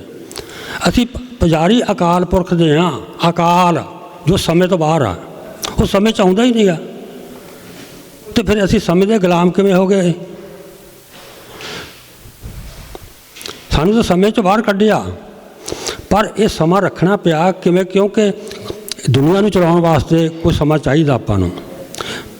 ਬਈ ਆ ਜੋ ਹੁਣ ਆਪਾਂ ਨੂੰ ਪਤਾ ਵੀ ਅੱਜ ਐਤਵਾਰ ਜੀ, ਆ ਛੁੱਟੀ ਆ, ਸਾਰਿਆਂ ਵਾਸਤੇ ਇੱਕ ਦਿਨ ਮੁਕਰਰ ਕਰ ਦਿੱਤਾ ਗਏ ਨੇ। ਸਭ ਇਹਦਾ ਮਤਲਬ ਇਹੀ ਆ, ਇਹਦਾ ਕੋਈ ਧਰਮ ਨਾਲ ਮਤਲਬ ਨਹੀਂ ਗਾ। ਇਹ ਗੱਲਾਂ ਬਾਤਾਂ ਆਪਾਂ ਸਾਰਿਆਂ ਨੇ ਕੀਤੀਆਂ ਨੇ। ਸੋ ਸਾਨੂੰ ਜਦੋਂ ਅਸੀਂ ਗੁਰਪੁਰਬ ਮਨਾਉਣੇ ਆ, ਗੁਰੂ ਸਾਹਿਬਾਂ ਨੇ ਜਾਂ ਭਗਤਾਂ ਦੇ ਗੁਰਪੁਰਬ ਮਨਾਉਣੇ ਆ, ਕਿਉਂ ਮਨਾਉਣੇ ਆ? ਅਸੀਂ ਕਿਉਂ ਮਨਾਉਣਾ ਚਾਹੁੰਦੇ ਉਹਨਾਂ ਦੇ ਗੁਰਪੁਰਬ? ਕਿਉਂਕਿ ਅਸੀਂ ਉਹਨਾਂ ਦੀ ਵਿਚਾਰਧਾਰਾ ਨੂੰ ਰਿਪੀਟ ਕਰਨਾ, ਉਹਨਾਂ ਤੋਂ ਸਿੱਖਣਾ। ਗੁਰੂ ਸਾਹਿਬਾਂ ਨੇ ਜਾਂ ਭਗਤਾਂ ਨੇ ਜ਼ਿੰਦਗੀ ਜੋ ਜੀ ਆ, ਆਪ ਖੁਦ ਉਹਨਾਂ ਨੇ ਆਪ ਖੁਦ ਜ਼ਿੰਦਗੀ ਜੀ ਆ, ਉਸੇ ਨੂੰ ਸਾਨੂੰ ਲਿਖ ਕੇ ਦਿੱਤਾ ਹੋਇਆ। ਉਹਨਾਂ ਨੇ ਇਹ ਨਹੀਂ ਕਿ ਆਪ ਕੁਛ ਹੋਰ ਕੀਤਾ ਹੋਵੇ ਅਤੇ ਸਾਡੇ ਕੋਲ ਕੋਈ ਹੋਰ ਲਿਖ ਦਿੱਤਾ ਹੋਵੇ। ਜੋ ਸੱਚ 'ਤੇ ਚੱਲੇ ਆ, ਸੱਚ ਦੀ ਗੱਲ ਕੀਤੀ ਆ, ਸੱਚ ਸਾਡੇ ਸਾਹਮਣੇ ਰੱਖ ਦਿੱਤਾ। ਪਰ ਅਸੀਂ ਤਾਂ ਉਹ ਗੱਲ 'ਤੇ ਆਉਂਦੇ ਨਹੀਂ ਗਏ। ਸਾਨੂੰ ਕਿਹਾ ਸੀ ਗੁਰੂ ਨਾਨਕ ਪਾਤਸ਼ਾਹ ਨੇ ਸ਼ੁਰੂ 'ਚ ਕਹਿ ਦਿੱਤਾ ਸਚਿਆਰੇ ਬਣਨਾ, ਕਿ ਸਚਿਆਰਾ ਹੋਈਏ, ਕਿ ਕੂੜੇ ਟੁੱਟੇ ਪਾਲ, ਅਤੇ ਨਾਲ ਹੀ ਕਹਤਾ ਹੁਕਮ ਰਜਾਈ ਚੱਲਣਾ ਨਾਨਕ ਲਿਖਿਆ ਨਾਲ। ਇੱਕ ਹੁਕਮ ਹੈ ਅਕਾਲ ਪੁਰਖ ਦਾ ਵਰਤ ਰਿਹਾ। ਤੇ ਅਸੀਂ ਦੂਜਿਆਂ ਦੇ ਹੁਕਮ ਕਿਉਂ ਮੰਨੀਏ ਵੀ? ਅਸੀਂ ਤਾਂ ਆਜ਼ਾਦ, ਸਾਡੀ ਸੋਚ ਆਜ਼ਾਦ ਸੀਗੀ, ਪਰ ਸਾਡੀ ਸੋਚ ਨੂੰ ਵੀ ਗੁਲਾਮ ਕਰ ਲਿਆ ਗਿਆ। ਜੇ ਉਸ ਵਕਤ ਜਦੋਂ ਮੁਗਲਾਂ ਦਾ ਰਾਜ ਸੀ ਹਿੰਦੁਸਤਾਨ 'ਚ ਤੇ ਗੁਰੂ ਸਾਹਿਬਾਂ ਨੇ ਆਵਾਜ਼ ਉਠਾਈ, ਭਗਤਾਂ ਨੇ ਆਵਾਜ਼ ਉਠਾਈ, ਤੇ ਅੱਜ ਤਾਂ ਅਸੀਂ ਆਜ਼ਾਦ ਹੈਗੇ ਹਾਂ। ਅੱਜ ਸਾਨੂੰ ਕੀ ਪ੍ਰੋਬਲਮ ਕੀ ਹੈ? ਅਸੀਂ ਕਿਉਂ ਨਹੀਂ ਡੇਟਾ ਫਿਕਸ ਕਰ ਸਕਦੇ? ਕਿਉਂਕਿ ਕਿਤੇ ਨਾ ਕਿਤੇ ਅਸੀਂ ਅੰਦਰੋਂ ਗੁਲਾਮ ਅੱਜ ਵੀ ਹਾਂ, ਸਾਡੀ ਸੋਚ ਗੁਲਾਮ ਆ। ਕਿਉਂ ਗੁਲਾਮ ਆ? ਕਿਉਂਕਿ ਅਸੀਂ ਗੁਰੂ ਸਾਹਿਬਾਂ ਦੀ ਬਾਣੀ ਨਹੀਂ ਪੜ੍ਹੀ ਗਈ। ਸਾਨੂੰ ਜੋ ਸੋਚ ਗੁਰੂ ਸਾਹਿਬਾਂ ਨੇ ਦਿੱਤੀ ਉਸ ਨੂੰ ਅਸੀਂ ਆਪਣੇ ਆਪ 'ਤੇ ਇੰਪਲੀਮੈਂਟ ਕੀਤਾ ਹੀ ਨਹੀਂਗਾ। ਜੇ ਕੀਤਾ ਹੁੰਦਾ ਤਾਂ ਸਾਡੀ ਸੋਚ ਇੱਕ ਹੋਣੀ ਚਾਹੀਦੀ ਸੀ ਨਾ। ਇੱਕਾ ਬਾਣੀ, ਇੱਕ ਗੁਰੂ, ਇੱਕੋ ਸ਼ਬਦ ਵਿਚਾਰ, ਇੱਕ ਹੀ ਵਿਚਾਰਧਾਰਾ ਸੀ, ਤੇ ਸਾਡੇ ਸਿੱਖਾਂ ਦੀ ਆਪਸ ਵਿੱਚ ਫਿਰ ਰਲਦੀ ਕਿਉਂ ਨਹੀਂ ਗਈ? ਗੁਰਦੁਆਰਿਆਂ 'ਚ ਲੜਾਈਆਂ ਕਿਉਂ ਹੁੰਦੀਆਂ? ਕਿਉਂਕਿ ਉਹ ਹੋਰ ਕੁਛ ਨਹੀਂ ਮੰਨਦਾ, ਕੋਈ ਹੋਰ ਨਹੀਂ ਮੰਨਦਾ, ਉਹ ਹੋਰ ਨਹੀਂ ਮੰਨਦਾ, ਉਹ ਉਸ ਬਾਬੇ ਨੂੰ ਮੰਨਦਾ, ਉਹ ਦੂਜੇ ਬਾਬੇ ਨੂੰ ਮੰਨਦਾ। ਉਹ ਜਿਹੜਾ ਅਸਲੀ ਬਾਬਾ ਸਾਨੂੰ ਦੇ ਗਿਆ ਅਸੀਂ ਉਹਦੀ ਤਾਂ ਗੱਲ ਹੀ ਨਹੀਂ ਸੁਣਦੇ। ਇਸ ਕਰਕੇ ਮੈਂ ਤਾਂ ਇਹ ਕਹਿੰਦਾ ਵੀ ਇਹ ਡੇਟਸ ਜਿਹੜੀਆਂ, ਤਾਂ ਕਿ ਸਾਡੇ ਬੱਚੇ ਨੂੰ ਯਾਦ ਹੋ ਜਾਣ ਜ਼ਬਾਨੀ ਕਿ ਆਹ ਇੰਨੀ ਤਰੀਕ ਨੂੰ ਗੁਰੂ ਨਾਨਕ ਪਾਤਸ਼ਾਹ ਦਾ ਗੁਰਪੁਰਬ ਆ ਭਾਈ। ਪਹਿਲੇ ਹੀ ਆਪਾਂ ਨੂੰ ਸਾਲ ਪਹਿਲੇ ਹੀ ਪਤਾ ਹੋਵੇ, 25 ਤਰੀਕ ਨੂੰ ਕ੍ਰਿਸਮਸ ਆ, ਲੋਕ ਤਿਆਰੀ 3 ਮਹੀਨੇ ਪਹਿਲੇ ਹੀ ਕਰ ਦਿੰਦੇ ਆ। ਤੇ ਸਾਨੂੰ ਤਾਂ ਪਤਾ ਹੀ ਨਹੀਂ ਗਾ ਆਉਂਦਾ, ਨੇੜੇ ਤੱਕ ਆਉਂਦਾ ਵੀ ਗੁਰੂ ਨਾਨਕ ਦੇਵ ਜੀ ਦਾ ਗੁਰਪੁਰਬ ਕਦੋਂ ਆਉਣਾ, ਕੱਤਕ 'ਚ ਆਉਣਾ ਜਾਂ ਗਾਹ ਆਉਣਾ, ਕਦੋਂ ਆਉਣਾ। ਸਾਨੂੰ ਬ੍ਰਾਹਮਣ ਦੱਸ ਰਿਹਾ ਅੱਜ ਵੀ ਜੰਤਰੀਆਂ 'ਚੋਂ। ਇਹਦਾ ਮਤਲਬ ਕਿਹਦੇ ਗੁਲਾਮ ਹੋ ਗਏ? ਤਾਂ ਬ੍ਰਾਹਮਣ ਦੇ ਗੁਲਾਮ ਆ। ਫਿਰ ਅੱਜ ਵੀ ਸ਼ਰਮ ਆਉਣੀ ਚਾਹੀਦੀ। ਮੈਂ ਕਹਿੰਦਾ ਸਾਨੂੰ ਆਪਾਂ ਸਿੱਖ ਖਾ ਕੇ ਤੇ ਅਸੀਂ ਗੁਲਾਮੀ ਉਹਨਾਂ ਦੀ ਲੈ ਰਹੇ ਅੱਜ ਵੀ ਨਹੀਂ। ਪਹਿਲੀ ਤਾਂ ਗੱਲ ਆ, ਅਸੀਂ 12 ਮਾਹ ਦੀ ਬਾਣੀ ਅਸੀਂ ਪੜ੍ਹਦੇ ਹਾਂ, ਉਹਦੀ ਸੰਗਰਾਂਦ ਦਾ ਕਿਤੇ ਇੱਕ ਵੀ ਜ਼ਿਕਰ ਕਿਤਾਬ ਇਸ ਸੰਗਰਾਂਦ ਦੇ ਨਾਲ ਕੋਈ ਸੰਬੰਧ ਨਹੀਂ ਸਾਡਾ। 14 ਸ਼ਬਦ ਉਚਾਰੇ ਗੁਰੂ ਸਾਹਿਬਾਂ ਨੇ, ਮਹੀਨੇ ਹੈਗੇ 12, ਚੇਤ ਤੋਂ ਸ਼ੁਰੂ ਕਰਕੇ ਫੱਗਣ ਦੇ ਮਹੀਨੇ ਤੱਕ ਕਿਹਾ ਸੀ ਚੇਤ ਗੋਬਿੰਦ ਰਾਧੀਏ ਹੋਵੇ ਆਨੰਦ ਕਣਾ। ਚੇਤ ਤੋਂ ਸ਼ੁਰੂ ਕਰ ਲਈ ਸਿੱਖਾ, ਬਾਣੀ ਪੜ੍ਹਦਾ ਜਾਈ 12 ਮਹੀਨਿਆਂ ਦੀ, ਫੱਗਣ ਦੇ ਮਹੀਨੇ ਤੱਕ ਮੇਰਾ ਕਿ ਆਨੰਦ ਬਣ ਜਾਏਗਾ। ਆਨੰਦ ਦੀ ਅਵਸਥਾ ਨੂੰ 1 ਸਾਲ 'ਚ ਪ੍ਰਾਪਤ ਕਰ ਲਏਗਾ ਤੂੰ ਆਰਾਮ ਨਾਲ ਹੀ। ਹਰ ਮਹੀਨੇ ਵਿੱਚ ਇੱਕ ਉਪਦੇਸ਼ ਦਿੱਤਾ ਗਿਆ। ਕੋਈ ਸੰਗਰਾਂਦ ਨਾਲ ਸਾਡਾ ਸੰਬੰਧ ਨਹੀਂ ਇਹਦੇ ਨਾਲ। ਫਿਰ ਅਸੀਂ ਵੀ ਸੰਗਰਾਂਦਾਂ ਮਨਾਉਂਦੇ। ਅੱਜ ਹੀ ਪਵਿੱਤਰ ਦਿਹਾੜਾ ਸੰਗਰਾਂਦ ਦਾ, ਤੇ ਬਾਕੀ ਦਿਹਾੜੇ ਅਪਵਿੱਤਰ ਹੋ ਗਏ। ਸਾ ਵੇਲਾ ਸੋ ਮੂਰਤ, ਸਾ ਘੜੀ ਸੋ ਮੋਤ, ਸਭ ਲਾਏ ਮੇਰੀ ਜ਼ਿੰਦੜੀਏ ਜਿਤ ਹਰ ਮੇਰਾ ਚਿਤ ਆਵੇ।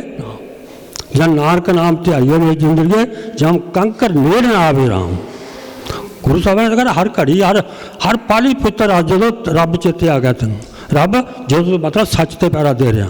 ਜਦੋਂ ਤੂੰ ਸੱਚ ਟੁੱਟ ਗਿਆ ਉਸੇ ਵੇਲੇ ਤੂੰ ਕਾਲ, ਉਸੇ ਵੇਲੇ ਆਤਮਿਕ ਮੌਤ ਨੂੰ ਘੇਰ ਲਏਗੀ। ਸੱਚ ਤੇ ਚੱਲੀ, ਆਤਮਿਕ ਜੀਵਨ ਜੀ, ਸਚਾਰ ਮੁਖ ਬਣਨਾ। ਬਸ ਸੱਚ ਦੇ ਧਾਰਨੀ ਹੋ ਕੇ ਸਚਿਆਰੇ ਬਣਨਾ ਹਰ ਮਨੁੱਖ ਦਾ ਇਹੀ ਫਰਜ਼ ਹੈਗਾ। ਤੇ ਝੂਠ ਨੂੰ ਆਪਦੇ ਵਿੱਚੋਂ ਬਾਹਰ ਕੱਢਣਾ। ਪਰ ਇਹ ਸਭ ਕੁਝ ਗੁਰਬਾਣੀ ਸਾਨੂੰ ਦੱਸਦੀ ਆ, ਸਾਰੇ ਤਰੀਕੇ ਦੱਸਦੀ ਆ, ਵਿਧੀਆਂ ਦੱਸਦੀ ਆ, ਹਰ ਮੋੜ ਦੇ ਉੱਤੇ ਗੁਰੂ ਸਾਹਿਬ ਸਾਨੂੰ ਉਪਦੇਸ਼ ਦਿੰਦੀ ਆ। ਅਸੀਂ ਤਾਂ ਰੌਲੇ ਰੱਪੇ 'ਚ ਪਾਏ ਗੁਰਪੁਰਬ ਵੀ ਮਨਾਉਣ, ਸਾਡੇ ਗੁਰਪੁਰਬ ਵਿੱਚ ਮਨਾਉਣ ਦੀ ਆਈਡੀਆ ਤਾਂ ਸਿਰਫ ਇਹ ਆ ਵੀ ਗੁਰੂ ਸਾਹਿਬਾਂ ਦੀ ਜੀਵਨੀ ਨੂੰ ਉਹਨਾਂ ਨੇ ਕਿਵੇਂ ਜੀਵਿਆ ਤੇ ਉਹਨਾਂ ਦੀ ਸ਼ਬਦਾਵਲੀ ਜੋ ਸਾਡੇ ਲਈ ਉਪਦੇਸ਼ ਆ ਉਹਨੂੰ ਅਸੀਂ ਧਿਆਨ ਨਾਲ ਸੁਣੀਏ ਔਰ ਉਸ ਨੂੰ ਮੰਨੀਏ, ਆਪਣੀ ਜ਼ਿੰਦਗੀ ਇੰਪਲੀਮੈਂਟ ਕਰਕੇ ਆਪਣੀ ਜ਼ਿੰਦਗੀ ਨੂੰ ਇੱਕ ਸੇਧ ਦੇਈਏ, ਆਪਣੀ ਸਫਲ ਜ਼ਿੰਦਗੀ ਬਣਾਈਏ। ਮਕਸਦ ਤਾਂ ਇਹ ਹੀ ਆ। ਬਾਕੀ ਜਿੰਨੇ ਰੌਲੇ ਰੱਪੇ ਪਾਏ ਗਏ ਨੇ ਇਹ ਸਾਨੂੰ ਕਿਤੇ ਨਾ ਕਿਤੇ ਆਪਸ ਵਿੱਚ ਲੜਾਉਣ ਦੀ ਗੱਲ ਕੀਤੀ ਜਾਂਦੀ ਆ। ਪਰ ਅਸੀਂ ਕਿਉਂ ਲੜੀਏ? ਲੜਾਂਗੇ ਤਾਂ ਕਿਉਂਕਿ ਜੇ ਸਾਨੂੰ ਸਮਝ ਨਹੀਂ ਫਿਰ ਸਾਨੂੰ ਕੋਈ ਵੀ ਨਹੀਂ ਲੜਾ ਸਕਦਾ। ਭਰਾਵਾਂ ਨੂੰ ਲੜਾ ਦਿੰਦੇ ਲੋਕ। ਪਰ ਜੇ ਸਮਝ ਆ ਜਾਵੇ ਸਹੀ ਆ ਵੀ ਆਹ ਸਹੀ ਆ, ਆਹ ਗਲਤ ਆ, ਅਸੀਂ ਅੱਜ ਤੋਂ ਬਾਅਦ ਆਹ ਇੱਕ ਡੇਟਾ ਫਿਕਸ ਕਰ ਲੈਣੇ ਆ। ਬਸ ਵਾਹਿਗੁਰੂ ਜੀ ਕਾ ਖਾਲਸਾ, ਵਾਹਿਗੁਰੂ ਜੀ ਕੀ ਫਤਿਹ। ਸੌਰੀ ਗੱਲ ਫਿਨਿਸ਼ ਕਰ ਲਓ ਬਸ। ਨਹੀਂ ਕੋਈ ਨਹੀਂ, ਸੌਰੀ ਮੈਂ ਥੋੜ੍ਹਾ ਵੱਧ ਟਾਈਮ ਲੈ ਗਿਆ। ਹਾਂ, ਵਾਹਿਗੁਰੂ ਜੀ ਕਾ ਖਾਲਸਾ, ਵਾਹਿਗੁਰੂ ਜੀ ਕੀ ਫਤਿਹ। ਇਹ ਸਨ ਸਰਦਾਰ ਮੱਖਣ ਸਿੰਘ ਜੀ ਜੋ ਕਿ ਆਪਣੇ ਵਿਚਾਰ ਸਾਂਝੇ ਕਰਕੇ ਗਏ ਹਨ। ਹਾਂਜੀ, ਪ੍ਰੋਗਰਾਮ ਇਸ ਪ੍ਰਕਾਰ ਹੈ ਕਿ ਹੁਣ ਸਵਾਲ ਜਵਾਬ ਦਾ ਟਾਈਮ ਹੈ ਅਤੇ ਮੈਂ ਸਾਰੇ ਵੀਰਾਂ ਭੈਣਾਂ ਨੂੰ ਬੇਨਤੀ ਕਰੂੰਗਾ ਕਿ ਆਪਾਂ ਇੱਥੇ ਇੱਕ ਮੁੱਦੇ ਲਈ ਇਕੱਠੇ ਹੋਏ ਹਾਂ ਜੋ ਹੈ ਫਿਕਸ ਡੇਟ ਗੁਰਪੁਰਬਸ। ਹਾਂਜੀ, ਅਤੇ ਸਾਰੇ ਸਵਾਲ ਉਸ ਮੁੱਦੇ ਦੇ ਬਾਰੇ ਹੀ ਹੋਣ। ਅਤੇ ਆਪਣੇ ਪਾਸ ਆਪਾਂ ਖੁਸ਼ਕਿਸਮਤ ਹਾਂ, ਗਿਆਨੀ ਜੀ ਹਨ, ਖੋਜਵਾਨ ਗਿਆਨੀ ਜੀ ਹਨ, ਅਤੇ ਸਾਰੇ ਵਿਦਵਾਨ ਆਪਣੇ ਪਾਸ ਹਨ, ਅਤੇ ਇਸ ਦਾ ਕੋਈ ਵੀ ਐਸਾ ਕੋਈ ਸਵਾਲ ਨਹੀਂ ਹੋਊਗਾ ਜਿਸ ਦਾ ਕੋਈ ਜਵਾਬ ਨਾ ਮਿਲ ਸਕੇ। ਅਤੇ ਮੈਂ ਇੱਕ ਵਾਰੀ ਖਿਮਾ ਚਾਹੁੰਦਾ, ਜੇ ਮੈਂ ਕਿਸੇ ਦਾ ਨਾਮ ਭੁੱਲ ਗਿਆ ਹੋਵਾਂ, ਕਿਸੇ ਨੇ ਆਪਣੇ ਵਿਚਾਰ ਦੱਸਣੇ ਹਨ ਤਾਂ ਮੈਨੂੰ ਆਪ ਨੂੰ ਆਇਡੈਂਟੀਫਾਈ ਕਰ ਸਕਦੇ ਹਨ। ਕੋਈ ਹੋਰ ਆਪਣੇ ਵਿਚਾਰ ਰੱਖਣੇ ਚਾਹੁੰਦਾ ਹੈ ਜੀ ਇਸ ਮੁੱਦੇ ਬਾਰੇ? ਅੱਛਾ ਜੀ, ਅਤੇ ਸਵਾਲ ਜਵਾਬ ਤੋਂ ਮਗਰੋਂ ਜਿਹੜੀ ਆਪਾਂ ਚਿੱਠੀ ਪਾਉਣੀ ਹੈ ਅਕਾਲ ਤਖਤ ਨੂੰ, ਪ੍ਰਬੰਧਕ ਕਮੇਟੀ ਦੇ ਪ੍ਰਧਾਨ ਜੀਆਂ ਨੂੰ, ਉਹ ਵੀ ਆਪ ਜੀ ਨੂੰ ਪੜ੍ਹ ਕੇ ਸੁਣਾਈ ਜਾਵੇਗੀ ਕਿ ਆਪਣੇ ਸਿਰਫ ਕਾਨਫਰੰਸ ਦਾ ਮਤਲਬ ਇਹੀ ਨਹੀਂ ਸੀ ਕਿ ਆਪਾਂ ਇਹਦੇ ਬਾਰੇ ਵਿਚਾਰ ਕਰੀਏ ਜਾਂ ਕੁਛ ਵੀ ਕਰੀਏ। ਇਹਦੇ 'ਚ ਡਿਸੀਜਨ ਲਿਆ ਗਿਆ ਹੈ ਜੋ ਕਿ ਆਪਾਂ ਉਹਨਾਂ ਨੂੰ ਚਿੱਠੀ ਪੱਤਰ ਅਨੁਸਾਰ ਆਪਣਾ ਸੰਦੇਸ਼ ਪਹੁੰਚਾ ਸਕੀਏ ਕਿ ਸਾਡੀਆਂ ਆਹ ਮੁਸੀਬਤਾਂ ਹਨ, ਇਹਨਾਂ ਬਾਰੇ ਧਿਆਨ ਦੇ ਕੇ ਇਹਨਾਂ ਨੂੰ ਹੱਲ ਕੀਤਾ ਜਾਵੇ। ਵਾਹਿਗੁਰੂ ਜੀ ਕਾ ਖਾਲਸਾ, ਵਾਹਿਗੁਰੂ ਜੀ ਕੀ ਫਤਿਹ। ਅਤੇ ਮੈਂ ਹੁਣ ਸਾਰਿਆਂ ਅੱਗੇ ਬੇਨਤੀ ਹੈ, ਜੇ ਕੋਈ ਸਵਾਲ ਹੈ ਕਿਸੇ ਪਾਸ ਕਿਸੇ ਕਿਸਮ ਦਾ ਵੀ ਇਸ ਮੁੱਦੇ ਬਾਰੇ, ਆਪ ਅੱਗੇ ਆ ਕੇ ਆਪਣਾ ਸਵਾਲ ਰੱਖ ਸਕਦੇ ਹੋ।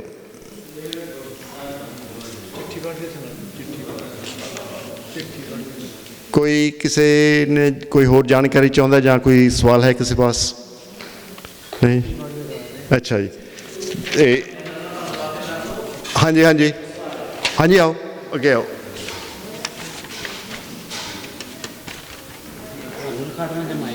ਇੱਥੇ ਬੋਲ ਦੱਸੋ, ਸਵਾਲ ਬੋਲ ਰਹੇ, ਸਵਾਲ ਕੀ ਹੈ? ਵਾਹਿਗੁਰੂ ਜੀ ਕਾ ਖਾਲਸਾ, ਵਾਹਿਗੁਰੂ ਜੀ ਕੀ ਫਤਿਹ। ਮੇਰਾ ਸਵਾਲ ਇੱਕ ਸੀ, ਜਿਸ ਤਰ੍ਹਾਂ ਆਪਾਂ ਇੱਕ ਕੈਲੰਡਰ ਜਿਹੜਾ ਪਾਲ ਸਿੰਘ ਪੁਰੇਵਾਲ ਹੋਣਾ ਦਾ ਵੀ ਬਣਾਇਆ ਆ, ਇਹਦੀ ਜਿਹੜੀ ਦਿਨ ਦੀ ਸ਼ੁਰੂਆਤ ਆ ਉਹ ਮੰਨਿਆ ਜਾਂਦਾ ਵੀ ਦਰਬਾਰ ਸਾਹਿਬ 'ਤੇ ਜਿਹੜੀ ਸੂਰਜ ਦੀ ਪਹਿਲੀ ਕਿਰਨ ਦੇ ਨਾਲ ਦਿਨ ਦੀ ਸ਼ੁਰੂਆਤ ਹੁੰਦੀ ਹੈ। ਸੋ ਜਿਹੜਾ ਉੱਥੇ ਹੁਕਮਨਾਮਾ ਸਾਹਿਬ ਲਿਆ ਜਾਂਦਾ ਆ ਦਰਬਾਰ ਸਾਹਿਬ ਸੂਰਜ ਚੜ੍ਹਨ ਤੋਂ ਪਹਿਲਾਂ, ਉਸ ਨੂੰ ਉਸ ਦਿਨ ਦਾ ਮੰਨਿਆ ਜਾਵੇਗਾ ਜਾਂ ਉਸ ਤੋਂ ਪਹਿਲੇ ਦਿਨ ਦਾ ਮੰਨਿਆ ਜਾਵੇਗਾ? ਕਿਉਂਕਿ ਉਹ ਜਦੋਂ ਜਿਹੜੀ ਤਰੀਕ ਹੈ ਆਪਣੀ ਜਿਹੜੀ ਨਾਨਕਸ਼ਾਹੀ ਮੂਲ ਨਾਨਕਸ਼ਾਹੀ ਕੈਲੰਡਰ ਦੇ ਹਿਸਾਬ ਨਾਲ, ਉਹ ਸੂਰਜ ਚੜ੍ਹਨ ਤੋਂ ਸਟਾਰਟ ਹੁੰਦੀ ਜਦੋਂ ਪਹਿਲੀ ਕਿਰਨ ਦਰਬਾਰ ਸਾਹਿਬ 'ਤੇ ਪੈਂਦੀ ਹੈ, ਇਸ ਤਰ੍ਹਾਂ ਮੰਨਿਆ ਜਾਂਦਾ। ਜਾਣੀ ਜਿੰਨਾ ਕੁ ਮੈਂ ਪੜ੍ਹਿਆ ਇਹਦੇ ਬਾਰੇ, ਉਹਦੇ ਬਾਰੇ ਜਾਣਨਾ ਚਾਹੁੰਦੇ ਸੀ ਵੀ ਸਾਨੂੰ ਆਉਣ ਵਾਲੇ ਸਮੇਂ ਵਿੱਚ ਇਹ ਵੀ ਪ੍ਰੋਬਲਮ ਆ ਸਕਦੀ ਆ, ਕਿਉਂਕਿ ਜੇ ਅਸੀਂ ਪ੍ਰੋਪਰ ਨਾਲ ਸਮੇਂ ਦੇ ਚੱਲਣਾ ਤਾਂ ਸ਼ਾਇਦ ਇਹਦੀ ਵੀ ਪ੍ਰੋਬਲਮ ਆ ਸਕਦੀ। ਜਿਸ ਤਰ੍ਹਾਂ ਗੋਗੋਰੀਅਨ ਕੈਲੰਡਰ ਜਦੋਂ ਰਾਤ ਨੂੰ 12:01 ਹੁੰਦਾ ਅਤੇ ਨਵੇਂ ਦਿਨ ਦਾ ਆਗਾਜ਼ ਹੋ ਜਾਂਦਾ, ਅਤੇ ਸਾਡੇ ਸੂਰਜ ਚੜ੍ਹਨ ਦੀ ਪਹਿਲੀ ਕਿਰਨ ਦੇ ਨਾਲ ਆਗਾਜ਼ ਹੁੰਦਾ, ਅਤੇ ਉਹਦੇ ਨਾਲ ਸਾਡਾ ਜਿੱਦਾਂ ਇੰਡੀਆ ਦਾ ਸਮਾਂ ਅਤੇ ਇੱਥੇ ਦੇ ਸਮੇਂ ਦੇ ਵਿੱਚ ਵੀ ਕੋਈ ਪ੍ਰੋਬਲਮ ਆ ਸਕਦੀ। ਉਹਦੇ ਬਾਰੇ ਮੈਂ ਥੋੜ੍ਹਾ ਜਿਹਾ ਜਿੱਦਾਂ ਚਾਹੁੰਦਾ ਸੀਗਾ, ਜੇ ਜਿੱਦਾਂ ਉਹ ਦੱਸ ਸਕੋ ਤਾਂ ਠੀਕ ਹੈ ਜੀ। ਵਾਹਿਗੁਰੂ ਜੀ। ਵੀਰ ਜੀ ਕਹਿ ਰਹੇ ਸਨ, ਜੇ ਮੈਂ ਇਹਨਾਂ ਦਾ ਸਵਾਲ ਸਮਝ ਚੁੱਕਿਆ ਚੰਗੀ ਤਰ੍ਹਾਂ, ਕਿ ਜਿਹੜਾ ਟਾਈਮ ਹੁੰਦਾ ਹੈ ਇਹ ਮਾਈਕਰੋ ਸੈਕਿੰਡ ਦੇ ਵਿੱਚ ਵੀ ਅਦਲੀ ਬਦਲੀ ਇਹਦੀ ਹੋ ਹੀ ਜਾਂਦੀ ਰਹਿੰਦੀ ਹੈ, ਅਤੇ ਆਪਾਂ ਨੂੰ ਪਤਾ ਨਹੀਂ ਲੱਗਦਾ। ਆਪਣੇ 2 ਸਾਲ ਹੋ ਗਏ ਜਿਹੜਾ ਆਪਣਾ ਸਟੈਂਡਰਡ ਟਾਈਮ ਹੈ, ਜਿਹੜਾ ਐਟੋਮਿਕ ਕਲੌਕ ਨੇ, ਉਹ ਵੀ ਐਡਜਸਟ ਕੀਤੇ ਜਾ ਰਹੇ ਹਨ, ਪਰ ਇਹਨਾਂ ਬਾਰੇ ਕਿਸੇ ਨੂੰ ਪਤਾ ਨਹੀਂ ਲੱਗਦਾ ਵੀ ਇਹ ਹੋਇਆ ਕਿ ਨਹੀਂ। ਕਿਉਂਕਿ ਜਦੋਂ ਆਪਣੀ ਧਰਤੀ ਸੂਰਜ ਦੇ ਆਲੇ ਦੁਆਲੇ ਜਾਂਦੀ ਹੈ ਅਤੇ ਜਾਂ ਇਸ ਤਰ੍ਹਾਂ ਘੁੰਮਦੀ ਵੀ ਹੈ, ਉਹ ਪ੍ਰਸਾਈਜ਼ ਨਹੀਂ ਹੈ, ਉਹ ਐਗਜ਼ੈਕਟਲੀ 365 ਡੇਜ਼ ਨਹੀਂ ਹੈ, ਨਾ ਹੀ 365 ਐਂਡ 1/4 ਡੇਜ਼ ਹੈ। ਉਹਦੇ ਵਿੱਚ ਹਮੇਸ਼ਾ ਹੀ ਥੋੜ੍ਹਾ ਬਹੁਤਾ ਫਰਕ ਪੈਂਦਾ ਰਹਿੰਦਾ, ਅਤੇ ਉਹ ਟਰੈਕ ਕੀਤਾ ਜਾ ਰਿਹਾ ਟੈਕਨੋਲੋਜੀ ਦੇ ਨਾਲ, ਅਤੇ ਉਹਦੀ ਐਡਜਸਟਮੈਂਟ ਆਪਾਂ ਨੂੰ ਬਿਨਾਂ ਪਤੇ ਤੋਂ ਹੀ ਹੋ ਜਾਂਦੀ ਹੈ। ਕਿਉਂਕਿ ਆਪਣੇ ਜਿਹੜੇ ਅੱਜ ਕੱਲ੍ਹ ਕਲੌਕ ਚੱਲਦੇ ਨੇ ਸਾਰੇ, ਉਹ ਰੇਡੀਓ ਕਲੌਕ ਹਨ, ਐਟੋਮਿਕ ਕਲੌਕ ਹਨ, ਜਿਹੜੇ ਕਿ ਟਾਈਮ ਨੂੰ ਐਕੂਰੇਟ ਰੱਖਦੇ ਹਨ। ਅਤੇ ਜਿਵੇਂ ਆਪਣੇ ਕੋਲ ਟੈਲੀਫੋਨ ਹੈ, ਉਹਦਾ ਟਾਈਮ ਆਟੋਮੈਟਿਕਲੀ ਕਲੌਕਾਂ ਤੋਂ ਆਪਣੇ ਪਾਸ ਆ ਜਾਂਦਾ ਹੈ, ਅਤੇ ਉਹ ਅਨਾਊਂਸ ਵੀ ਕਰਦੇ ਹਨ ਜਦੋਂ ਉਹਨਾਂ ਨੇ ਮਾਈਕਰੋ ਸੈਕਿੰਡ ਐਡਜਸਟ ਕਰਦੇ ਨੇ। ਇਹ ਚੱਲਦਾ ਹੀ ਰਹਿੰਦਾ ਹੈ। ਹਾਂਜੀ, ਜੇ ਕੋਈ ਹੋਰ ਵਿਦਵਾਨ ਮੇਰਾ ਵੀਰ, ਪਰਹੈਪਸ ਸਟੇਸੀ ਸਾਹਿਬ, ਤੁਸੀਂ ਕੁਛ ਕਹਿਣਾ ਚਾਹੋਗੇ? ਹਾਂਜੀ, ਮੇਰੇ ਵੀਰ ਅਵਤਾਰ ਸਿੰਘ ਜੀ ਇੱਕ ਕੁਐਸਚਨ ਲੈ ਕੇ ਆ ਰਹੇ ਹਨ। ਹਾਂਜੀ, ਵੀਰ ਜੀ ਨੇ ਜਿਹੜਾ ਸਵਾਲ ਇਹ ਪਾਇਆ ਉਹ ਬਹੁਤ ਅੱਛਾ ਹੈ, ਪਰ ਉਹ 'ਚ ਕੋਈ ਇੰਨੀ ਕੰਪਲੀਕੇਸ਼ਨ ਨਹੀਂ ਹੈਗੀ, ਕਿਉਂਕਿ ਸਾਰਿਆਂ ਨੂੰ ਇਹ ਪਤਾ ਅੱਜ ਕੱਲ੍ਹ ਸਿੱਖ ਸਾਰੀ ਦੁਨੀਆ ਵਿੱਚ ਫੈਲੇ ਹੋਏ ਨੇ। ਹੁਣ ਜਿਹੜਾ ਗ੍ਰੀਨਿਚ ਮੀਨ ਟਾਈਮ ਹੈ, ਜਿਹੜਾ ਇੱਥੋਂ ਦਾ ਹੈ, ਉਹਦੇ ਹਿਸਾਬ ਨਾਲ ਬਾਕੀ ਦੇ ਸਾਰੇ ਟਾਈਮ ਐਡਜਸਟ ਹੁੰਦੇ ਨੇ। ਹੁਣ ਜੇ ਤੁਸੀਂ ਜਿਹੜਾ ਹਰਿਮੰਦਰ ਸਾਹਿਬ ਤੋਂ ਤੁਹਾਨੂੰ ਹੁਕਮਨਾਮਾ ਆਉਣਾ ਹੈ ਉਸ ਟਾਈਮ 'ਤੇ ਆਸਟ੍ਰੇਲੀਆ ਵਿੱਚ ਸ਼ਾਇਦ ਲੰਚ ਟਾਈਮ ਹੋਇਆ ਹੋਵੇ ਔਰ ਅਮਰੀਕਾ 'ਚ ਉਦੋਂ ਹਜੇ ਰਾਤ ਪਈ ਹੋਵੇ ਅਤੇ ਉਹਦਾ ਕੋਈ ਸਾਨੂੰ ਉਹਦੇ ਬਾਰੇ ਬਹੁਤਾ ਫਿਕਰ ਨਹੀਂ ਕਰਨ ਦੀ ਜ਼ਰੂਰਤ ਹੈ ਕਿਉਂਕਿ ਜਿਸ ਤਰ੍ਹਾਂ ਤੁਸੀਂ ਫਲਾਈਟਸ ਵਗੈਰਾ ਲੈਂਦੇ ਹੋ ਸਾਰਾ ਉਹ ਵੀ ਤੁਸੀਂ ਕਰਦੇ ਹੀ ਹੋ ਉਹ ਵੀ ਤੁਸੀਂ ਐਡਜਸਟ ਕਰ ਲੈਂਦੇ ਹੋ ਆਪਣੇ ਆਪ ਨੂੰ ਕਿ ਵੀ ਉੱਥੇ ਇੰਨੇ ਵਜੇ ਹੋਣੇ ਆ ਹੁਣ ਆਹ ਹੈਗਾ ਇਹ ਕੋਈ ਵੱਡੀ ਮਸਲੇ ਵਾਲੀ ਗੱਲ ਨਹੀਂ ਹੈਗੀ ਇਸ ਨੂੰ ਜਿਸ ਤਰ੍ਹਾਂ ਹੈ ਉਸੇ ਤਰ੍ਹਾਂ ਰਹਿਣ ਦਿਓ ਉਹਦੇ 'ਚ ਮੈਨੂੰ ਇੱਕ ਜ਼ਰੂਰ ਗੱਲ ਯਾਦ ਆਈ ਹੈ ਕਿ ਅੱਜ ਕੱਲ੍ਹ ਨਾ ਹੁਕਮਨਾਮੇ ਬਹੁਤ ਅੱਡ ਅੱਡ ਗੁਰਦੁਆਰਿਆਂ ਤੋਂ ਸਾਰੇ ਪਾਸੇ ਭੇਜੇ ਜਾਂਦੇ ਨੇ ਉਹ ਮੈਨੂੰ ਉਹ ਜਿਹੜੀ ਇਹ ਪ੍ਰੈਕਟਿਸ ਹੈਗੀ ਹੈ ਨਾ ਕੁਛ ਇੰਨੀ ਸ਼ੋਭਾ ਨਹੀਂ ਦਿੰਦੀ ਲੱਗਦੀ ਕਿਉਂਕਿ ਕੋਈ ਟਾਈਮ ਸੀਗਾ ਕਿ ਇੰਟਰਨੈਟ ਵਾਲਾ ਨਹੀਂ ਸੀ ਅਤੇ ਸਾਨੂੰ ਕੁਛ ਨਹੀਂ ਸੀ ਪਤਾ ਲੱਗਦਾ ਕਿ ਹਰਿਮੰਦਰ ਸਾਹਿਬ 'ਚੋਂ ਕਿਹੜਾ ਹੁਕਮਨਾਮਾ ਹੈ ਅਤੇ ਜਿਹੜੀ ਜਗ੍ਹਾ 'ਤੇ ਸਿੱਖ ਵਸਦੇ ਸੀ ਉਹ ਆਪਣਾ ਉੱਥੋਂ ਹੁਕਮਨਾਮਾ ਲੈ ਲੈਂਦੇ ਸੀ ਪਰ ਹੁਣ 7-8 ਹੁਕਮਨਾਮੇ ਇੱਧਰੋਂ ਉੱਧਰੋਂ ਆ ਜਾਂਦੇ ਨੇ ਤੁਸੀਂ ਕਿਹੜਾ ਪੜ੍ਹੋ ਸਾਨੂੰ ਇੱਕ 'ਤੇ ਹੀ ਯਕੀਨ ਰੱਖਣਾ ਚਾਹੀਦਾ ਹਾਂਜੀ ਹਾਂਜੀ ਯੈਸ ਹਾਂ ਹਾਂਜੀ ਹਾਂਜੀ ਹਾਂਜੀ ਜੇ ਤੁਸੀਂ ਜੇ ਤੁਸੀਂ ਇੰਟਰਨੈਟ 'ਤੇ ਚੈੱਕ ਕਰੋ ਉਹਦੇ ਨਾਲ ਉਹਦੀ ਵਿਆਖਿਆ ਪੰਜਾਬੀ 'ਚ ਅਤੇ ਨਾਲ ਇੰਗਲਿਸ਼ ਟਰਾਂਸਲੇਸ਼ਨ ਹੁੰਦੀ ਹੈ ਅਤੇ ਉਹ ਤਾਂ ਤੁਹਾਨੂੰ ਮਿਲ ਜਾਂਦਾ ਹੈ ਬਾਕੀ ਦੂਸਰੇ ਜਿਹੜੇ ਰੁੱਤਾਂ ਵਾਰਾ ਦੀ ਗੱਲ ਜਿਹੜੀ ਹੋ ਰਹੀ ਸੀਗੀ ਹੁਣ ਜਦ ਇੱਥੇ ਹੁਣ ਅਸੀਂ ਵਿੰਟਰ ਸਾਡੀ ਖਤਮ ਹੋਈ ਹੈ ਆਸਟ੍ਰੇਲੀਆ ਵਿੱਚ ਸ਼ੁਰੂ ਹੋਈ ਹੈ ਨੌਰਥ ਅਤੇ ਸਾਊਥ ਦਾ ਓਪੋਜ਼ਿਟ ਕੰਮ ਹੈ ਹੁਣ ਜਿਸ ਤਰ੍ਹਾਂ ਸਾਡੇ 12 ਮਾਹਾਂ ਦੇ ਸ਼ਬਦ ਨੇ ਉਹ ਸਾਨੂੰ ਦੱਸਿਆ ਕਿ ਜੇ ਕਿਸੇ ਮਹੀਨੇ ਕੋਈ ਠੰਡ ਹੈ ਕੋਈ ਕਿੱਦਾਂ ਅਸ਼ਾੜ ਹੈ ਅਸ਼ਾੜ ਤਪੰਦਾ ਤਿਸ ਲਗੇ ਉਹ ਕੋਈ ਗਰਮੀ ਲੱਗਦੀ ਹੈ ਪਰ ਐਂਡ ਦੇ ਵਿੱਚ ਜਾ ਕੇ ਦੇਖੋ ਸਾਡੇ ਗੁਰੂ ਸਾਹਿਬਾਨ ਨੇ ਸਾਨੂੰ ਇੱਕੋ ਹੀ ਸੁਨੇਹਾ ਦਿੱਤਾ ਹੈ ਕਿ ਜੇ ਤੁਸੀਂ ਰੱਬ ਨਾਲ ਜੁੜੇ ਹੋਏ ਹੋ ਤੁਹਾਨੂੰ ਇਹਨਾਂ ਗੱਲਾਂ ਦੀ ਪਰਵਾਹ ਕਰਨ ਦੀ ਜ਼ਰੂਰਤ ਨਹੀਂ ਹੈ ਕਿਉਂਕਿ ਜੇ ਅਸੀਂ ਉਸੇ ਹਿਸਾਬ ਨਾਲ ਠੰਡ ਜਾਂ ਗਰਮੀ ਜਾਂ ਪਤਝੜ ਵਾਲਾ ਦੇਖੀਏ ਪਰ ਫਿਰ ਸਾਊਥ ਵੱਲ ਜਿਹੜੇ ਹੈਗੇ ਨੇ ਉੱਥੇ ਤਾਂ ਓਪੋਜ਼ਿਟ ਹੋ ਗਿਆ ਸਾਰਾ ਹੁਣ ਜਿਸ ਤਰ੍ਹਾਂ ਜਿਹੜਾ ਜ਼ਮੀਨ ਹੈ ਇਹਦਾ ਇਕੁਏਟਰ ਦਾ ਜਿਹੜਾ ਸਰਕਲ ਹੈ ਉਹ 25,000 ਮਾਈਲਸ ਬਣਦਾ ਹੈ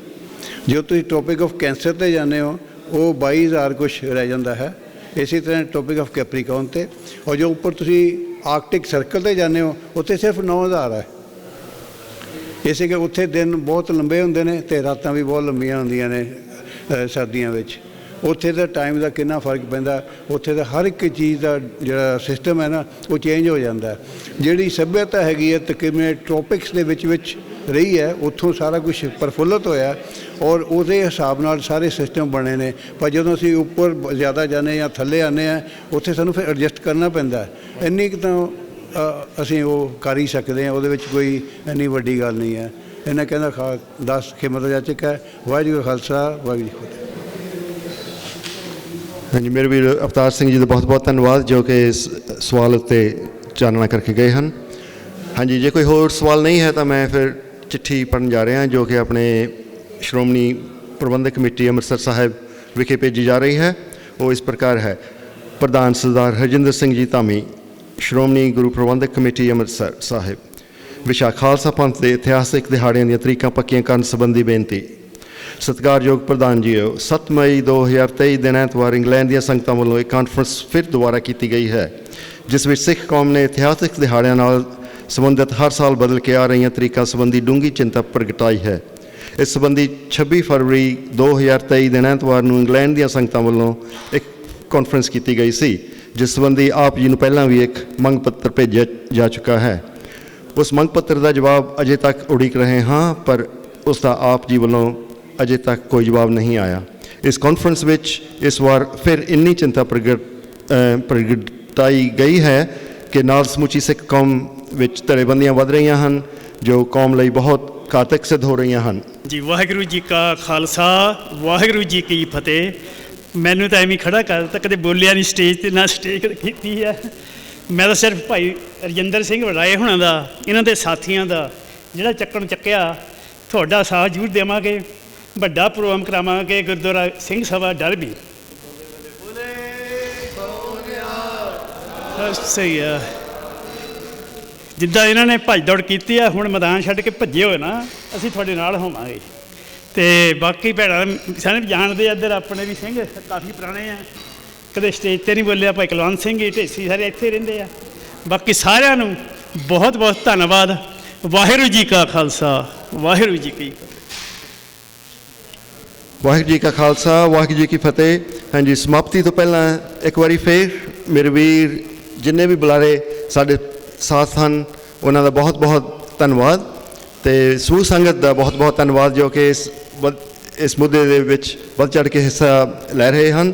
ਅਤੇ ਮੇਰਾ ਥੈਂਕਸ ਆਲਸੋ ਟੂ ਅੰਕਲ ਜੀ ਰਜਿੰਦਰ ਸਿੰਘ ਜੀ ਜੋ ਕਿ ਬਹੁਤ ਹੀ ਸਮੇਂ ਤੋਂ ਬਹੁਤ ਹੀ ਆਪਦਾ ਕੀਮਤੀ ਸਮਾਂ ਕੱਢ ਕੇ ਇਸ ਮੁੱਦੇ ਦੇ ਵਿੱਚ ਸੇਵਾ ਕਰ ਰਹੇ ਹਨ, ਅਤੇ ਸਾਨੂੰ ਜੋ ਲੀਡ ਕਰ ਰਹੇ ਹਨ ਮੇਰੇ ਭੈਣ ਮਿਸਿਜ਼ ਹਰਿੰਦਰ ਕੌਰ ਪਵਾਰ, ਉਹਨਾਂ ਦਾ ਬਹੁਤ ਬਹੁਤ ਧੰਨਵਾਦ ਜੋ ਕਿ ਸਾਨੂੰ ਹਮੇਸ਼ਾ ਹੀ ਸ਼ਾਬਾਸ਼ ਦਿੰਦੇ ਹਨ ਅਤੇ ਅੱਗੇ ਕਰਦੇ ਹਨ, ਸੇਵਾ ਦਾ ਮੌਕਾ ਦਿੰਦੇ ਹਨ। ਅਤੇ ਹੁਣ ਸਮਾਪਤੀ ਹੈ। ਇੱਕ ਵਾਰੀ ਫਿਰ ਬੇਨਤੀ ਹੈ ਕਿ ਆਪ ਜੀ ਨੇ ਚਾਹ ਵਗੈਰਾ ਅਤੇ ਪਿੱਛੇ ਮਠਿਆਈ ਵੀ ਹੈ, ਛਕ ਕੇ ਜਾਣ ਦੀ ਕਿਰਪਾਲਤਾ ਕਰਨੀ, ਅਤੇ ਜੋ ਵੀ ਕੋਚਾਂ ਹਨ ਉਹ ਹਾਂਜੀ ਗੁਰੂ ਘਰ ਲੰਗਰ ਪ੍ਰਸ਼ਾਦਾ ਵੀ ਹਾਜ਼ਰ ਹੈ ਮੈਨੂੰ ਦੱਸਿਆ ਗਿਆ ਹੈ, ਅਤੇ ਆਪ ਜੀ ਉੱਥੇ ਵੀ ਜਾ ਸਕਦੇ ਹਨ। ਅਤੇ ਹੁਣ ਮੈਂ ਬੇਨਤੀ ਕਰੂੰਗਾ ਮੇਰੇ ਵੀਰ ਢੇਸੀ ਸਾਹਿਬ ਆਪ ਦੇ ਨਾਲ ਸਮਾਪਤੀ ਦੇ ਬਾਰੇ 2 ਲਫ਼ਜ਼ ਬੋਲਣਗੇ। ਹਾਂਜੀ, ਵਾਹਿਗੁਰੂ ਜੀ ਕਾ ਖਾਲਸਾ, ਵਾਹਿਗੁਰੂ ਜੀ ਕੀ ਫਤਿਹ। ਸਾਰੀਆਂ ਸੰਗਤਾਂ ਦੇ ਅਸੀਂ ਬਹੁਤ ਬਹੁਤ ਧੰਨਵਾਦੀ ਹਾਂ ਜੀ। ਸੇਵਾ ਵਿੱਚ ਕਈ ਕਮੀਆਂ ਰਹਿ ਜਾਂਦੀਆਂ, ਮਾफ़ ਕਰ ਦੇਣਾ। ਥੋੜ੍ਹੀ ਐਕੋ ਵੀ ਆ ਰਹੀ ਸੀ, ਅਤੇ ਮੇਰੇ ਖਿਆਲ ਦੇ ਵਿੱਚ ਐਡਵਰਟਾਈਜ਼ ਦੇ ਵਿੱਚ ਥੋੜ੍ਹੀ ਕਮੀ ਰਹਿ ਗਈ। ਜੇ ਥੋੜ੍ਹੀ ਵੱਡੀ ਪੱਧਰ 'ਤੇ ਐਡਵਰਟਾਈਜ਼ ਹੁੰਦੀ ਸ਼ਾਇਦ ਸਾਰੀ ਸੰਗਤ ਹੋਰ ਵੀ ਜ਼ਿਆਦਾ ਆਉਂਦੀ। ਅਤੇ ਭਾਈ ਜੁਝਾਰ ਸਿੰਘ ਉਹਨਾਂ ਨੇ ਇੱਕ ਵਾਅਦਾ ਕੀਤਾ ਕਿ ਉਹ ਡਰਬੀ ਦੇ ਵਿੱਚ ਵੱਡਾ ਪ੍ਰੋਗਰਾਮ ਕਰਵਾਉਣਗੇ। ਸੋ ਆਪ ਜੀ ਨੇ ਜ਼ਰੂਰ ਚਾਹ ਪਾਣੀ ਛਕਣਾ ਜੀ। ਗੁਰਦੁਆਰਾ ਸਾਹਿਬ ਵਿਖੇ ਲੰਗਰ ਪ੍ਰਸ਼ਾਦਾ ਵੀ ਹਾਜ਼ਰ ਆ। ਸਾਰੀਆਂ ਸੰਗਤਾਂ ਦਾ ਬਹੁਤ ਬਹੁਤ ਧੰਨਵਾਦ। ਵਾਹਿਗੁਰੂ ਜੀ ਕਾ ਖਾਲਸਾ, ਵਾਹਿਗੁਰੂ ਜੀ ਕੀ ਫਤਿਹ। ਵਾਹਿਗੁਰੂ ਜੀ ਕਾ ਖਾਲਸਾ, ਵਾਹਿਗੁਰੂ ਜੀ ਕੀ ਫਤਿਹ। ਸੌਰੀ, ਇੱਕ ਤਾਂ ਇਨਫੋਰਮੇਸ਼ਨ ਆ 2, ਇੱਕ ਤਾਂ ਕੈਲੰਡਰ ਜ਼ਰੂਰ ਲੈ ਕੇ ਜਾਇਓ, ਇੱਕ ਨਹੀਂ 5-5 6-6 ਲੈ ਕੇ ਜਾਓ, ਸਾਰੇ ਦੋਸਤਾਂ ਮਿੱਤਰਾਂ ਭੈਣ ਭਰਾਵਾਂ ਨੂੰ ਦਿਓ ਸਾਰੇ। ਦੂਸਰੀ ਗੱਲ ਆ, ਭਾਈ ਅੰਮ੍ਰਿਤਪਾਲ ਸਿੰਘ ਹੁਣਾਂ ਦੀ ਕਥਾ ਸਿੱਖ ਚੈਨਲ 'ਤੇ 1 ਵਜੇ ਆਰੰਭ ਹੋ ਰਹੀ ਆ, ਅਤੇ ਹਰੇਕ ਸੰਡੇ ਹੋਇਆ ਕਰੇਗੀ ਉਹਨਾਂ ਦੀ।